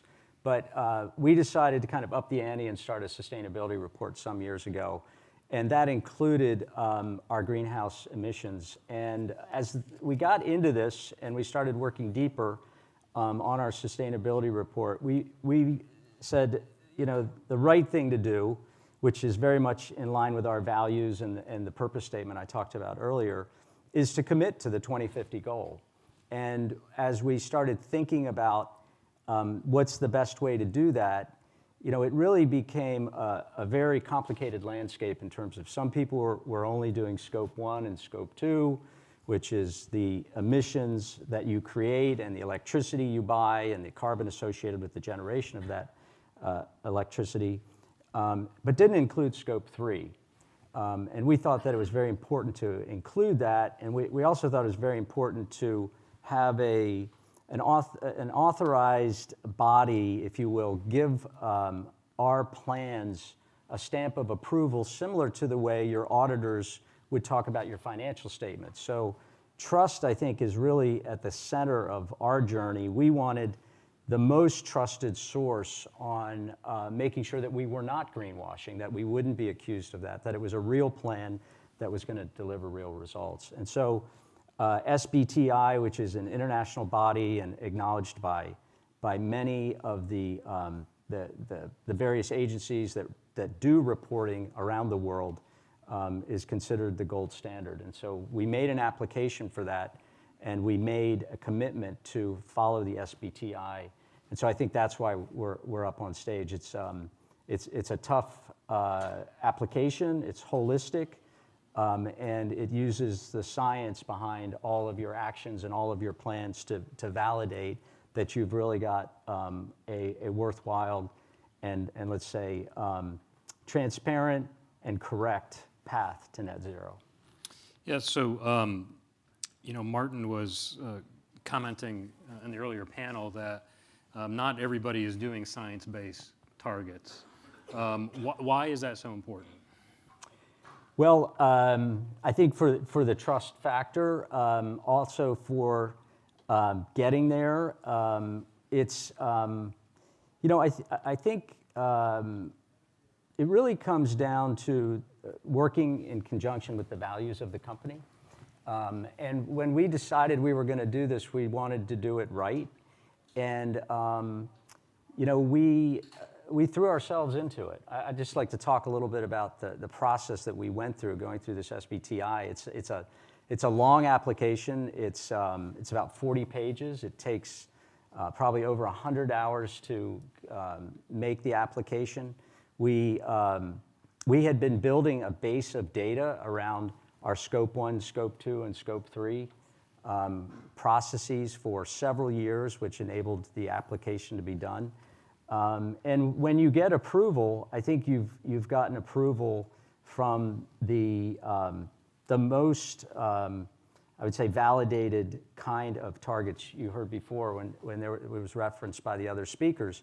And so I would say there's a little bit of swagger when I throw this out there, but do you know your numbers? The same way you would know your financial statements. Can you talk about your environmental footprint in that regard? We have 2.4 million metric tons of carbon that's generated in our operations. That could sound like not very much to some people, but it could sound like a whole lot to other people. But understanding that number and understanding how you're going to reduce it down to zero takes a lot of specificity. And I think that's really what makes this journey special. It becomes real. And in the course of doing the SBI targets, we basically got a compass for a group of people that are wandering around in the woods on a lot of these environmental issues. It's very important to know where you're going. And that compass, which was the plan, the validation of the plan, the declaration that that's where we were going to go, became incredibly empowering and motivating for the team. And so it's been a real delight for me to watch how the team has responded and become energized around the whole process. And I've been surprised by how fast and how far we've been able to go in 1 year, which is when we started the application process. It's been a great journey. We're not there yet. Yeah. All we've got is the plan and the initial, and I could talk a little bit more about the actual targets, but I'm going to give you the mic back. Yeah, no, I'll come back to that in a second, but I just want to pick up on this point. It didn't go unnoticed on me that Ernst & Young is a prime sponsor of today's conference, which I think is fantastic. They provide clarity on profit is profit, revenue is revenue, right? Where do you see carbon accounting going? Do we need carbon accounting?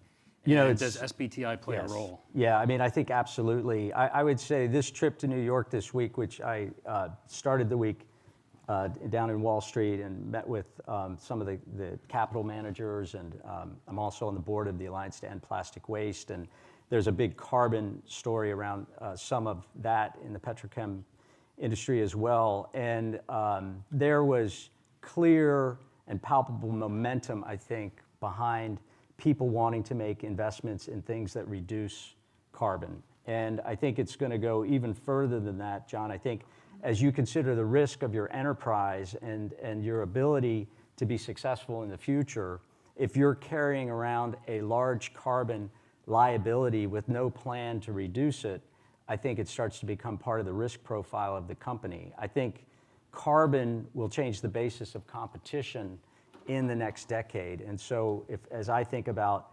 our products, last year we declared our floor covering products as net zero. So when they come in, they have offsets or they have green energy projects that are associated with them. That is a competitive advantage in the marketplace. And I think we'll just see more and more of that type of activity as we move forward. Yeah, so tell us, what have you learned? You're one of the first companies that have verified targets. What have you learned so far about yourself and about the process? I guess I would be definitely more in the camp of when it comes to saving the planet, because you got to believe that's at stake to put all of the resources that you have to put on the table to be successful. It's better to make the aspirational goal and then work back with detailed plans than it is to make sure everything's perfect before you mention it to anybody else. So a lot of people are sitting on the sidelines saying, I don't want to make this declaration until I'm sure I can get there. So that's one thing. That was a catalyst for us to make the declaration, get the approval.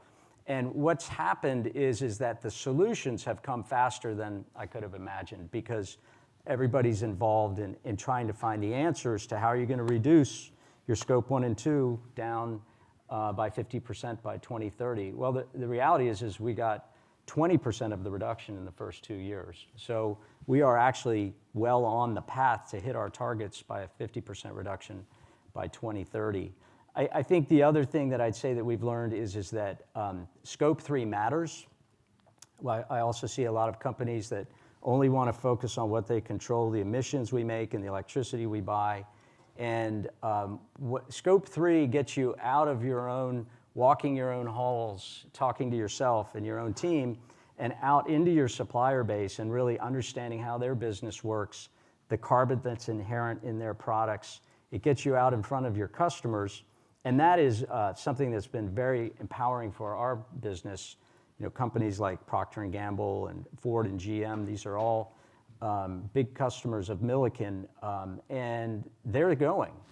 And they're expecting their suppliers, so we're their scope 3, to get moving, which means we've got to start working on our scope 1 and 2 and our scope 3 as well. And so you really see the whole business model being impacted. And as I talked about, I really think carbon, like cost and a number and features and a number of other aspects, are going to be the basis of competition in the future. Great. I got 2 quick questions at 4 minutes.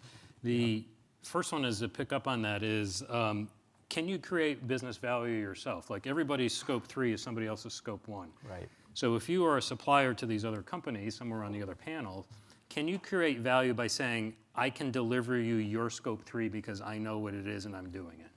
Yes, I think, and you also, so the answer is yes. I don't know that you can get a premium, but there's been a recent report by McKinsey talking about the green premium, and it seems to be real, and there's an opportunity. There's certainly at the consumer level a willingness to pay more for products that they know are not contributing to global warming. So there is a business model around the carbon story that is emerging very quickly. And I want to wrap up in a lot of theme of the other discussion. And can I just add to that? I think also, don't underestimate the value of, it's a calling card to your customers to have an off-site meeting to talk about how it's going to come down. And when you can put a knowledgeable team into the room and teach your customers how to get there, it turns into orders in time. So it's good business. I want to conclude with people. A lot of emphasis on that on the last panel. How has this changed your company internally? How has this changed your teams? What does this mean to the employees of Milliken? Yeah, it's been very powerful and delightful for me. As you know, the last year has been brutal. We hopefully finished up a pandemic. Who knows? It still seems to be, our team in China would disagree. We have 400 associates in China, and they're living through that. But the inflation, unprecedented. It's been a tough year. I would have to say the headline item for us has been the gains we've made as a team on these sustainability issues. It's been something that has attracted new players to our company. It is a great recruiting tool. It has been very motivating inside for our associates to see a company that's willing to take on this big challenge and tackle it. And you know, we're not there yet. We still have a long way to go. We've gotten some good wins early. We're going to count on innovation and the greening of the grid, and like everybody else. But it's been powerful for us. So I just want to make sure that I say to any Milliken associates that might be out live streaming today, thank you and congratulations. You achieved this goal, and I'm very, very proud of the company and proud to be one of your partners in this. And I'd also like to say, John, to everybody else, our customers and our suppliers, please come with us, because just as I couldn't have done this inside of Milliken alone, Milliken can't even make a dent in the carbon in the world. We've got to have a lot of companies who make the commitment and join us and say, this is our time.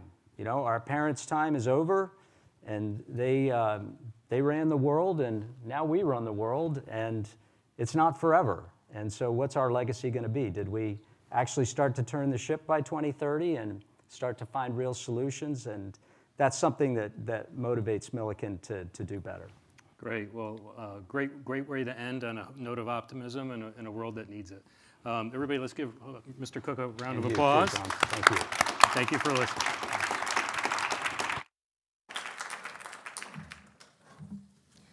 Thank you. I think Mr. Cook's comments there about a clear and palpable momentum towards progress on net zero is reflected in all the conversations we've had on the topic here. Moving on now to our next session, I am very happy to introduce a group of my colleagues to the stage. They will be led by Peter Tal Larsen, a global editor for Reuters Breaking Views.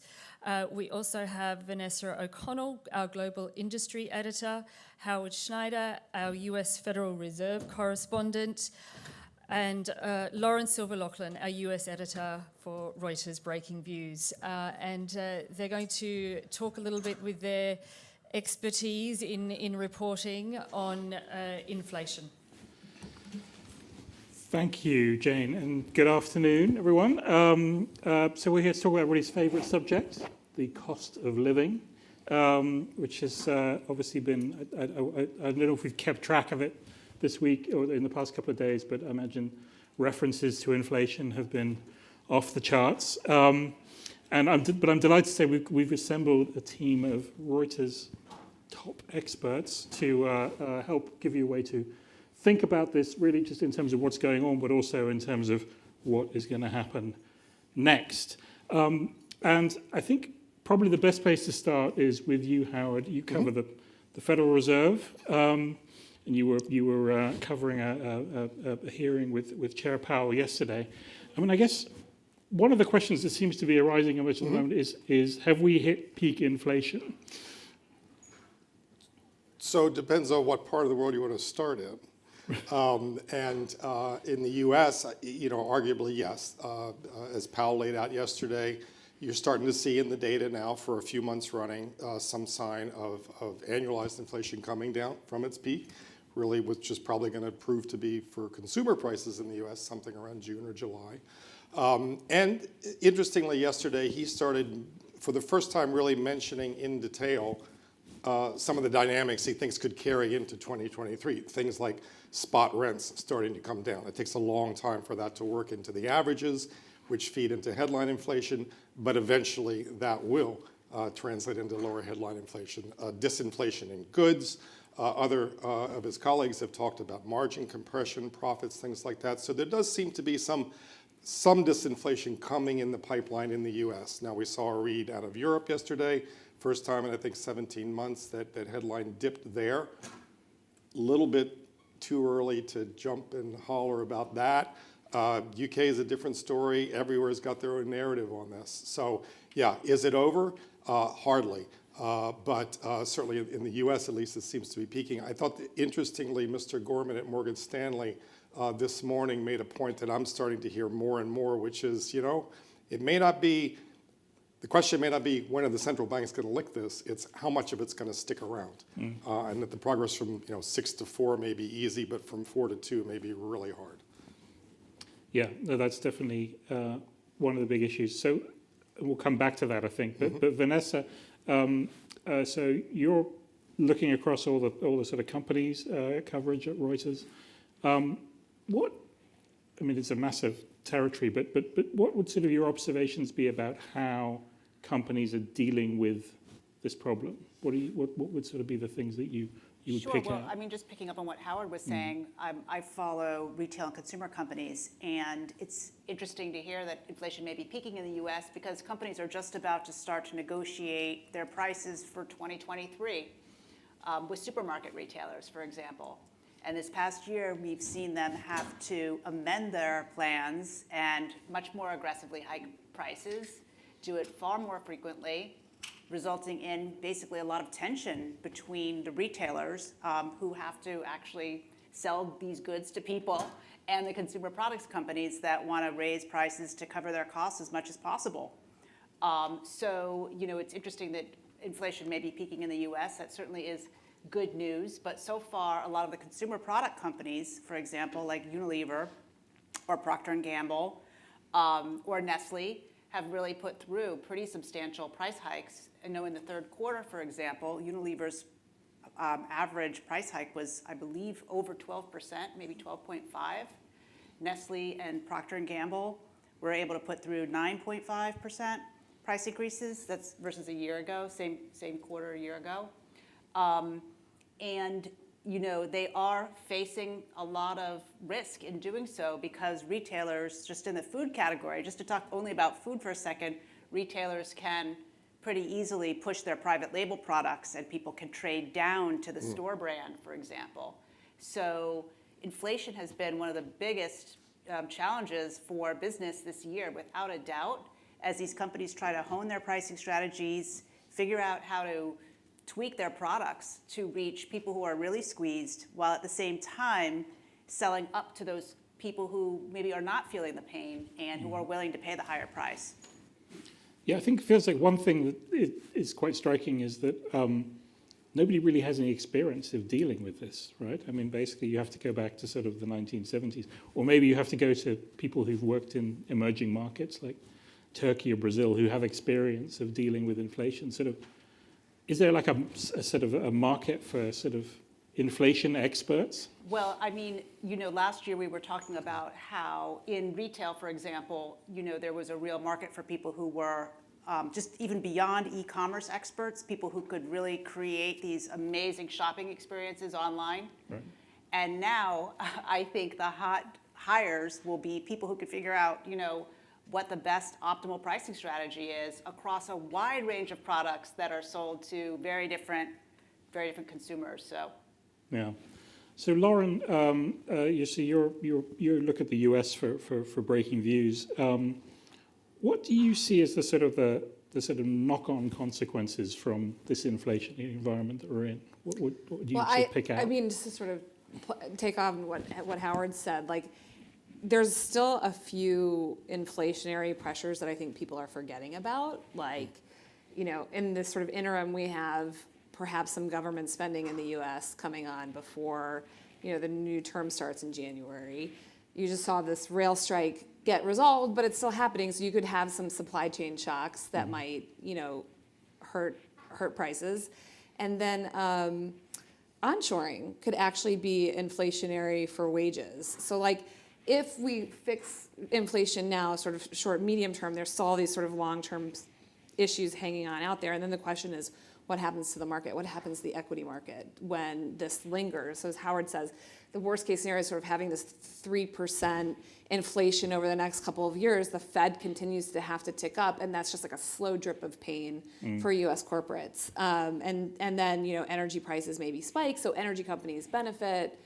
But as Vanessa says, all these consumer goods companies are going to have to pass on that pricing pressure to American consumers. It could potentially be a huge economic problem. Yeah, and then I guess the real question is, in terms of the next round, is really to what extent this feeds through into wages. I mean, you mentioned the rail strike, which looks like it isn't happening now, but obviously you're seeing it's still a fairly tight labor market, Howard. So what can we sense so far from how much of this pressure is self-perpetuating? Right. Powell actually spoke to that yesterday, and up to this point, you've had a pretty robust debate among economists, is it a wage price spiral or not?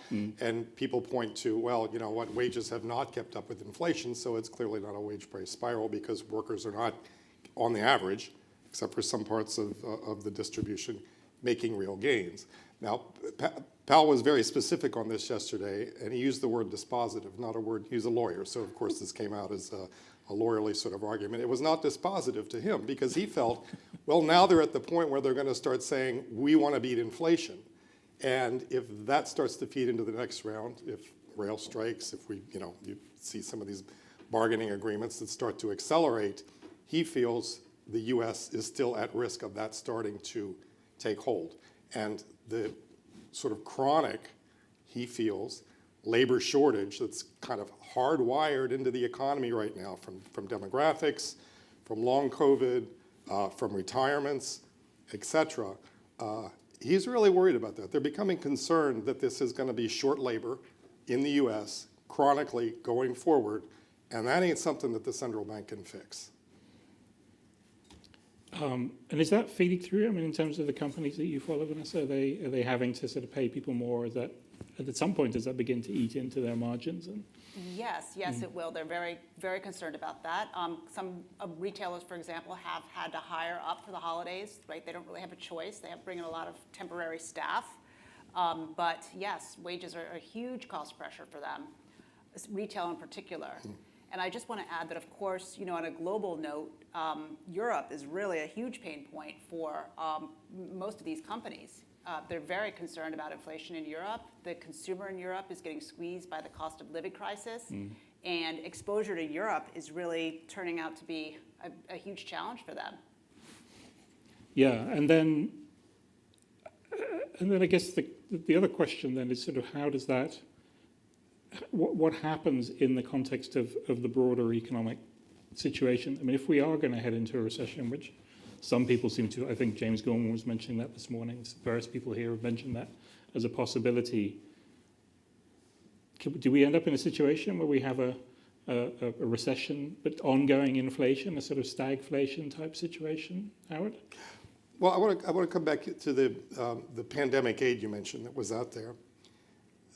This is interesting because it may have helped feed inflation at the start on the demand side, to the extent that look, people will argue about this, right? And people have tried to estimate it, and they'll say X percent is supply and X percent is demand, and X percent of the demand is, the American Rescue Plan or whatever.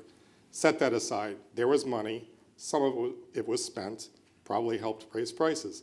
A lot of it was not spent. It's still sitting out there. So to the extent there is a recession, a downturn, we may have kind of, backed our way into a sort of a pre-insurance policy. We may have sort of pre-buffered because households still got money, corporates cash, I think, on the whole. State governments, we all thought were going to be bankrupted during the pandemic, held their own pretty well. Some of them ended up with surpluses. So you may have a recession, maybe a shallow one because of what's already spent.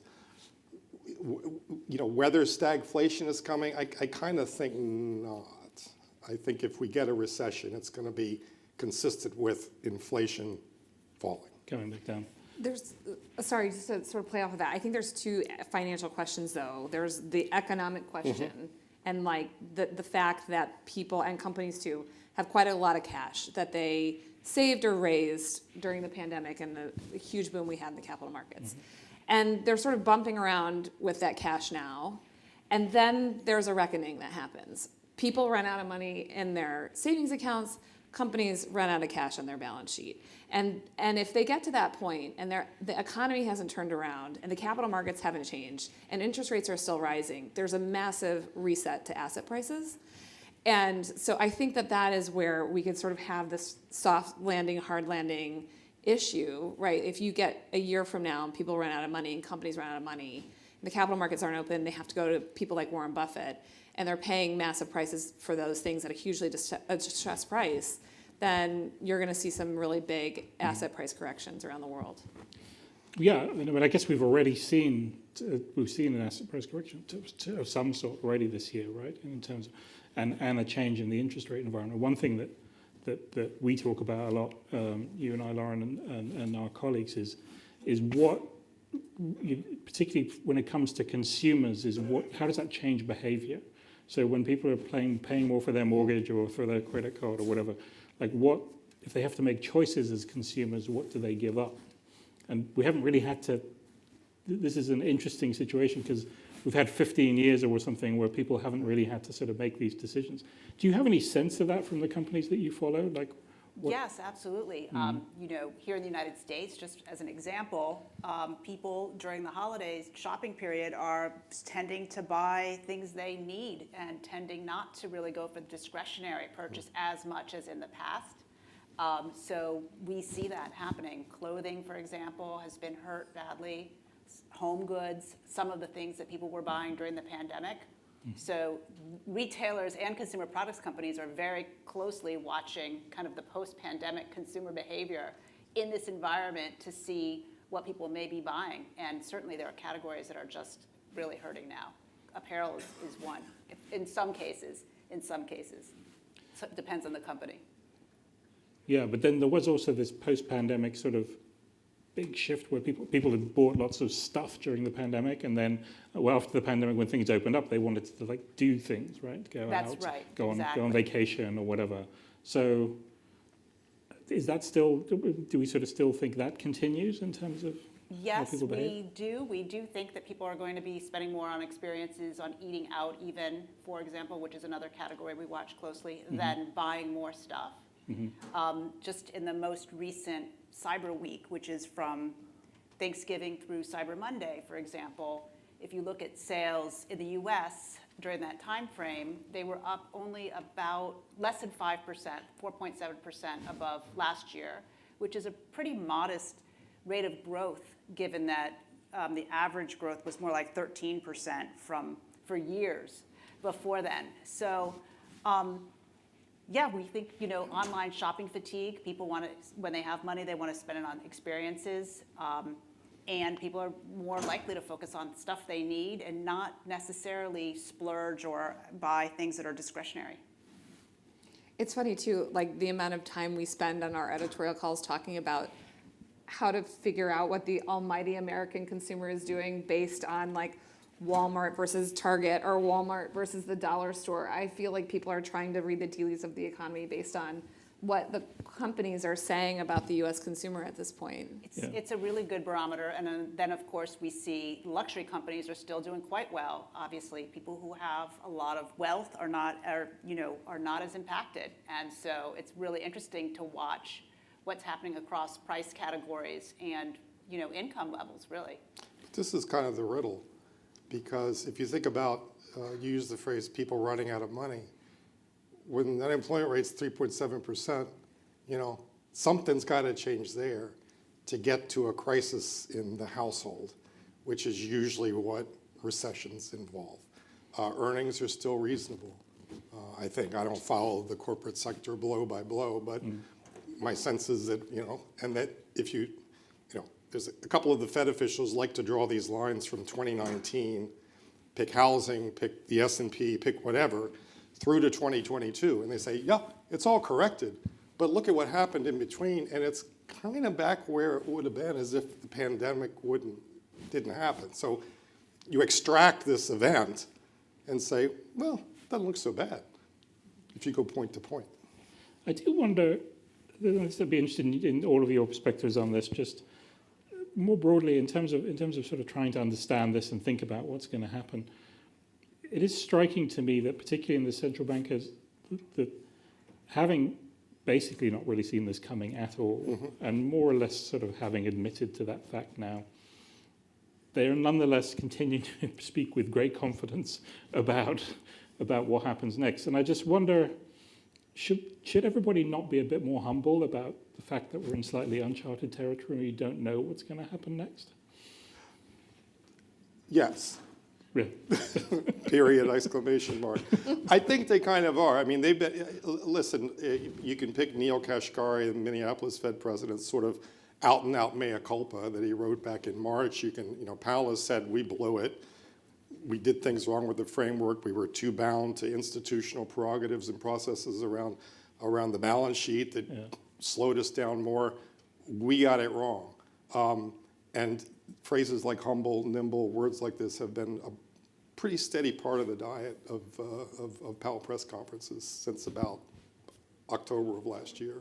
Okay, so welcome dose of humility setting in there. And what about the corporate CEOs? I think companies are working very hard to think about how they can tweak their products, honestly, to cover their bets, to spread their bets, to be sure they have the Tide special laundry detergent that is really super effective and has lots of enzyme-based, formula cleaners in it, and then a less potent version that's more affordable for people in the event that there's a long-lasting cost of living crisis.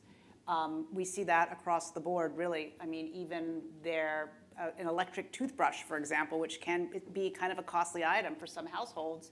We see P&G, Procter & Gamble, looking to make a less costly version of that. So they're trying to spread their bets without really undermining some of their premium products. Do you detect, Lauren, any greater humility amongst the investors and bankers? Oh, I thought you were going to ask about the Fed, and I'm like, I don't know. I lived through the financial crisis when I heard the same thing. We didn't see this coming. It's sort of like, When will you see it coming, actually? You know, I'd rather that than like the humility afterwards. No, I think we've talked to people just in the past week who've said that the issues that happened with Sam Bankman-Fried are just the tip of the spear, right? And so the humility comes after the crisis, and we're just starting to see the crisis. So I'm not seeing much humility yet. Yeah, we're not past. We haven't reached peak humility yet. Anyway, we have a while to wait on that. This has been a fascinating conversation. I want to thank you all for your contributions. And I guess maybe the biggest test of in what happens with inflation will be whether we're back here in a year's time still talking about inflation or whether we're talking about something else. But thank you very much. Thanks.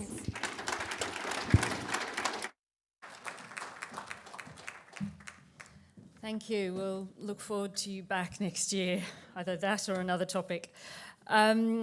Shifting to our next session, I'd like to introduce to the stage my colleague Christina Anagnostopoulos, our US fact-checking editor. Also Mark Stevens, a partner at Howard Kennedy.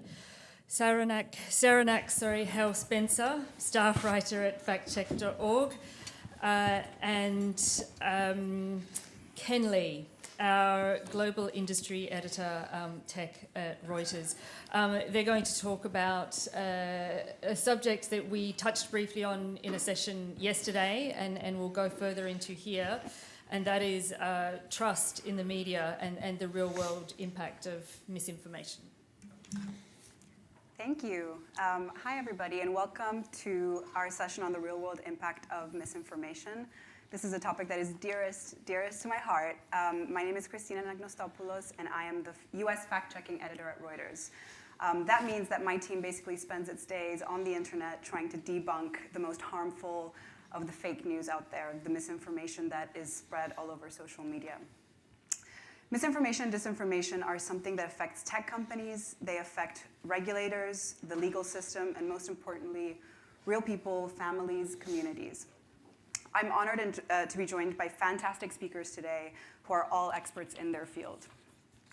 Mark Stevens is an international lawyer, and his exceptional work was recognized by the Queen, making him a commander of the British Empire. He helped inform the UK government's online safety bill, helping regulate digital safety through legal requirements for social media companies. Mark is a seasoned election observer and has recently been focusing on misinformation during elections, probably one of the most delicate periods for misinformation. Saranac Hale Spencer has worked as a reporter for 10 years before joining factcheck.org in 2017.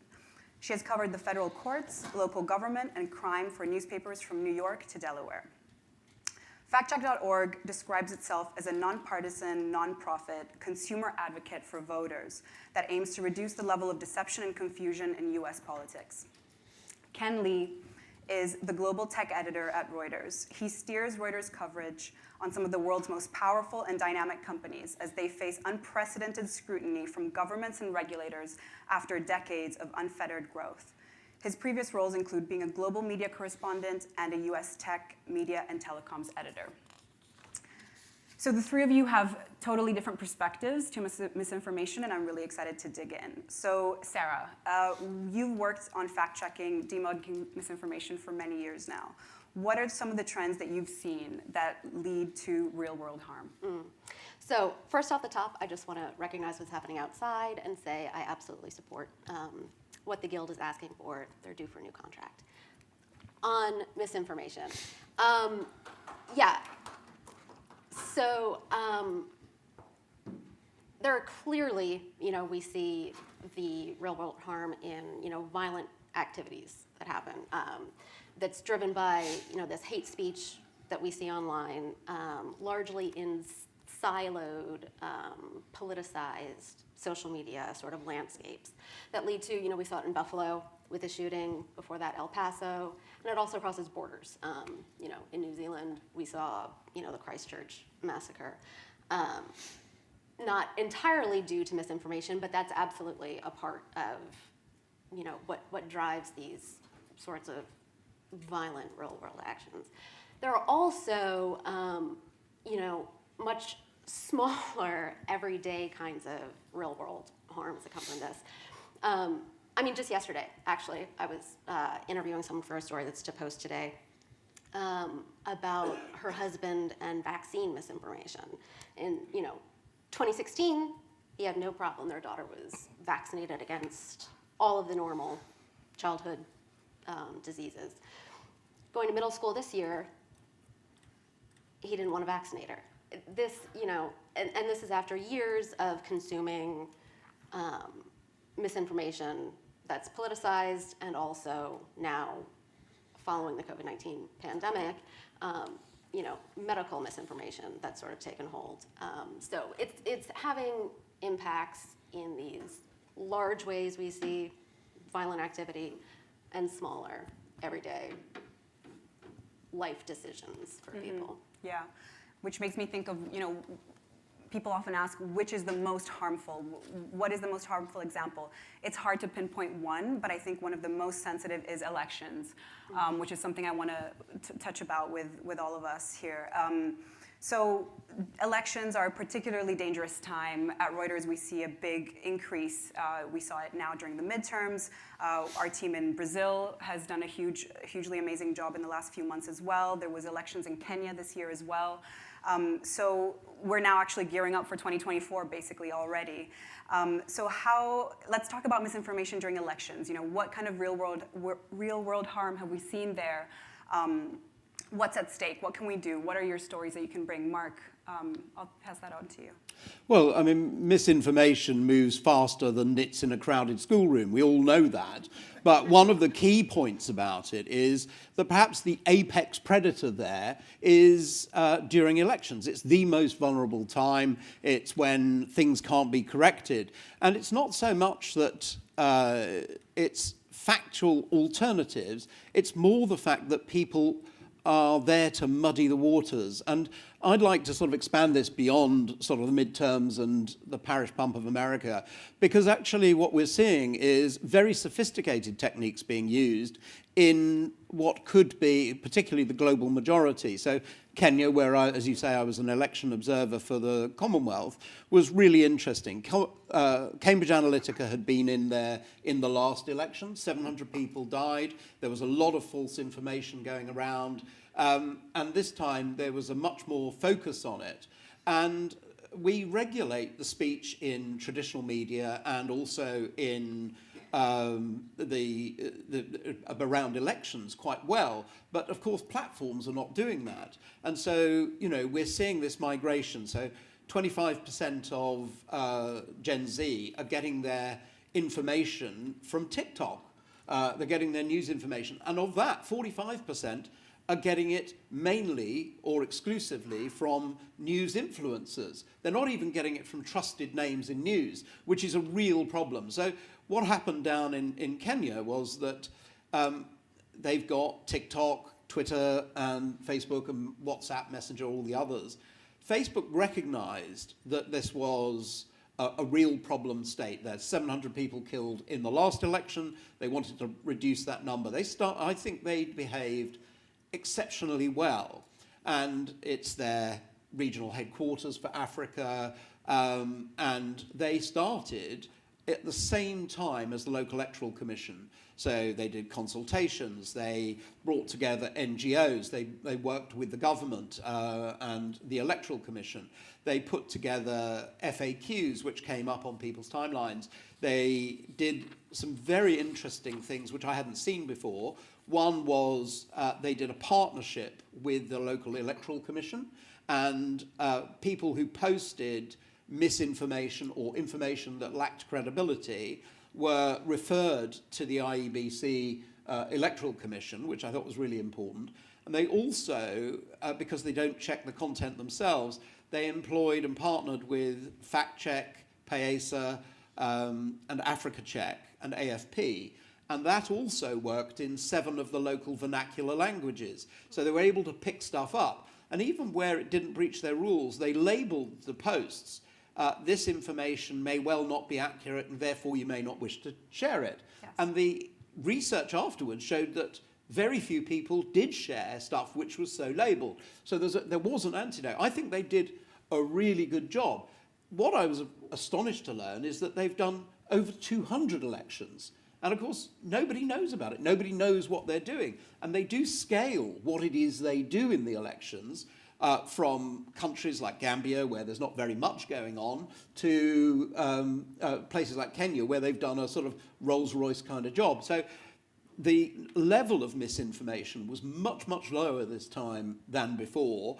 And that which did get onto the platform was able to be antidoted quite quickly. I would just, as a coder, say TikTok realized 3 days before the election that they had a big problem and started to try and enter into a partnership with the Electoral Commission, because there had been a number of deep fake videos of President Obama endorsing one of the candidates from his local area, which of course, were removed from Facebook very quickly, but gained currency on TikTok. So there was a need to do that. But I think it's important, when we're looking at this, to level set across the platforms to show that, you can have interventions which are meaningful. Yes, and the difference between the platforms is something that we deal with every day. There's commonality because similar narratives are often spread on all the platforms, but their ways of tackling that misinformation is very different. Sarah, given that you're fact-checking, every day, maybe you can tell us about any recent, election-related misinformation examples that you've seen, any fact-checking that you felt worked well, or anything that stands out. Yeah, I mean, so of course, coming off the midterms in the U.S., we saw, I feel like there really are sort of two major types of misinformation we see, and this is particularly in the U.S., around elections. I mean, there's sort of very specific misinformation we see aimed at, various ballot measures. In this past midterm election, of course, there were, in a number of states, ballot measures on, protecting access to abortion. So we saw, various types of claims aimed at specific measures in whatever state there was, particularly California had a lot of these, claims aimed at one specific issue. Then there's also this sort of larger, and I think it's a more pernicious, certainly more nebulous kind of misinformation that just undermines the process of democracy. And we've been seeing that increasingly, of course, since 2020 and the months that followed. And there, again, speaking to real-world harm, is the most probably obvious example in recent years with January 6th. Yeah, absolutely. And we saw that, not just in the United States, but again, also in Brazil, speaking with my colleagues there just now in their election, very similar patterns and narratives and similar sort of arguments But being one of used. the things I think we've got to just pick up here is that, what you're talking about, Sarah, is really important, but one of the objectives is not necessarily to implant and take root an alternative narrative. It's just got to muddy the waters sufficiently to cast doubt. Yes. And that, I think, is a much lower bar, and we're not really focused on that one. Yeah. I can't help myself, Christina, but I'd love to ask a question for you, Mark. I think the idea that Facebook had risen to the occasion and had done so well in Kenya is, frankly, a surprise to probably everybody in the audience. And Everybody I've told has been absolutely gobsmacked. I was, my jaw dropped when we were talking on the sidelines. Why this one and not other ones? Like, how are they picking? I think it's there's a number of things going on. They're doing a risk analysis, and obviously with a number of deaths or a high number of deaths, that's going to put it at the top of the risk. Right. But I think penetration is part of it. I would be very surprised if revenue wasn't part of it. How much of my ad spend coming from Kenya as opposed to Gambia, and it appears that they can do a really good job. And what I'm keen to do is to let people know what is possible. So they did another thing with WhatsApp because there was concern that there would be WhatsApp message trees. And whilst they can't monitor the text of the WhatsApp message, they can see the replication And what they did find was they didn't see that replicative tree occurring in any shape or form.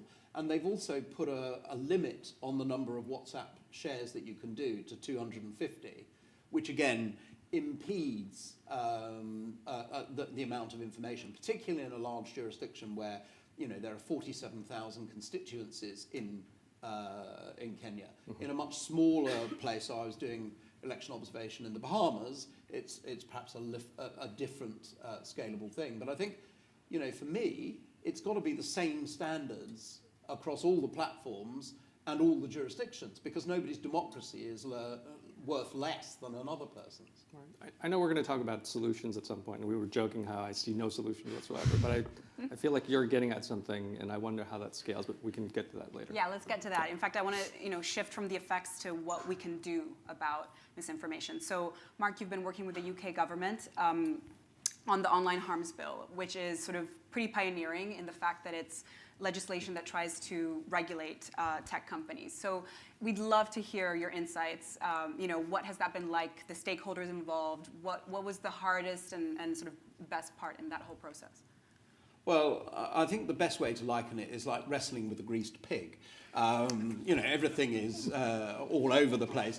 And you've got, from the one hand, very good motives on one end of the scale about protecting children and folk more generally, to the sort of political expediencies. So trying to blame, because there's this widespread perception that big tech isn't taking its responsibilities seriously. But I think at the end of the day, whilst the aims were laudable, they weren't necessarily the right outcome. So, we have to remember that if you go back to the UN Guiding Principles on Business and Human Rights, the state has the high-level obligation to set a framework in legislation which is human rights compliant and is in the public interest. And then companies have an obligation to implement that and leverage that as far as they can. And so that interaction seems to have missed the governmental obligations. And I think the British government did stand up, and I think it was a good way to do it.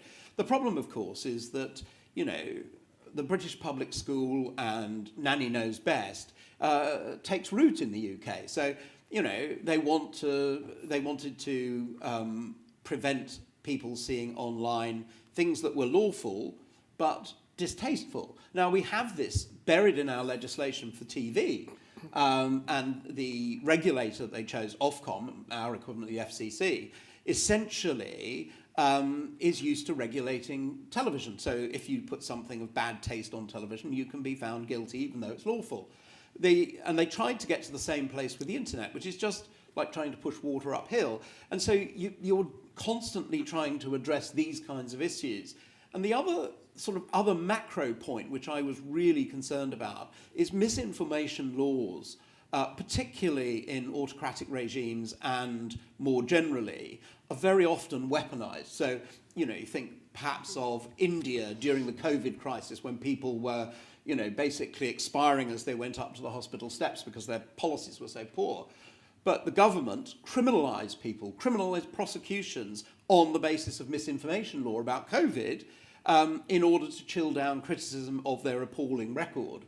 And so I do think you have to look at the global majority, and you're going to say, okay, well, if I replicate this British legislation in, India or Thailand or wherever it happens to be, you're going to, how bad is it going to look? Yeah, and that, I think, it's the law of unintended consequences, which is really important. Yeah, that big picture is one of the other things I wanted to talk about, which is that other side of the pendulum, right? We talk about the importance of moderating harmful misinformation from maybe a US or EU perspective or UK, but what about the other side of that pendulum? There are valid concerns around censorship and freedom of speech. So what are some things we can do to sort of safeguard those freedoms on that side, but make sure that harmful misinformation can spread? Maybe, Sarah, if there's anything you want to speak to that? Yeah, I mean, again, and in the US in particular, and dealing with these, sort of communities, for lack of a better word, online, that traffic so much in conspiracy theory, it can, have the unintended consequence of sort of reinforcing a conspiracy theory if it's removed. One of the most common sort of things you hear in these circles is like, oh, if something is taken down, if it's removed, then that's a really valuable secret that's being kept from us. So I think that we need to be mindful of clearly, we don't want to spread, misinformation that, vaccines are dangerous or, masks don't work during a pandemic. Things like this that have serious health consequences for people, but just removing those claims is not I always think the best this is answer. a really important point, and I've just raised it in the context of the Russia-Ukraine with one of the ICC prosecutors, because they're, of course, gathering evidence, and one of the evidence bases is social media platforms, both the Russian ones and the Western ones. And, of course, a lot of stuff doesn't meet community standards and is taken down, but where is it? It's still evidentially important. So there needs to be a place where a repository of this so that prosecutors can later go. And so I think your point about what happens to stuff which is taken down is a really critical one. And of course there's a cost attached to that because storage is expensive. But I think that particularly in something like Ukraine, it's absolutely critical to keep that Absolutely, evidence. and I think, for prosecutors, for future researchers, for journalists, for everybody who needs access to the historical record, because this is now part of the historical record. And maybe it's another example of how technology is always that little far ahead, and we're trying to catch up with it. I have a question that's maybe a bit more for you, Ken. So we're talking about how in the UK there is the Online Harms Bill. In the EU, you may have heard of the Digital Services Act, which similarly tries to come up with some regulation in the EU. In Brazil, the Superior Electoral Court recently passed a resolution during the elections where social media companies would be fined if they didn't immediately remove within 2 hours false content from their platforms. In the US, this country is home to Twitter, Snapchat, Instagram, YouTube, huge platforms. But we've had congressional hearings and no similar type of regulations. Where are we now? What are your thoughts on that and how it can work to regulate the big companies based here? Well, that's a very good question. There are no regulations passed, but there are a number of bills over the past decade. I think there's a through line. Most people on both sides of the political aisle can agree that transparency is the key issue. Beyond that, there is no agreement.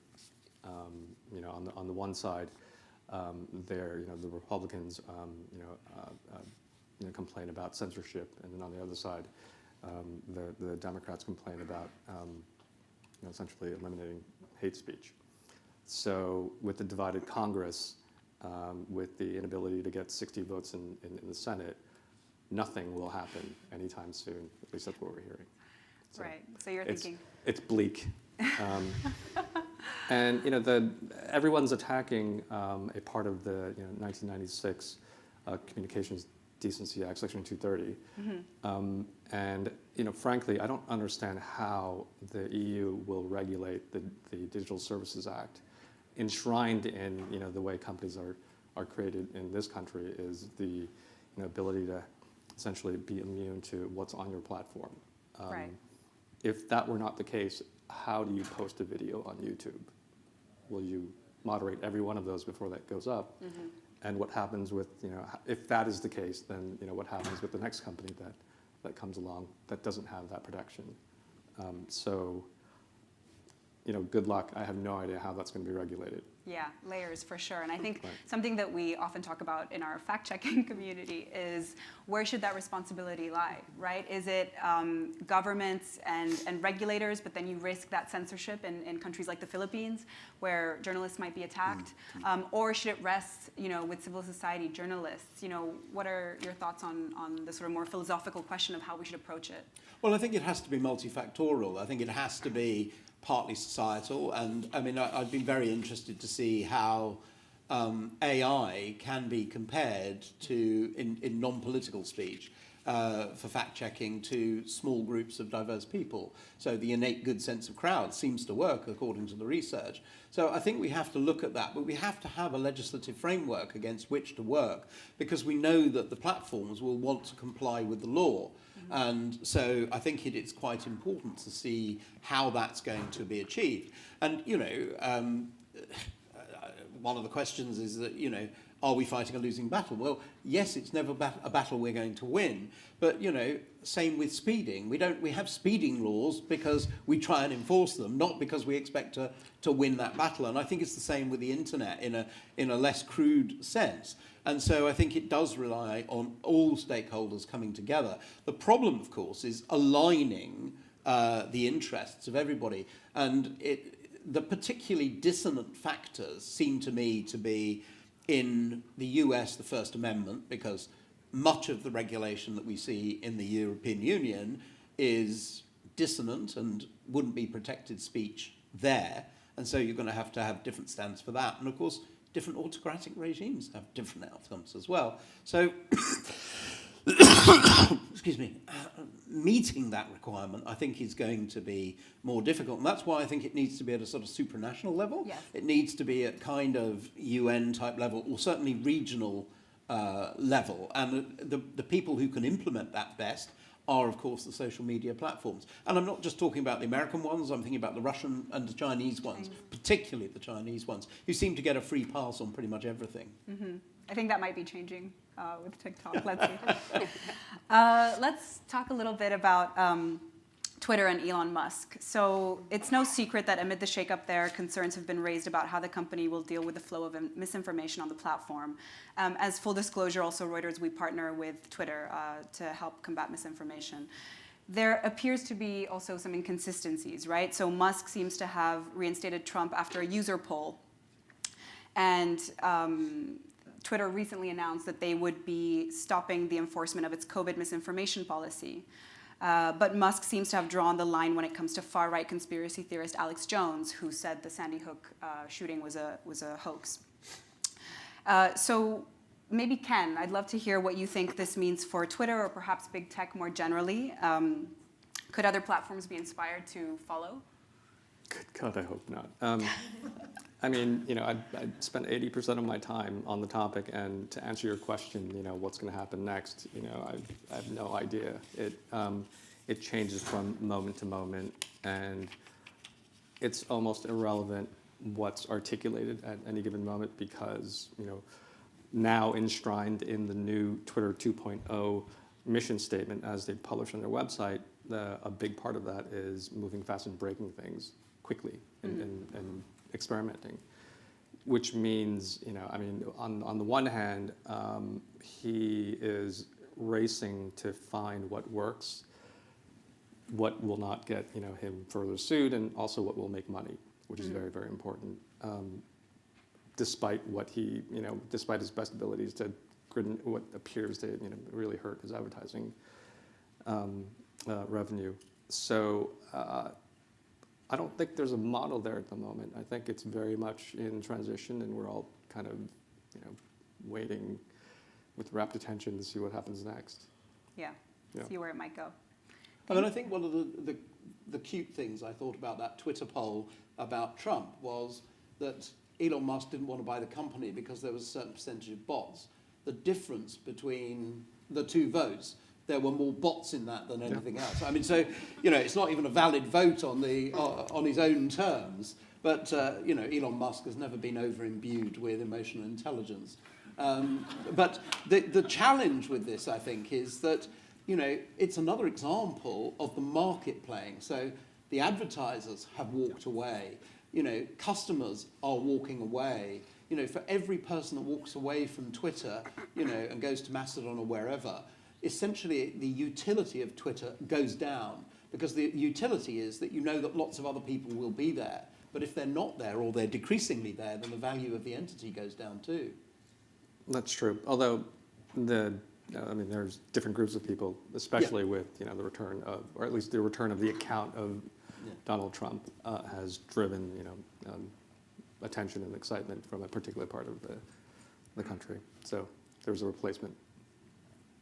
Thank you. I'd love to also have some time for questions. I know this is a very interesting topic. People have a lot of opinions on it. So if there's anybody in the room, otherwise, yeah. I just packed it, so I might as well just say it. My question is, to what extent the consumer is playing a role in all of this? And to what extent do we, because I have a child, right? How do we teach today's kids that they actually are responsible in all of this as well? And you just cannot be reading the least resistance, whatever the algorithm is serving you. You need to have some sort of natural curiosity and question facts more than what we used to before. I just wonder, how do we talk about that a little bit more, and where's the forum for children to be educated on that? Yeah. Thank you. Well, I know we've done a lot of media literacy efforts at Reuters, and we always look to do more. And it's not just media literacy to be able to tell, sort of discern a trustworthy article from a not so trustworthy article, but also I think what you're saying, which is know how the tech works, right? And what's behind it, and what does the algorithm do, and for these little people to also be informed of that, which I think is just unprecedented. It's like a new time for parenting and for kids. I'd love to. And I think with the Gen Z situation, you know, TikTok, its algorithm delivers more of what you seem to like. And so if what you like is news influencers rather than news outlets, it's going to deliver you more of those. So your view is going to be increasingly warped. So I think education about those kinds of issues are really quite top priority when it comes to media literacy. I think absolutely. And on an individual level, the first part of your question on, you know, the spread of misinformation, it depends on everyday internet users to spread misinformation. And yeah, and so it's geared towards speaking to your emotion. Misinformation speaks to your emotion, so you get more shares and you create, you know, anger cells. Yes. Cells. And so, you know, now we have QAnon. But I think on an individual level, if you're on Twitter, TikTok, wherever, and something makes you feel emotional, anger is a big one, righteousness. If you're having that feeling, just do a quick Google search first. Before you like, share, whatever, just do a quick Google search. Factcheck.org might have written about it, or Reuters, or, you know. It's just check yourself before you spread things. It's a great question, though. I think we're at time. So thank you so much, everybody. Thank you for coming. Thank you so much to this panel. I've really enjoyed this. Thank you.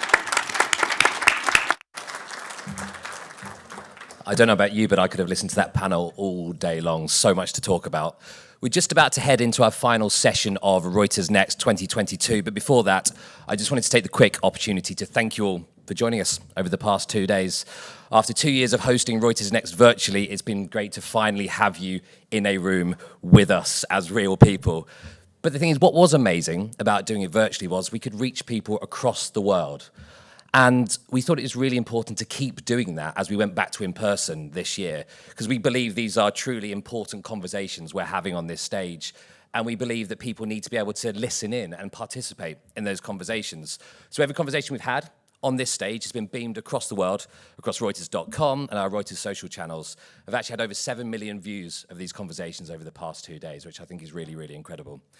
I hope you've come away from these conversations with maybe just one new or different way of thinking about the world and the challenges that you're seeing. If only we've done that, I think we've really succeeded over the past couple of days.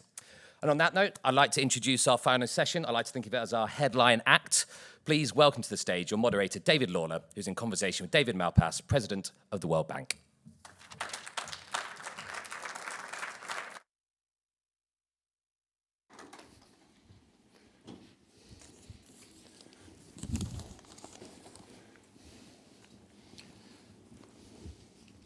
Well, thank you to David Malpass, President of the World Bank, for being here. It is the last session, but we're going to try and make it one of the newsiest. So let's start off with the global economic outlook. A couple of months ago, the World Bank had warned that there's a high risk of a lot of economies tipping into recession next year. Where do you see things now? Hi, David. It's still very concerning. We actually started in April with the at the spring meetings with the idea that there'd be stagflation, and I think that is playing out. You know, we have slow growth, we have inflation stubbornly high, and I think we have the risk of recessions in a lot of countries next year. The challenge for developing countries, and that's what I work with and the people in developing countries, is the risk is that this may last for a long time, that there's not a mechanism right now for the world to be providing capital or for the countries to be attracting capital. Many of the markets are closed, so that's a giant concern at a time when food prices are high, energy prices and fertilizer prices are high. So I think the world needs to be looking at the next crop cycle for the world. Where is all the production going to come from? And above all, people around the world should be trying to produce more as a way to combat the inflation trends that are going on. Okay, well, let's follow up on inflation. We've seen some numbers easing in recent weeks. Do you think we're maybe starting to get over the hump here on inflation where central banks can ease off, which would take some of that pressure off the emerging markets? I think there's some of that, and you may see different countries peak at different times, and part of that is because each country has some different system in terms of what's fixed within their economy. You know, mortgages are different in the US from mortgages in Europe, for example, and wage pressures go through differently in different countries. So I suppose we may be finding a peak in the inflation rate in the US, but for the world, that still means prices are elevated beyond what people can pay, people with normal incomes can pay, and that's very daunting. Right, and so what does 2023 look like from a debt standpoint for those countries that are still going to be struggling with this? They're not going to have a high demand from, the U.S. and Europe and China, the three biggest economic blocs here. Are we going to see a cascade of debt defaults next year, perhaps? I'm worried about a disorderly default process where there's not a system to really address them. That's for the poorer countries, but I think we also have to really address for the advanced economies. There's been this giant buildup of debt, and so as the interest rates go up, the debt service goes up for the advanced economies, and that requires a big amount of capital from the world. There needs to be lots of global production in order to pay the interest on the debt for the advanced economies. And so that means just that there's less space for mistakes, less space for the developing world to really try to catch up. In COVID and because of the school shutdowns, education went backward worldwide and severely. So there is the high priority need for foundational learning to be started up again, really worldwide, but particularly in developing countries. For low and middle income countries, we estimate, World Bank keeps a lot of the data on it, 70% of the kids age 10 are not able to read a basic story in their native language. And so that's a huge challenge to try to catch up and bring back literacy, numeracy, because those are the people that are going to need to be having jobs, finding jobs over the next 2 decades. So we are making a major push on education, and that means countries have to find fiscal space, but they find that their whole income stream is going to debt service. We can talk about that. We have a big set of numbers coming out next week that will show. So we wanted to ask you about that and see what, you've shared some details already, but if you could share a bit more about the major takeaways of that report and some of the details.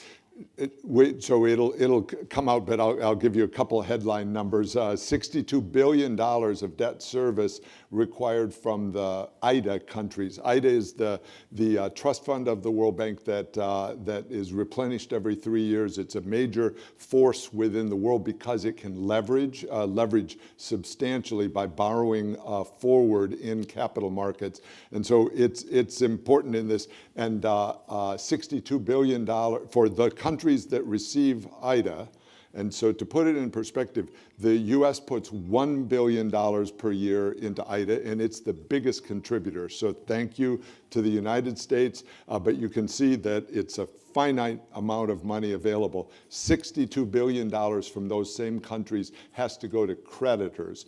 So that's a giant challenge. And that's an annual figure. That's and annual. How does that compare with last year? And that's up some 35% from last year. And of that, of the official bilateral credit, 66% of it goes to China. And so this is a major shift in the composition of the debt that's been ongoing for a few years toward China and also toward private sector markets, commercial credits like Eurobonds. And so those are very hard to delay or to reschedule. And the emphasis that I want to put on it is the magnitude of the transfer from the poorest countries to the creditors. It has gone up by 35%, and it's way, way bigger than all of the foreign aid in the world, really. All right, well, all of that seems to spell the need for more debt relief for developing countries, poor countries. It's been quite slow progress with the G20 Common Framework for debt restructuring, some progress on Chad, but what they didn't get was any reduction in the amount of debt. The principle is still the same, and it's just been extended. What's your view on this? Do we need to see more haircuts of debt, and what's China's role in that? I think the goal is to find a sustainable spot for the country. So you know what your population is, you know what your income is. We're talking about, start with the poorest countries in the world. And it's fair for the world to say to them, look, we want you to be sustainable. Because otherwise you fall into fragility, you lose your ability to afford education and health and child nutrition. So we want a different path. And the problem is the sustainability is really not there unless you can reduce the net, call it the net present value of the debt. So that means either make it very, very long maturity at a low interest rate, or actually have a haircut, reduce the amount of the debt. So countries are encouraged to do both, and the World Bank and the IMF work very closely together to try to find ways to have sustainability for the country so that over the next 7 years or so, you can see that the country may be able or probably can pay the debt service. The amounts are lowered to the point where they can pay those debt service. Okay, so next week, there's a meeting of international institutions in China to talk about this and economic policies. Are you going to that? Yes. And what is your message? I'm expecting to go. I mean, China is, is slowing some because of the lockdowns. It's very important in the supply chains. China is important, so we'll have a primary discussion, and I'll be joined by IMF Kristalina Georgieva and by the WTO, by OECD, and some others. I mean, important other institutions for discussion of the economy in China, and also pass forward on debt. As I mentioned, China's one of the big creditors, so it's very important that China engage on this issue and think about where it sees the world going and be responsive to what needs to be done to achieve sustainability for the countries. Right, and so what does China need to do here to step up on debt? What steps? Do they need to take some principal reductions, take some haircuts, and they've been reluctant to do this?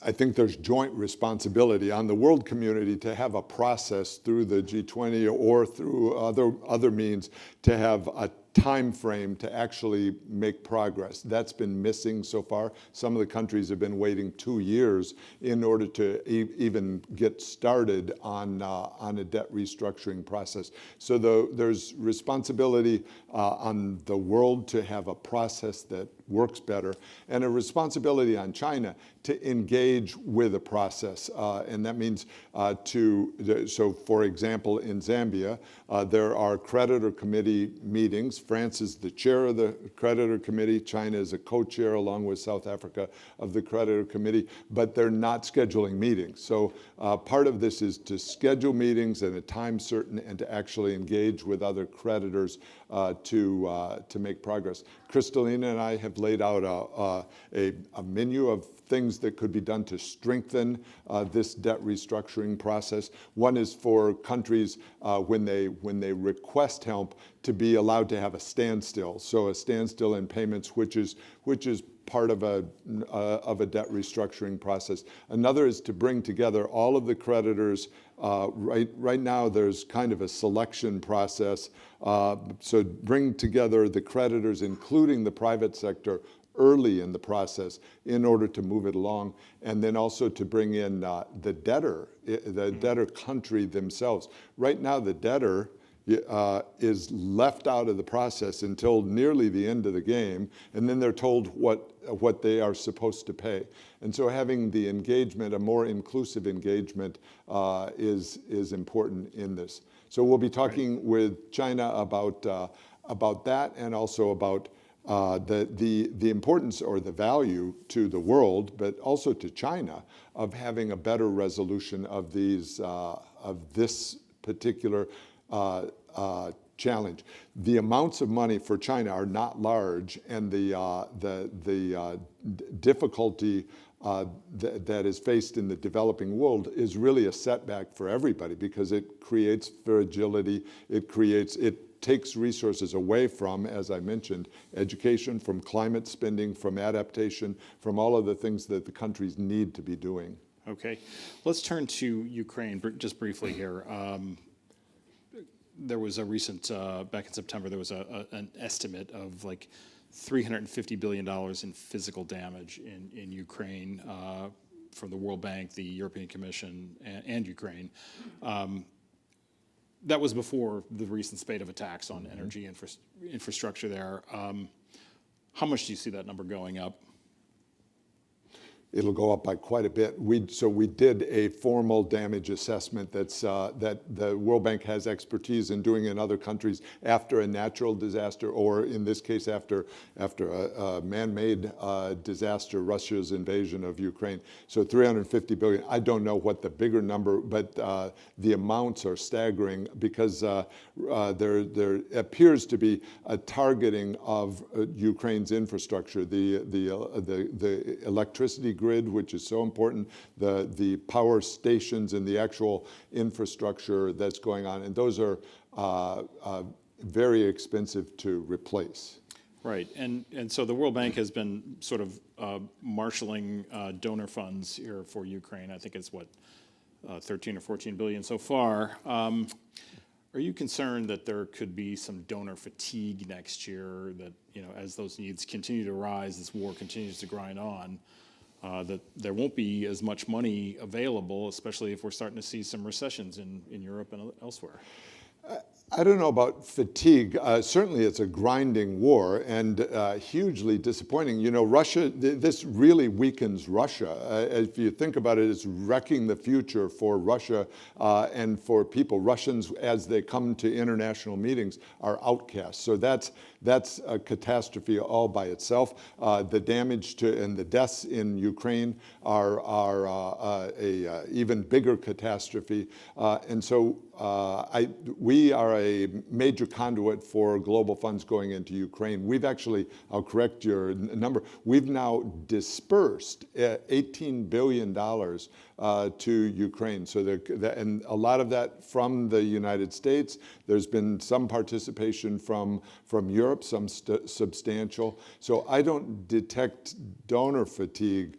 I do detect urgency in the world for making progress on this, and gigantic frustration with Russia for continuing the war and for doing what it's doing, so the specific interventions that it's doing toward populated areas, toward civilians, all of that should not be happening under any kind of circumstances.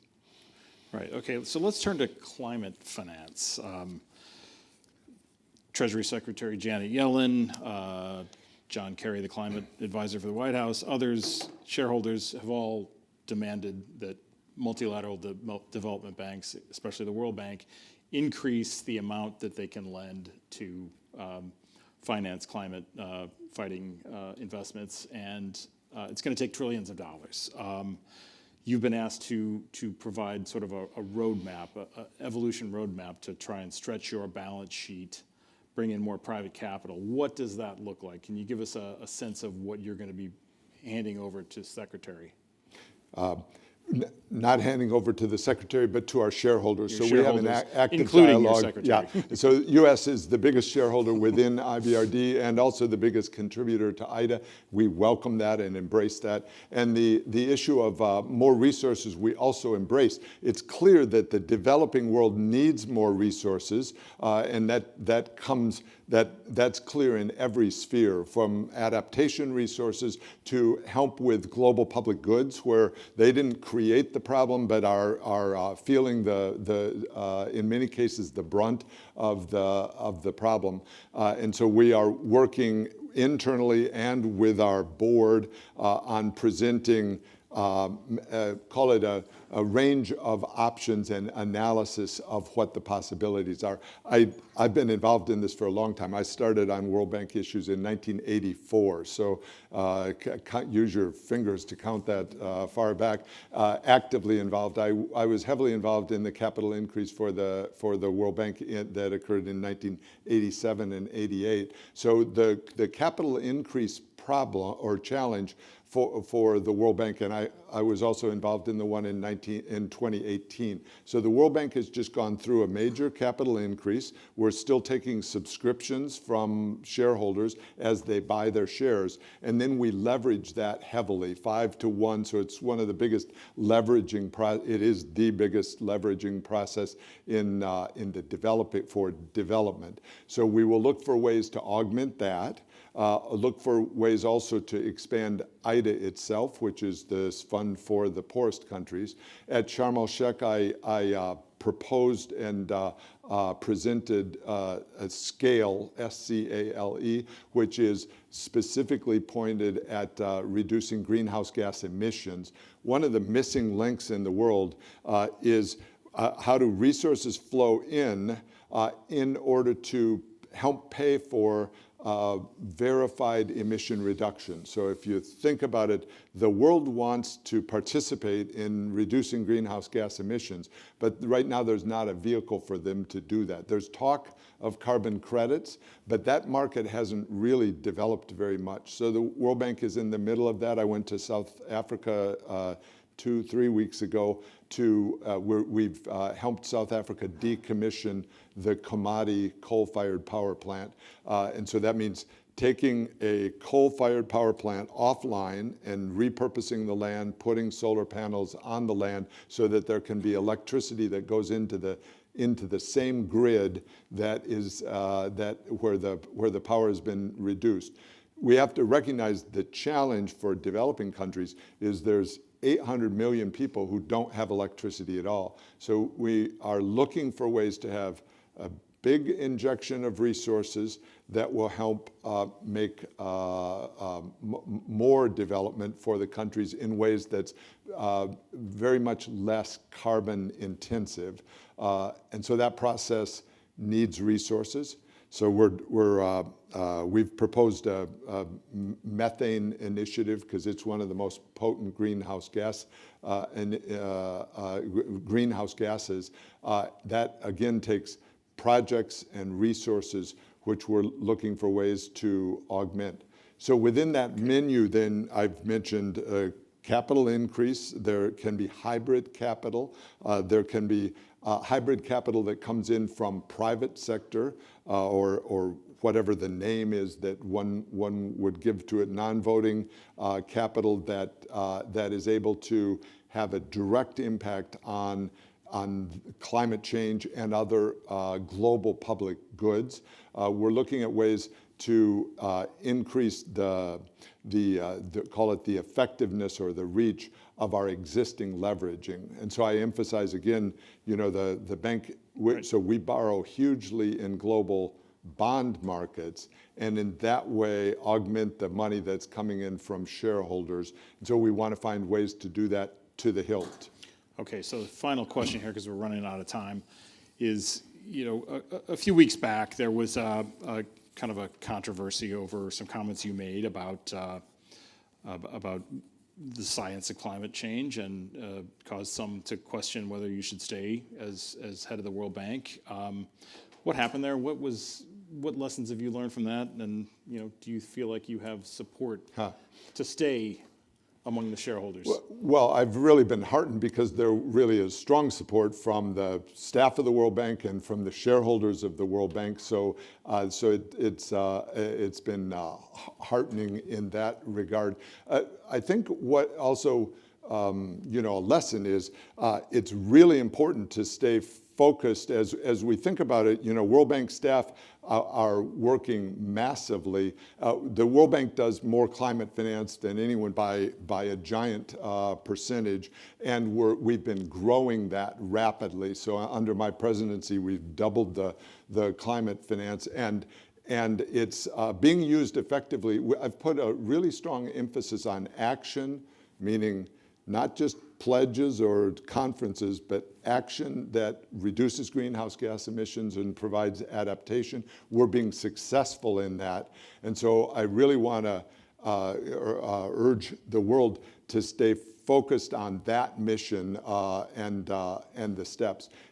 So Sharm el-Sheikh worked very well on that. We had, you know, the World Bank had 80 hours of programming at Sharm el-Sheikh about effective ways to have action and impact on climate. We had some 220 or so guests to talk about and have an open, transparent dialogue about how to move forward on these critical issues. So I'm kind of pleased at where we are. There's lots more work to be done, and I guess the thought is there needs to be a lot more resources, and we need the mechanisms for the world, the global community, to fully participate within this process. That still is a missing link, and I mentioned scale, which is so we have in place a vehicle, a trust fund that we have invited and welcome the world to use as a conduit for climate action and impact.